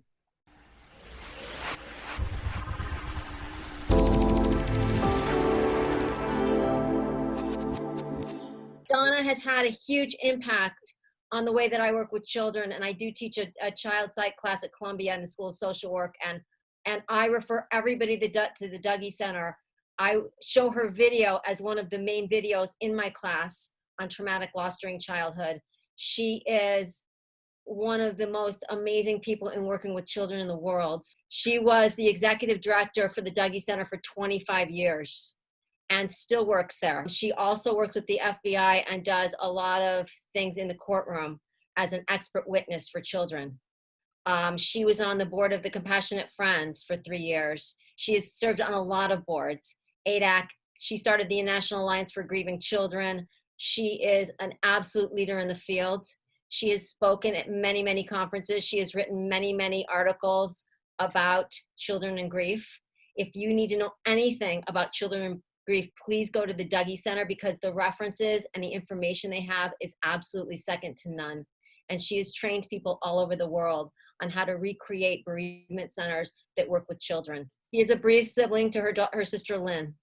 So yes, Donna is unbelievable. Thank you so much for inviting me, and it's an honor and a privilege to be here from Portland, Oregon, where the Dougie Center, the National Center for Grieving Children, runs programs for bereaved children as young as 3 up through young adults, which we're actually calling up to sort of 40-year-olds.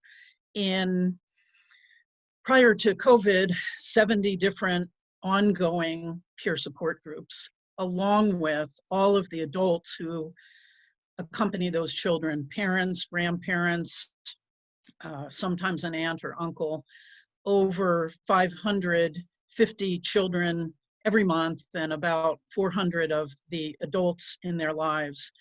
And those groups are ongoing every other week for an hour and a half. They're divided by age, 3 to 5-year-olds, 6 to 10. We have overlap 10 to 14. We have teen groups. We also have Spanish-speaking Esperanza group, and we have a program for families who have a family member with an advanced serious illness like ALS or cancer, working with those families prior to a death. And we've been working here in Portland since 1981, have helped to train and start about 500 programs based on our model throughout the United States and into parts of Italy, Germany, Rwanda. And for more information on the Dougie Center, just go to dougie.org. But I want to use the brief moments that I have with you today to just talk about a few things that I've learned from grieving children and families over the more than 30 years that I've been associated with the Dougie Center. And for those of you who are grieving the death of someone in your life, and listening to this, whether that death was 20, 30 years ago, or whether it was this week, whether it was from COVID-19 or accident, illness, suicide, homicide. What I can tell you is, and I hear this all the time as I'm still on the board of the Compassionate Friends, parents who've had a child die at any age, that you never get over that. And when we use words like resolved or done, or as if there's some magic finish line to grief, I think we're discrediting the experience that we have when someone in our lives who was so important to us has died. My 91-year-old mother lost her first child 5 days after birth to death. And she's 91. She's lost her short-term memory. She hasn't lost her long-term memory. She still talks about her daughter, Lynn, and how she remembers her face and her fingers. And you know what? I think it's as it should be. And I can't speak for anyone who's watching, but I know I can speak for myself to say, when I die, I want to be remembered. I want people to remember me and to laugh and to enjoy life and to cry and to miss me. So one of the things I want to just say is grief is complicated. And we hear a lot about complicated grief. And I think that, yes, there are people who can benefit from quality, and I want to emphasize quality professional help, because there are a lot of therapists out there, and I've heard a lot of horror stories about therapists who are not trained, they're not grief informed, they're not trauma informed, and they give sometimes very bad advice to people. So I'm not anti-therapy, but I am anti-bad therapy. So I think that we need to recognize that grief is complicated because people are complicated, because relationships are complex. And as we go into this time now with COVID-19, these aren't normal times for any of us. We have not experienced this kind of separation from our friends, our family, from the routines that would accompany us when we're grieving. Again, whether that death happens post-COVID-19 or pre-COVID-19. And one of the things we're hearing from a lot of our families who've had a family member die is, now when people say, how are you doing?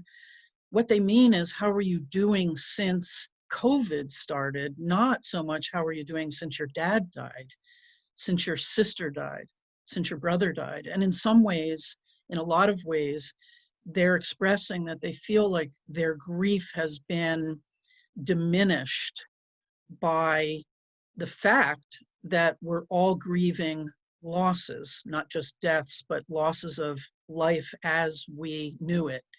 And I'm just hoping that we don't pathologize each other for those normal responses to an abnormal situation. And we don't have to pathologize people in order for people to get quality, either professional help or the support of others. There's so much research that just shows how much support can help each other. That's why we do these Zoom calls. That's why we still call each other, why we need connection. We need people in our lives who can understand what we're going through and with whom we can share what we're going through. So I hope that we don't all have to become pathologized or told we have complicated grief or other mental disorders because we're going through normal responses in an abnormal situation. Please understand also that we all grieve differently, and we grieve differently based on the relationship you had with the person who died. So I grieved my father's death 15 years ago very differently than I grieved my friend Carrie's death, who jumped off a bridge in Portland about 2 years ago, because they were different people. I had different relationships with them. I had lots of different feelings. So not only do we all grieve differently, some people cry, some children talk, some don't talk, but we know too that children express their grief and their other things that they're wondering and thinking about and feeling often through play. So if any of you have young children, watch their play, play with them, let them direct the play, let them tell you what to do. I think that as parents sometimes, or even as professionals, we think we need to have all the answers. And sometimes we don't have the answers. And I think what we can do to help our children and our teens really a lot more is to listen to them. What are you struggling with? What's that like for you? How can I be of help? And to be curious. And in that process, for those of you who are grieving, those of you who are parenting, children who are grieving, I really want to encourage you. I think this is one of the most important things, is to be kind to yourself. We make a lot of judgments in our own minds about what we should or shouldn't be doing. I should be over this. I missed a stage of grief. I still feel angry. Should I feel this? Should I not? And instead of like shoulding on ourselves, what if we were just to respond to our own feelings and our own emotions like we would with a dear friend? Because we say things to ourselves that we would never say to a dear friend. And I want to encourage all of you, there's no time frame, there's no right or wrong way to grieve. However you are honoring and remembering your child, your spouse, your partner, your cousin, however you're remembering them is how perhaps you need to remember them. Now, again, if you're struggling with depression that is keeping you from living the life you want, if you're experiencing things that you want to talk with a trained professional about, fine, but don't overjudge yourself for how you're grieving. I want to say just a few things about children also and teens, that this is a time where some of us wish we didn't have to be as honest with our children as we need to be with COVID-19. So we have to tell them, young children, there's a germ, there's something happening. They don't understand why we can't hug and see our friends. And so we've had to be really honest with them. And I think that same thing holds true with being honest with children around death, that it's sad, it's hard, but to answer their questions honestly, even if those answers are, I don't know. I know a lot of people have talked about struggling with their teens under normal situations in the world, not quite understanding, is my teen grieving? They're acting out. Is that because of grief, or is that because they're a teen? And it, in some ways, for some families, is more complex now because they don't have the same opportunity to get away, and the teens don't have the same physical opportunity, most of them, to be with their friends. They're a lot more savvy than a lot of adults, so most of them are finding ways to connect with their friends. And I think it's important for parents or caregivers of teens who are grieving a death to recognize that their peer group is their go-to. And so if they're not sharing with you, that may not all be bad for them. To be looking for signs that are troubling, yes, then, you know, if they're abusing substances or stealing or other kinds of behaviors that are concerning to you. But if they're being quiet, if they're spending more time with their peers, that's often what happens. And that's the value of really peer support groups at all levels, which have been happening all over the world for decades, not just for people who are grieving a death, but for people who are struggling with other kinds of issues, struggling with alcohol, struggling with relationships. And so whatever ways you can find to help yourself as well as your children, your teens, to connect with others. And there are a lot of things happening these days that are virtual, where actually some of our families who might not have been able to attend our in-person groups because of distance, because of having a family member with an advanced serious illness, are able to do so virtually in ways that they weren't prior to COVID-19. I think we need to be aware and cognizant of the increased pressure that is on all of us. I remember reading actually several times in the last week some surveys about how many people in the United States say that they are, struggling with some mental health issues. And unfortunately, mental health has such a negative connotation sometimes in our world, in our community, as if there's something wrong with you, as opposed to, no, I'm struggling with my anger, with my frustration because of often external situations like the restrictions of COVID-19, or like the fact that we didn't get to be with our person who was dying, or that friends of ours have died and we get an obituary, we read the obituaries that only say services will be held like someday in the future. It's a disservice and it feels dishonoring to people that we love. So the surveys saying about 50% of people in the United States feel that they have had some struggles with their mental health since COVID-19.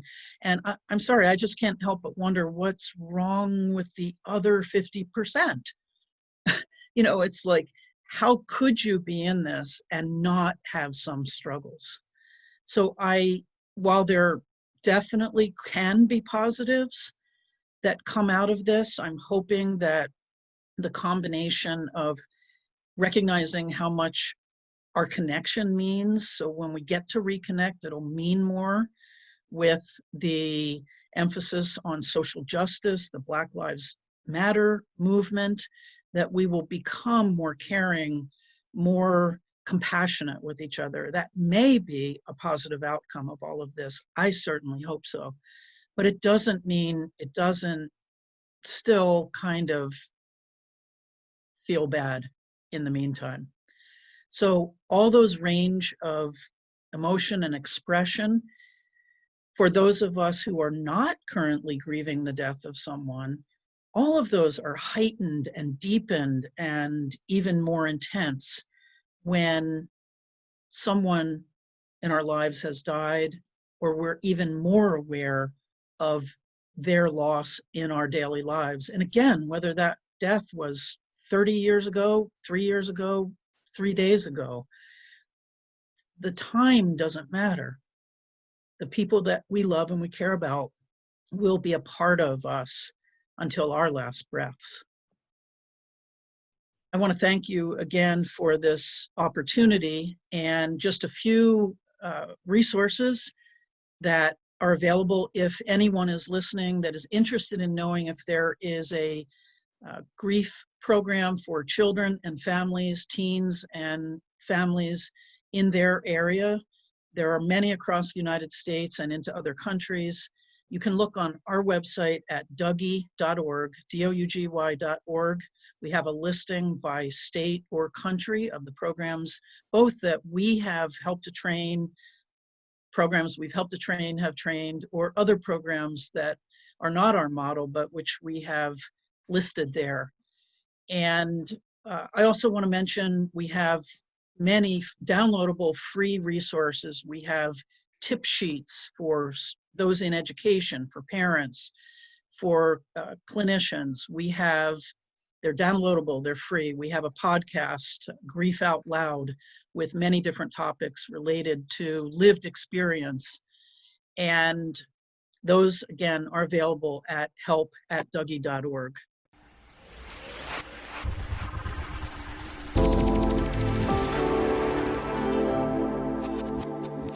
It's my privilege now to introduce you to our next speaker. Sherry was the COO of a technology company when her 14-year-old son Connor was killed in an airplane accident almost 8 years ago. And she and her daughter sought the services of the Children's Grief Center in Albuquerque, New Mexico, and several years later took the role of their executive director. It was my privilege to be part of the search committee for the Compassionate Friends, the national organization, to find a new leader for our international efforts for bereaved parents. And a couple of months ago, as a board member, we're fortunate to select Shari as our CEO just a day or two after the COVID-19 shut down our country. So Shari, welcome to the Compassionate Friends, and welcome to this time. Be very interested in what you have to share. Thank you. Thank you, Donna. First, I want to say thank you for that introduction. Donna is a board member of the Compassionate Friends, and as she said, formerly to this role, I was the executive director of the Children's Grief Center of New Mexico, which is modeled after the Dougy Center. So Donna is a hero to my former organization and me, and I've been so grateful to be able to work with her in this short of time. And I also wanted to say thank you to Open to Hope. You have put together just an amazing conference, and what a time that we need so many incredible leaders to come together with great hearts and great minds to face all that we are facing right now. For me, being a bereaved individual, being a professional in both the business world, which is where I spent most of my time before I became a bereaved mom and then shifted my path, I'm struck by the level of grief, trauma, and bereavement in our world right now. Starting with the pandemic that has created staggering numbers of deaths in a very short time, unprecedented to many of the generations that are alive today in our country and throughout the world. In addition to that, we have, as has been mentioned, deaths that happen to us on a regular basis that have not had any ability to be memorialized and responded to in the ways that are healing and important to go through such a traumatic experience. And we add to that the economic losses that are substantial, jobs, businesses, financial stability, things that changed very quickly for people in a matter of days and weeks sometimes from what people anticipated their spring and summer and future would be. And then on top of it, now we are being challenged with significant social questions. And as was mentioned in an earlier panel, what was the old normal and how equitable was that, and what might something look like going forward? When we think about the pandemic and how fast it emerged, it was fast, furious, abrupt. Things changed instantly without anybody's permission, without their control, and without a lot of information on any hourly or daily basis of what people could expect. And people experienced this at different levels in different ways. It certainly wasn't exactly the same for everybody, but most people experienced some level of it. And this is very similar to significant bereavement for anybody who has had that experience. Feelings like anger, sadness, denial, shock, feelings of deprivation, all of those are huge feelings that come when somebody loses somebody traumatically. And those are very similar feelings that many people faced recently as we went through this fast-paced pandemic moving through our world quickly. And we may not consciously acknowledge it, but when we plan our lives and we plan pieces of our lives, we are planning a future that we envision and we expect. So our decisions about what our family might look like, where we may live, education we may invest in, our jobs, family traditions, we don't do those haphazardly. We do them because they sort of paint a picture of what we can expect. And while we all expect and learn that we may have adjustments, we may have financial changes, we may have health changes, we don't really plan for huge changes in how we can see our future. Nobody plans to have a child die. Nobody plans to have a terminal illness all of a sudden strike their family out of nowhere. No one plans for bankruptcy or home loss or the loss of retirement savings that they've been saving for quite some time. So then we turn around and we say, well, what does that look like? And our normal reaction is things like, I can't wait to get back to normal, or it looks like we're returning to normal, or boy, things will feel normal again soon. And there's this idea that we can take those really dramatic experiences and all of a sudden return to something where we were. And I think anybody who has experienced traumatic bereavement has learned in a very difficult way, and through other losses as well that can be traumatic, that there isn't the same normal. We can see it now, you know, for example, when there's a death in the family, there are all these very immediate things that need to be tended to. There's an obituary and a funeral service and all sorts of details that are horrible and hard. And we almost have the benefit of shock moving us through that, and we get through those things.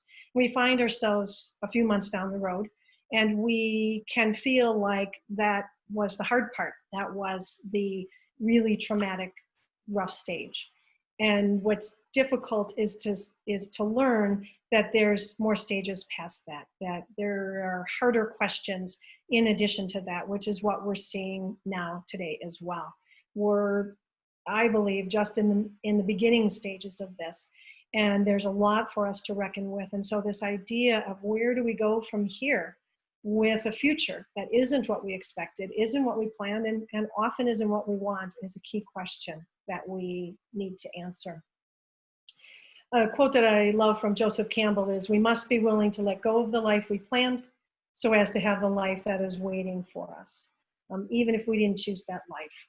And so what can we do when we are faced with trying to let go of what we expected and learn to trust again and see something different? We want to control, and we want to do, and we want to initiate things that make change down the road. And in significant loss, as we're in right now, we can't do major changes. We can't take back and change the dramatic losses we've had.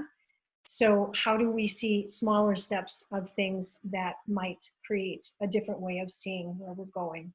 And I want to suggest that there are small things that we can be doing, and there are different ways that we can be in the world that can help that.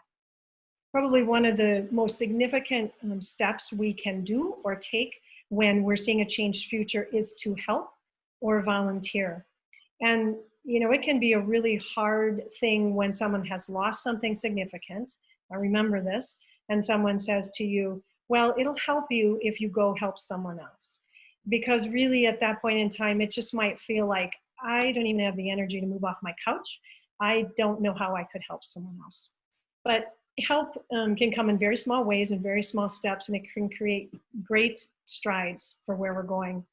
I heard a wonderful story recently about, the ending is wonderful, about a man who lost his restaurant immediately after the pandemic started. This was a generational family restaurant that not only meant the economic support for his family, but was a passion and a heart endeavor throughout generations of his family.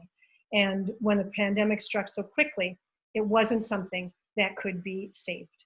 And so understandably, he was angry and sad and shocked and had no idea where to even begin.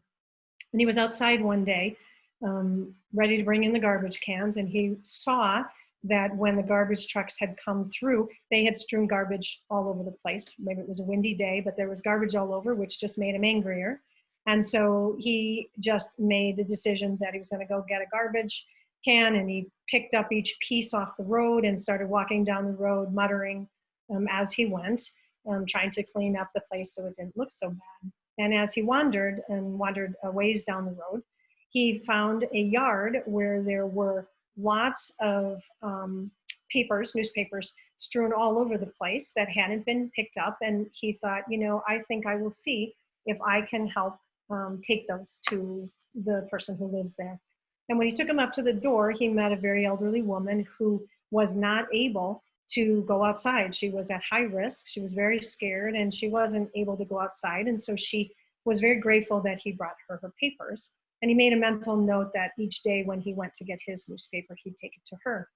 After about a week, he just realized that he hadn't seen her out, and he asked her about food. And he said, how are you getting groceries during this time? Is your family doing that for you? And she shared again that she didn't have family there, and she was just using what was in the cupboard, trying to use it up so that she was waiting for it to blow over. That was her strategy. And he said, you know, if you make me a list, when I go to the store next time, I'm happy to pick up groceries for you. And as he did that, he had a little more time on his hands, as many have had in this pandemic. And so he began to realize there were a lot of people in his neighborhood who were in similar circumstances. They did not have the resources to even take care of basic needs every day. And he had some friends who were also unemployed and struggling what to do with their energy, and gathered them together. And in a short amount of time, they had about 60 people volunteering to get groceries for people who were inside and could not get outside to do what was needed for them on a daily basis. And the beautiful part of the story is not only were those steps important for the immediate future, his anger, his sadness, his shock, and not knowing where to turn, but he now has an idea for a new business that he's going to be combining his skill with food and delivering food services with some nonprofits in the area to try to see if they can take care of the great problem we're seeing in our country of food insecurity. So I share that because he never would have imagined the journey he took and where he might find himself if it weren't for that very first step of picking up some garbage and taking some newspapers up. And so the power of doing helpful activities or volunteering in some small way is one of the first things that we can do, even when we're in pain, to open ourselves up to making movement through what is so unexpected and what we're grieving. The second thing is in finding community.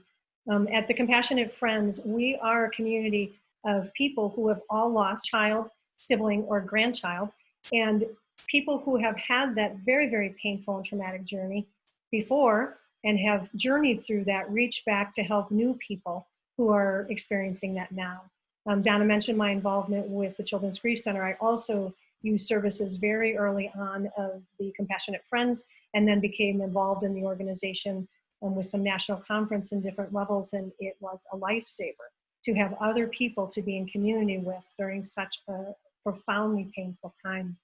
So right now, whether that is a national organization like the National Alliance for Grieving Children, the Compassionate Friends, there's many organizations around even additionally stigmatizing types of losses like suicide, homicide, and drug overdose. There's all sorts of organizations that can provide resources that can be a touch point, and many are virtual right now. You don't have to walk out of your house.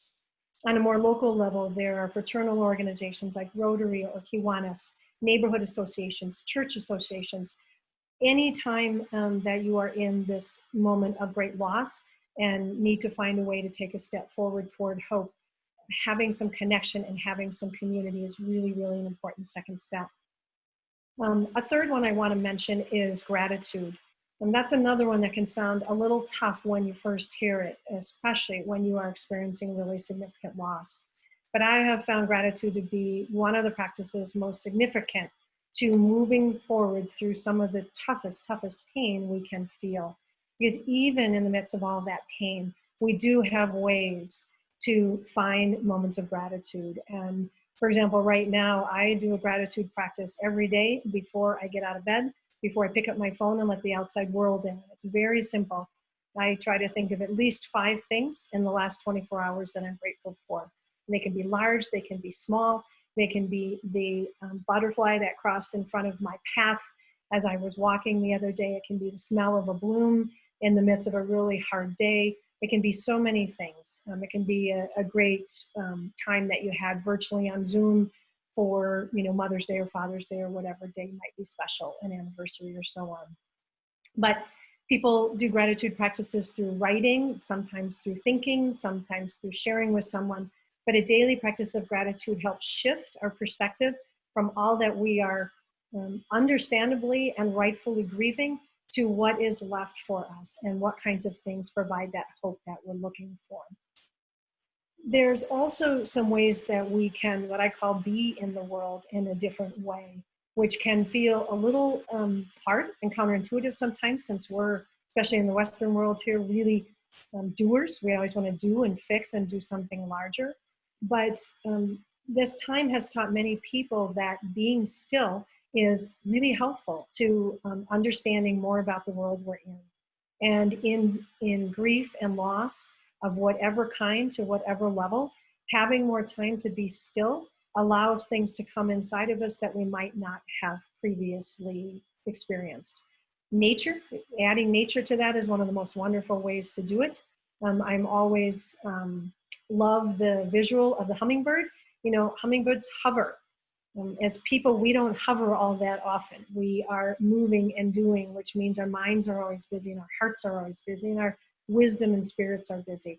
So spending some time like the hummingbird hovering is a practice, particularly outside, that can bring lots of insight and lots of changed direction.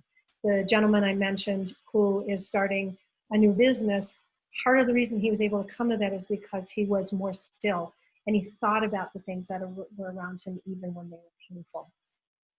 Faith and having some kind of spiritual connection is a really key way to be if you can find your path to that. And that may be a very direct way we're familiar with religion or a faith group that's very active in your life, but it also can be more indirect than that. Some people struggle with faith, especially after they have lost, traumatically lost a loved one like a child, where it just doesn't seem fair and doesn't seem right, and we can't find a God through that. But there are different ways to look at that, and I'm really just talking about whatever it is in terms of faith that allows you to find something outside yourself and that allows you to find something you can't yet see, which is a difficult challenge to do. So that might be religion or a faith community, but it might be nature. It might be, you call it by the word universe or source or inner wisdom or inner guidance or whatever that is. Finding some path of faith, some path of spirituality and spiritual connection is a really, really important practice to help find a way through uncertainty and when we have this life around us that we didn't expect and we would give back in a heartbeat if we could. So if you are someone suffering great loss today, what can you do? Again, you can reach out, find community and find connection. And many things can be done virtually and many people are around to help with that. And I've even heard of people doing, for example, over the fence barbecues if they are immune compromised and maybe can't get together in person, or driveway to driveway where there's a chair and they enjoy a beverage later in the evening in driveways. But connection and community is so important. Helping and volunteering, so important. Being sure that you're connecting with others, being sure that you're feeling supported, offering support, being heard is such an important step right now. Again, the next one I would mention is gratitude, and the next one I would mention is faith. We do have, again, this experience and time we're in is not even. Not everybody's experiencing this time in the same way. You may have anxieties and fears and worries, which are very important and significant, but you may be blessed to not have those detrimental and devastating losses in your personal life right now. If that's you, be sure to reach out to someone and offer your support. There are so many people who need support, and there are so many small ways to do that. But for example, if someone lost traumatically in the last few months, most likely they didn't have any of the rituals that exist that are so important for our hearts and spirits. Take that casserole over now. We don't take casseroles over because everybody loves casseroles. We take them because they are a way to reach from our heart to someone else's and provide our best possibility of nurturing and giving that we can at that time. And it's not too late for that. Send a text, send photos, send a story of that person's loved one. Ask them how they're doing, really right now. Ask them if they've had a chance to commemorate their loved one in the way they want. But reach out. You have resources that those individuals don't have, and they need you, and you can give a lot right now. So where does the hope come from? The hope comes from surrender, which is a hard word for a lot of us, but it's surrender to what we don't know and what we can't see yet. It comes from opening by more stillness and being able to let those things in. And it comes from growth, from trusting that there's growth we can't see and finding examples around us. So one of the things we know in the Compassionate Friends with this amazing community nationwide is that bereaved people rise, and people who have lost things and people that are significant rise. And there's so many examples around us. So grab onto something that can help you have that faith and that trust that you can follow that path. Reach out to somebody today, reach inside to something new for you today, and share the hope that you have so that we all can move forward together as a community. So I just want to say thank you for allowing me to spend time today. If I may, I want to make sure everybody knows of our website at the Compassionate Friends. We have a wealth of resources on there about bereavement. We have an upcoming virtual conference I would like everybody to know about that is on July 31st to August 2nd of this year. We're going to take what is normally a large in-person conference and figure out how to do what the Horsleys have done and make a terrific experience for people to connect virtually. And that website is compassionatefriends.org. And you can find general information plus information to come on our conference. So blessings to you and thank you for this, putting together this beautiful day.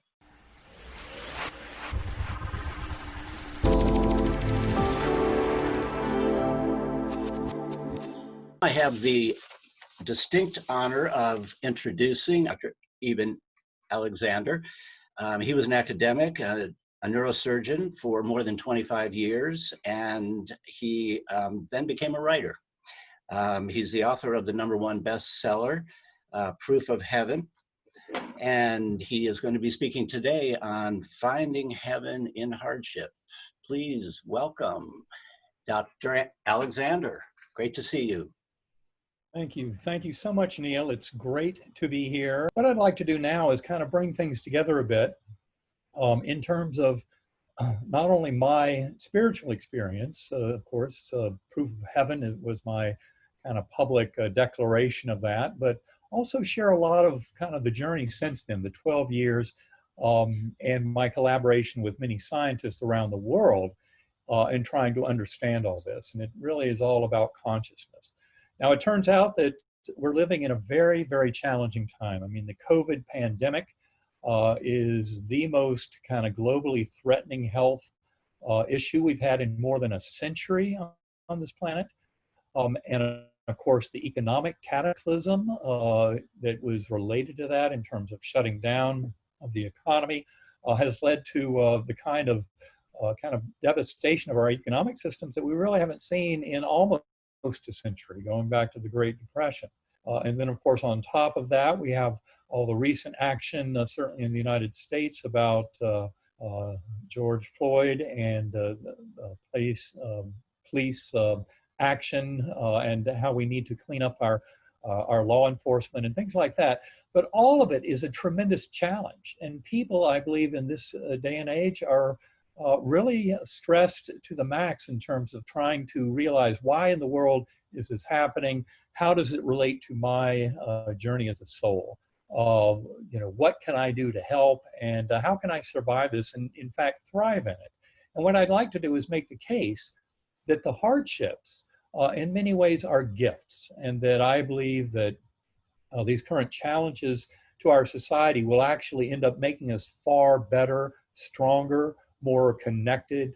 It's often not easy to see when you're in the midst of a hardship how it might benefit you. And yet I believe one thing that I gained from my near-death experience due to meningitis back in 2008 was a tremendous kind of seeing of hope and optimism.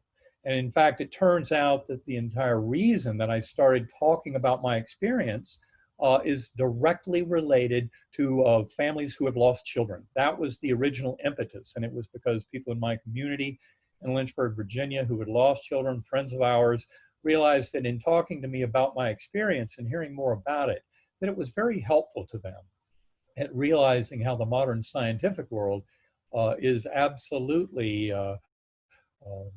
coming down in full support of much of the spiritual reality that has been discussed today. And also that involves the power of individual souls to have an influence on their lives, an influence for the better.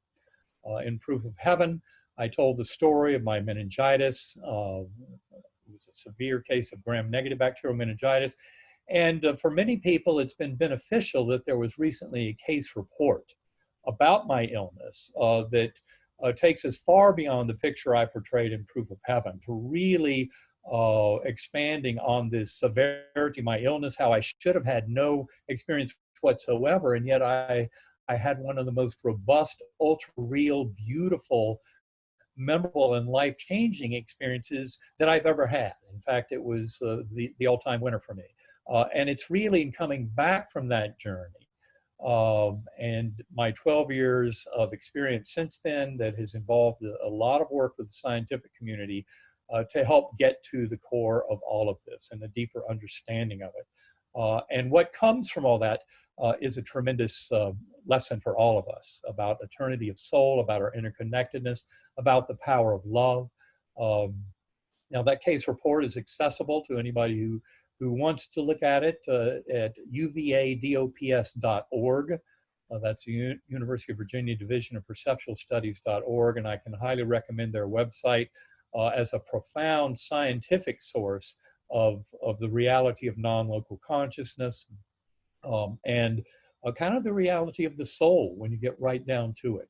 And in many ways, I think that this kind of lesson can help all of us, and that's bereaved parents at the very start of my journey, but so much else that is important to all of us in understanding this notion of soul, and that we're more than our physical bodies. I think to me that was one of the most astonishing lessons of my journey, and it's something that was very scientifically supported in that case report and in my writings about it, not just the book Proof of Heaven and the Map of Heaven, but our most recent book. This was written with my partner, Karen Newell, co-founder of Sacred Acoustics, Living in a Mindful Universe. And this is really goes beyond kind of the question mark that I would say Proof of Heaven is. Proof of Heaven is simply another profound near-death experience. And there are tens of thousands of those experiences available to us all out on the internet, in the literature. They've been scientifically studied. They have tremendous similarities.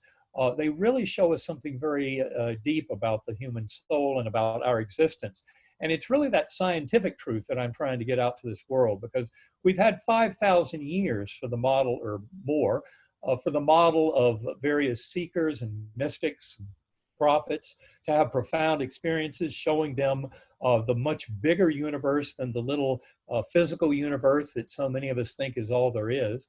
And in fact, you need that bigger universe to begin to explain something as profound as consciousness.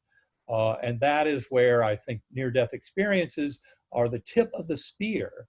But they're very important, because as much as near-death experiences in and of themselves will never take us to this deeper understanding of consciousness, you really have to study all manner of consciousness. That's why Living in a Mindful Universe is such an ambitious effort to bring all of this together, because it involves studying not just, for example, my own personal experience.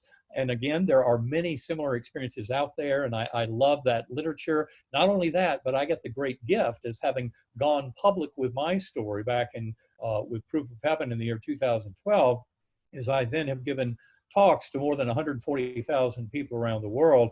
And that is the rich part for me, because those people come back and share their stories. And often I have somebody come up to me and say, I've never told anybody this before, but, and then they share with me a profound experience they had. In many cases, it might be a near-death experience or a deathbed communication that they witnessed when a loved one was leaving the world. It might be an after-death communication, but then it goes far beyond these spiritual journeys when you start realizing the evidence for non-local consciousness. That is, things like telepathy. If you read Guy Leon Playfair's book on twin telepathy, you'll never come down doubting the reality of telepathy.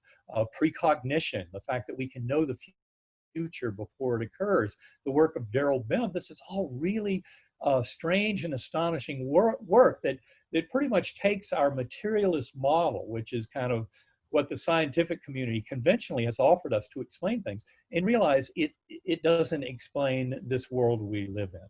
And so it's a much bigger world that involves not only looking at all these experiences that I've just been through and the evidence for non-local consciousness, but it goes beyond that even to say the whole world of transpersonal psychology, thanks to the work of Stan Groff, Michael Newton, Brian Weiss, and others, where we start to realize that to make sense of our lifetime, we have to realize that our souls are kind of bigger than what we experience here in this world. And I love how Michael Singer puts it in his book, The Untethered Soul. He calls that little running stream of consciousness, that stream of thoughts in my head, the annoying roommate. So many of us are used to identifying with that running stream of thoughts, a little voice in our head, the voice of our ego, as our consciousness. But what I would remind you is your consciousness, at least from a scientific viewpoint, is much grander than that. And the science is about the awareness of existence. That part is a very deep and profound mystery. The running stream of thoughts in the head is little more than a parlor trick. It involves about that much of brain in Wernicke's area and the linguistic center where we put everything together. But that's where meditation and centering prayer can offer such incredible gifts, because the scientific model that is emerging from all of this is one, and that include, when I say all of this, I mean not only all the information I've discussed so far, but for example, other evidence that the brain is not the producer of consciousness, and in clinical neuroscience, that would include things like terminal lucidity, where people who have advanced dementia, and this happens in about 5 to 10% of Alzheimer's patients, where as they approach death, and especially in diagnoses where, say, their brain has been half replaced with metastatic cancer and they've been deep in coma for weeks or months without uttering a meaningful phrase, the interesting thing is many times terminal lucidity occurs. And that's where people kind of wake up, and inexplicable by modern neuroscience trying to pretend the brain creates consciousness, their soul then guides them through this beautiful interaction with loved ones at the bedside. Or potentially their soul can go 1,000 miles to a loved one who is not physically present, because this kind of connection of mind is not something that is limited in space and time. That is why things like remote viewing, that's another scientifically studied aspect of non-local consciousness.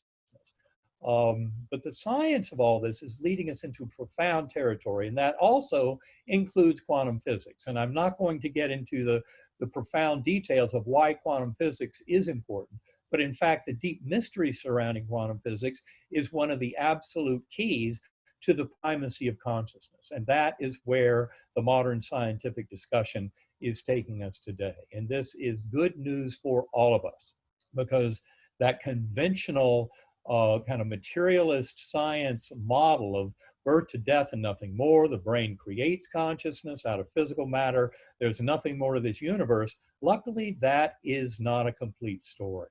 And to explain all of this, including the findings of quantum physics, terminal lucidity, other things like acquired savant syndromes, where brain damage seems to uncover some superhuman mental capacity, say for calculation or memory or intuition. I mean, these are all examples of mind writ large. And the good news is you don't have to wait for the scientific community to come into it. The only reason I mention it is because some people believe that in many ways this kind of culture war about consciousness and our understanding of the soul, and the fact that we all are spiritual beings in a spiritual universe, that profound kind of recoil that you often find in materialist scientists who still subscribe to the kind of teachings that I worshiped before my coma, you start to realize that there is a far grander universe out there. And it's one that involves love and connection, just as all near-death experiencers come back to this world with their life changed, because they have bathed in that ocean of beautiful love, of an infinitely loving God force. And again, this is something that transcends any one religious system, because one thing I realized when I came back from my coma is that that God, that deity, that infinitely loving force that I tried to describe in the book Proof of Heaven, whether you call that God or Allah, Vishnu, Jehovah, Yahweh, Brahman, Great Spirit, I don't care what you call it. The name does not matter. The deep reality, though, underlying all of the great faiths is of a force that involves love, kindness, compassion, mercy, acceptance, gratitude, forgiveness. These are all the profound qualities of that extraordinary guiding force at the core of the universe. And not only that, but it is never separate from us. The emerging model that understands that consciousness is primordial in the universe also realizes we are all interconnected through that. And of course, this is no news to near-death experiences who have felt that love, felt that connectedness. And in fact, one of the beautiful hallmarks of the near-death experience that's been reported for more than 2,400 years. So this is not some new age concept, but it's the life review, your life flashing before your eyes. And this is something that is present in more than 50% in most, 25 to 50% in recorded series of NDEs. But again, like I said minutes ago, extends back even 2,400 years to the writings of Plato, where he talked about Armenian soldier killed in battle, dead on the battlefield for days. And when his body was finally put up on the funeral pyre, he came back to life to the surprise of his fellow soldiers. And he had a story to share with them. And it was basically, when you die, you will go through a review of your life where the most important features that still offer residual lessons will be presented to you. Interesting to note that of the so many people who report these life reviews, that generally they're reported as experience from the emotional truth of those influenced by our thoughts and actions. They're not influenced by the departing soul itself so much as the emotional power of impact that soul had on others around them. That's why the life review is a beautiful example of how to modify our lives. And if you've been busy handing out pain and suffering to others, the life review may not be such a pleasant experience, because you have to be on the business end of that. In many ways, the life review is a way of saying that the golden rule, treat others as you would like to be treated, is written into the very fabric of this universe. In fact, the golden rule is presented in every major belief system on earth, showing this oneness of mind, this connectedness of our souls, that we're spiritual beings sharing. I like to often say that one mind, that God force, in many ways is like a giant diamond, and we are all just facets on the surface of that diamond. But the reason this is important in the here and now is through centering prayer, through deep meditation, and for those who need a tool to help them quiet that annoying roommate, that voice in the head, I would offer Sacred Acoustics. Go to sacredacoustics.com to learn more. That is the website of my partner and co-author of the book, Living in a Mindful Universe. But it's a way of silencing that voice in the head and exploring your relationship with that primordial mind. And the scientific model that is emerging here, given that we're now agreed that the physical brain cannot create consciousness out of physical matter alone, but in fact the model is one where the brain serves as a filter, so that we see consciousness, that God force of consciousness that so many near-death experiencers have had contact with, and others have too. I want to point out, you don't have to have a near-death experience to come to this deep knowing. In fact, I'm convinced that every conscious sentient being on earth easily has the power to come to a much deeper understanding by developing this relationship with that primordial mind, with that God force of pure love. In fact, when we die, when we leave our physical brain and body, we come to realize that the brain is more of a prison. And so we're liberated from the shackles of that prison when we leave this world. And that really is the story that near-death experiencers have been telling all the way back to time immemorial, is the freedom of reuniting with higher soul, with souls of departed loved ones, going through that life review in their presence, especially basking in the beautiful, loving, heavenly light of that realm. But the reason it's important is because that is not where we get our soul work done. That is not where we grow as souls. Where we grow is here, in this very imperfect, kind of murky material realm where we're temporarily dumbed down to the knowledge of our higher souls. I'm convinced our souls are chomping at the bit to get into these bodies, to come here, knowing that they'll be temporarily have to forget some of that deepest knowledge of between lives and of that profound spiritual realm, but also that we have skin in the game. It's the emotional buy-in.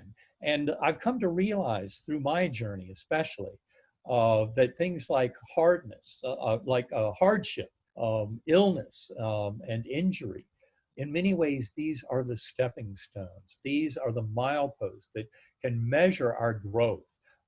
In addiction and alcoholism work, it's very well described, this notion of hitting a bottom, of having things get so bad because of your addiction or your alcoholism. And addiction goes far beyond just drugs and substances. It can include exercise, addiction to work, addiction to sex or love. These are all things that can kind of take over our lives. And the more we come to realize that we're a grander being than that and connecting with that higher soul and coming to see that love and recover that sense of love that the universe, that God force has for us, and come to realize that as our modern science really supports the notion that we're sharing that one mind, that we're all in this together through our mental experience, that's where we can really take this and run with it. I know in alcoholism and addiction work, you often encounter this notion of the 12-step program, and a cornerstone of that is to turn it over to a higher power. Well, it turns out that all of us have that higher power as something we have access to. We have access to it by going within. But it's what we discover there in this beautiful opening of mind by letting go of that ego mind. And we can do that in meditation and in centering prayer. We can let that little ego, it's basically like an impish teenager, and it needs to go into timeout. And that's where we can start to develop that much richer role of our higher soul and connect with that primordial mind by thinning the veil. And we can do that in meditation and centering prayer. But ultimately, we are to bring those deep and profound lessons and notions of connectivity and connection with others, and with that primordial causative force of pure love at the core of the universe. We are to bring that into action.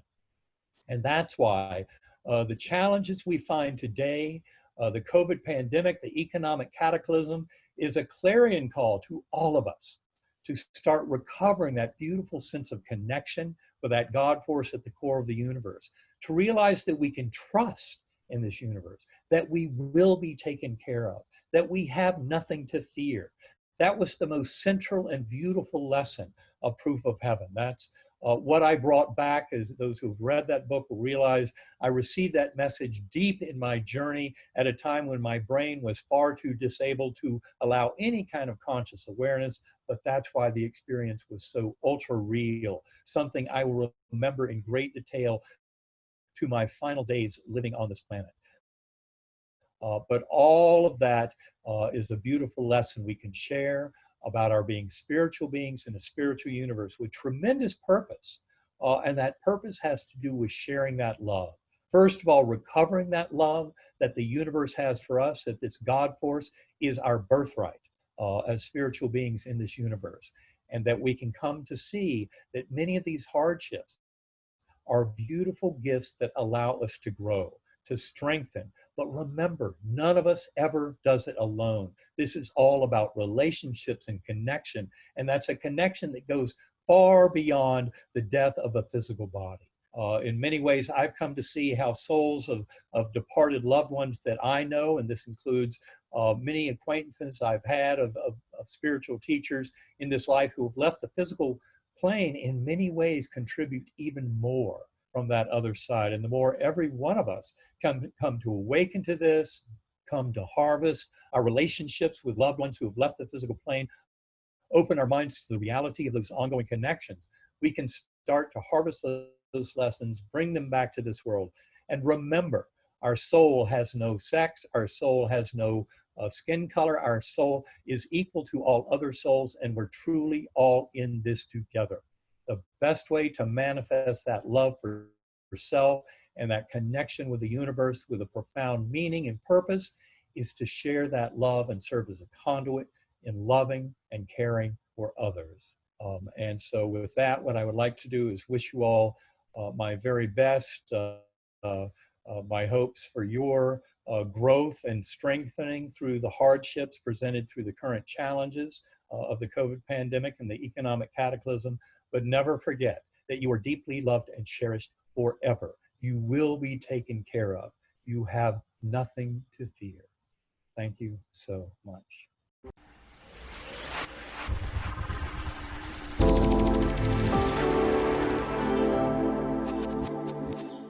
So Heidi, what a day it's been. It's been absolutely unbelievable, and we have had people from all over the world join us. We have had people from Russia, Brazil, South Africa. I mean, it's been far and wide. We have had people that are only a few weeks from their death, and we have had people that are over 30 years out. So we've all come together to support each other. It's been really phenomenal.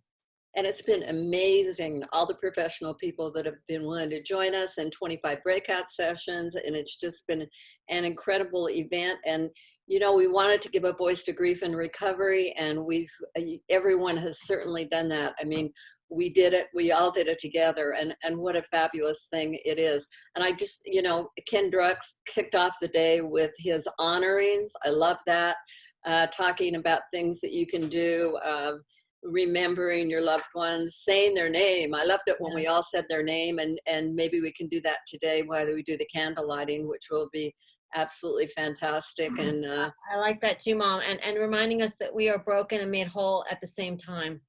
And some of his other ideas that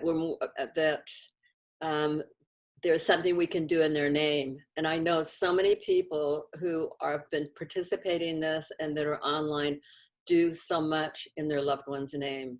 And it's such a great thing. I think that's almost the first step of moving out of your grief, is when you can do a little something for somebody else. But I always say, remember, the number one person that you need to take care of at first is yourself.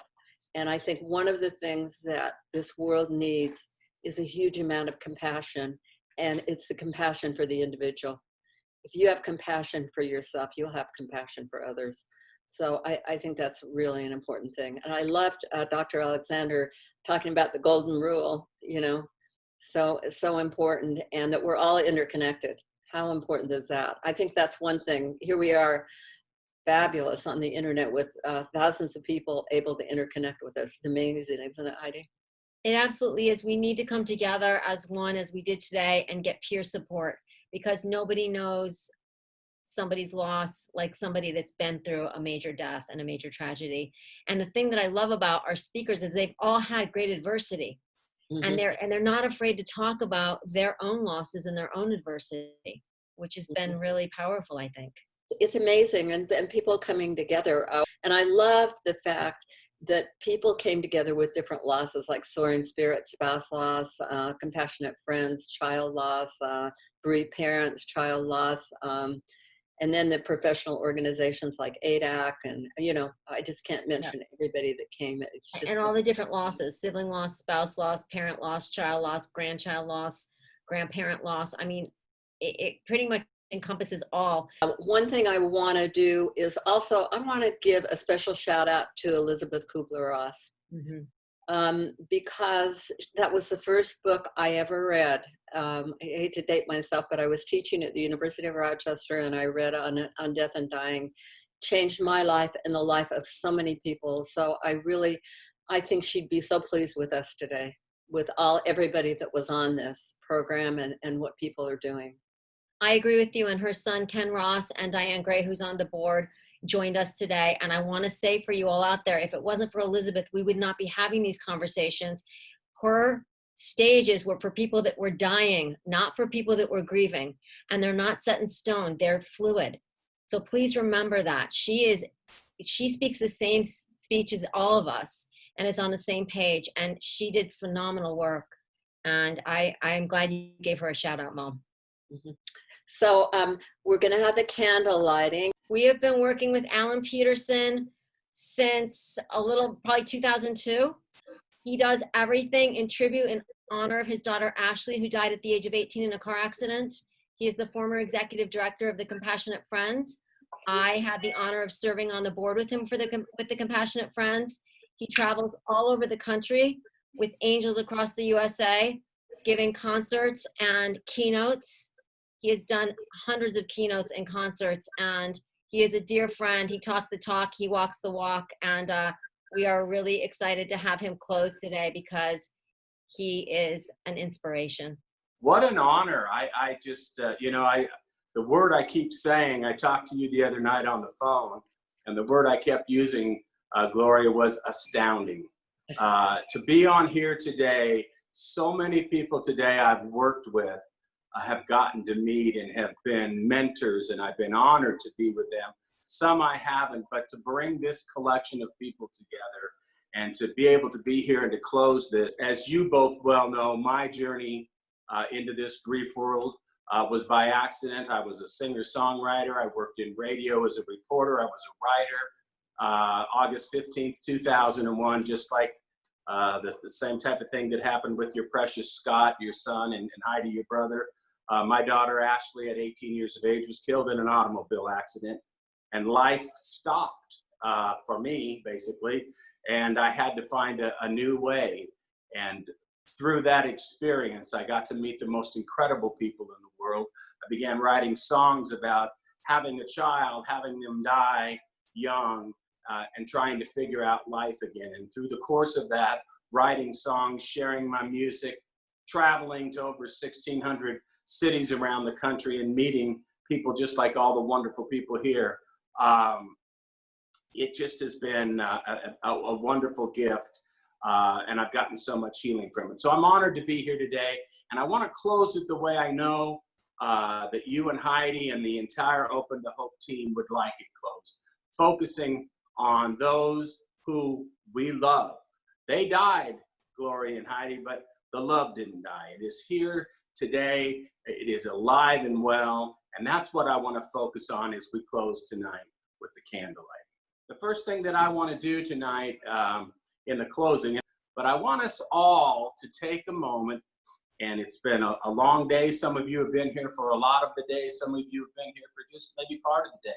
But I want to take a moment and everybody take a nice, slow, deep breath in through your nose and hold that breath for just a second and then just gently let it go.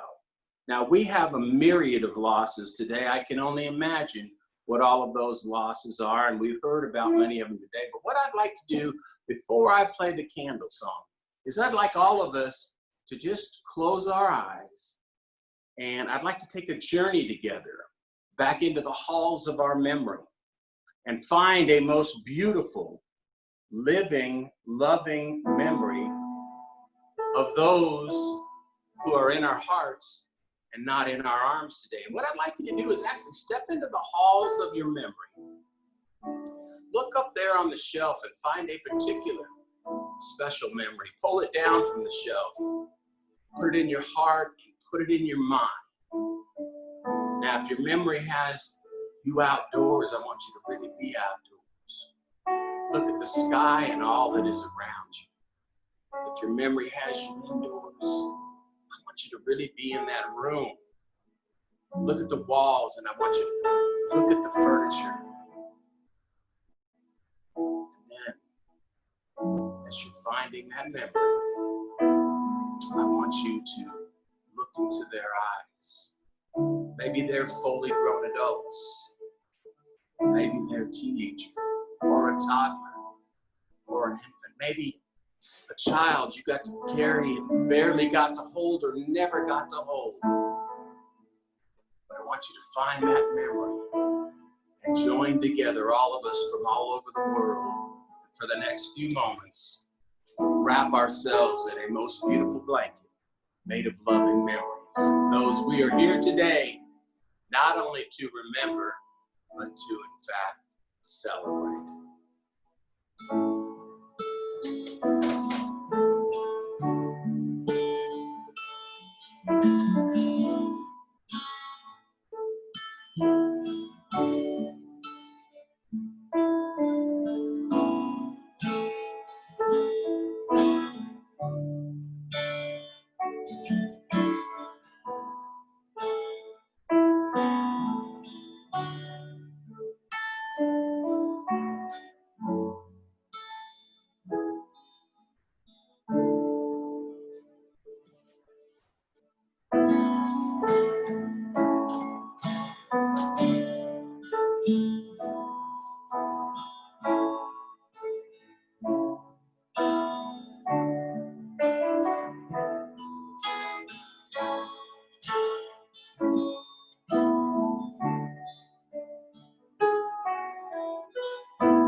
play this song now I wrote in honor of all those we love and we miss. Please light your candles, hold your candles. And this is called Tonight I Hold This Candle.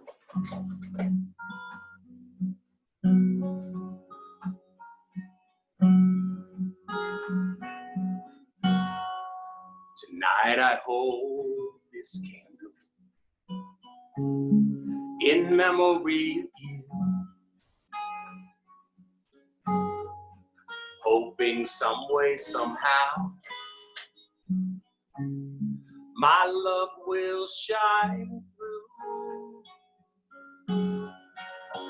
I close my eyes, lost in the glow. There are so many things that I want you to know. This candle says I love you.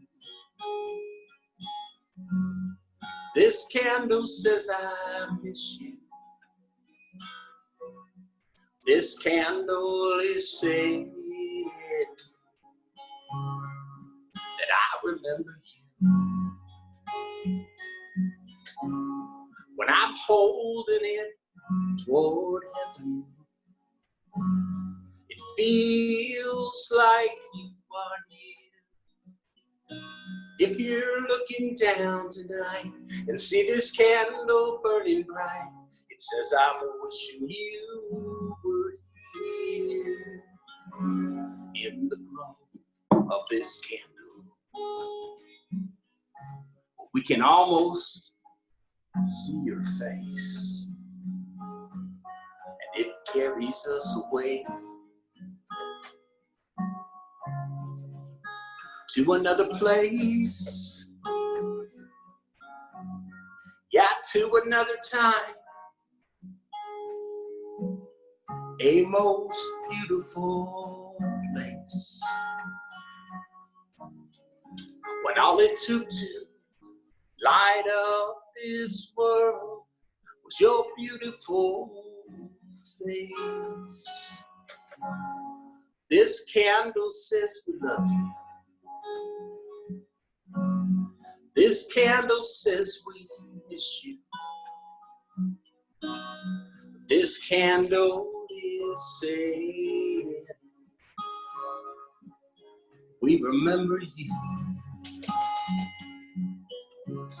When we're holding it toward heaven, it feels like you are near. If you're looking down tonight and see this candle's burning bright, it says we're wishing you were here.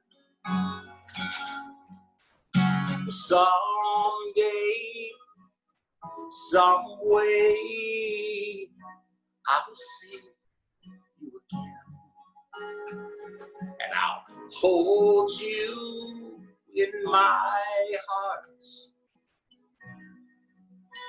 Until then, this candle says I love you. This candle says I miss you. This candle is saying that I remember you. When I'm holding it toward heaven, it feels like you are near. If you're looking down tonight and see this candle burning bright, it says I'm wishing you were here. If you're looking down tonight and see these candles burning bright, it says we're wishing you were here. This candle says I love you.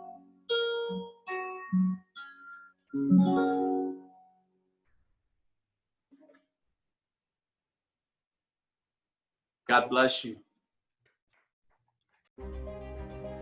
I've learned that it helped me to help others, to know I'm not the only one, put one foot in front of the other, find a life. Adding hope to the darkness, you start on the trip to recovery. Reach deep down inside and say, I am going to live on. We laugh, we cry, and remember. Hope without action doesn't work. Hope with action can change the world. We always say, if you've lost hope, please lean on ours.